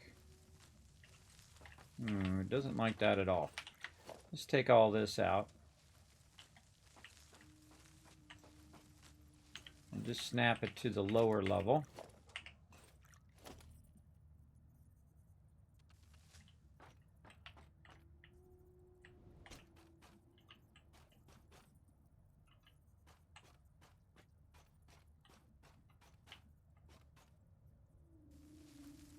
Oh, yeah.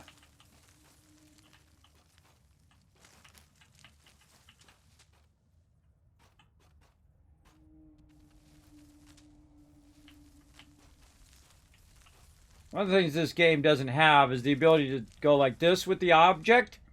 It really needs that like Fallout 4 has. Because that's just awkward. That's just crazy awkward way of doing that.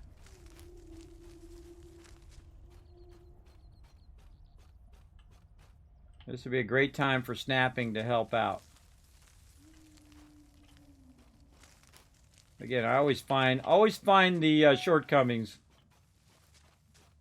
I had to move way back.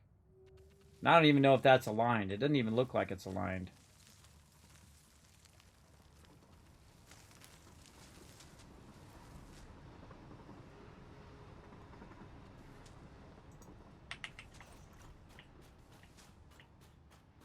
That didn't even align. It didn't even lock the walls together. Pitiful. Pitiful. All right. Well, you know, they're still working on it.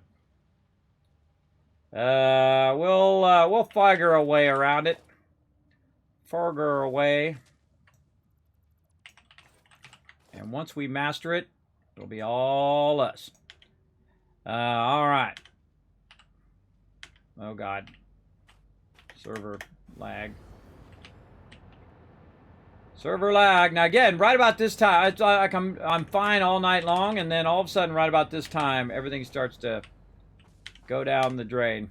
It's like they're doing maintenance, or someone's doing something on the same server that's sharing with my server, and it's slowing it down. I don't know. My character starts getting to a point where I can't do anything. All right. Well, I'm running over anyway. Yep. Network error. All right. Well, I think that's probably to tell us that it's probably good enough for tonight, because I'm not going to suffer through that. We'll come back in the future and continue to do that. That gives you a bit of blueprinting and how we could do blueprinting. And what we would do is just run our main lines in there, and then we could go ahead and build out all of our factory stuff, also doing our lower levels and our upper levels. Kind of feel like also if I built a wall on the upper level, that maybe that would snap, or I could build the lower level completely out. And then do a whole bunch of things there so it would snap in there properly, and just build one level down and then put it down in there, and then it would automatically be sync, and then take out all the walls. There's like 50 different ways that you could get that going. I know I could do it. It's just which one is the easiest way and which one would be the most efficient way to snap that into place when you're done. I kind of feel like you have to do the bottommost level. So if we put a bottom level in there and then, brought our level down to that bottom level, removed everything around it, set it down in that bottom level, it'd be there, and then we just fill in the rest of the top again. Yep. All right, time to go to the Kismet Love Train. Let's go.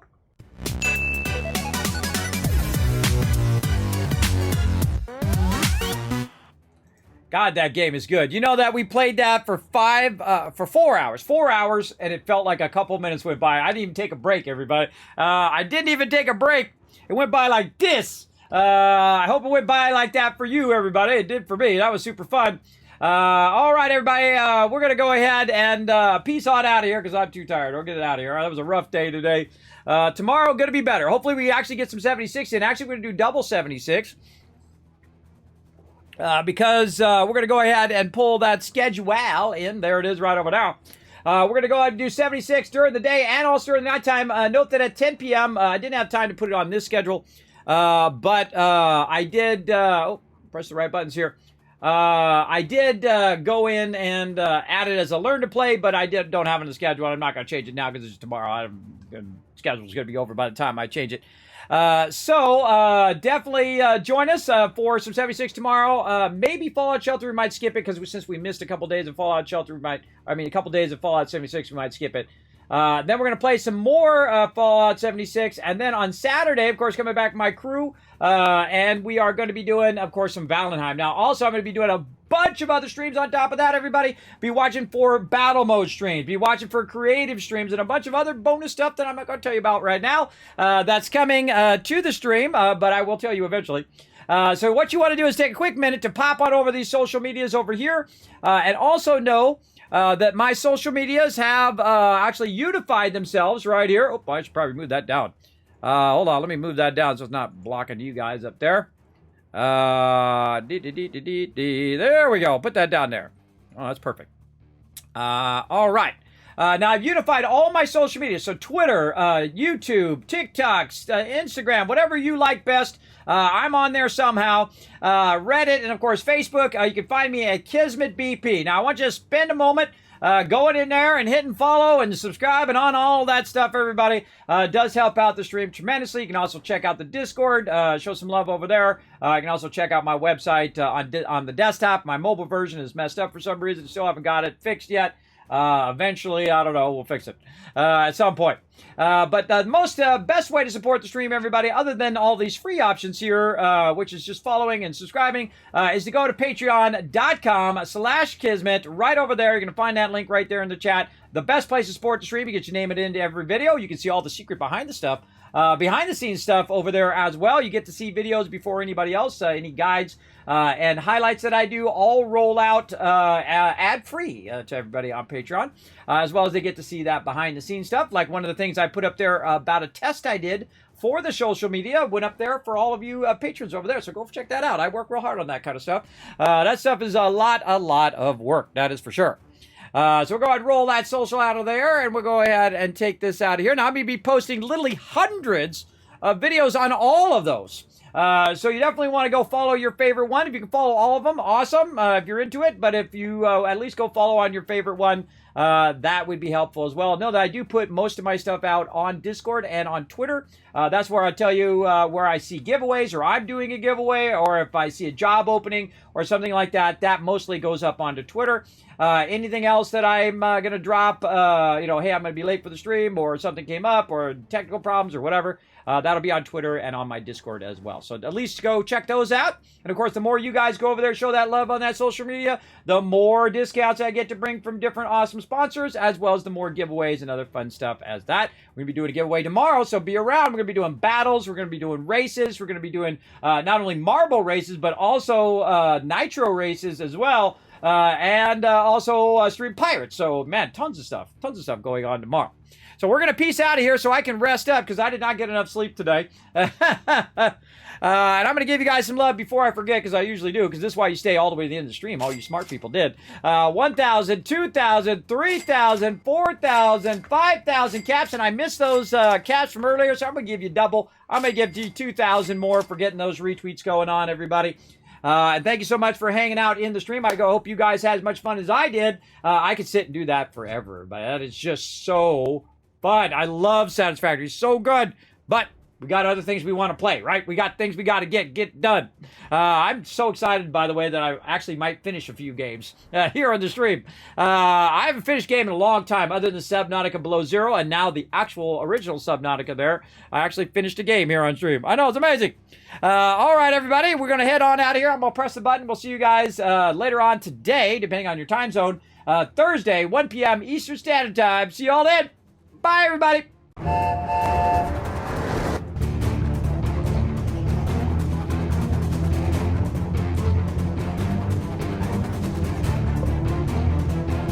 Hi, this is Norbert. Thanks for watching. Press the subscribe button. We'll see you all next time. Bye.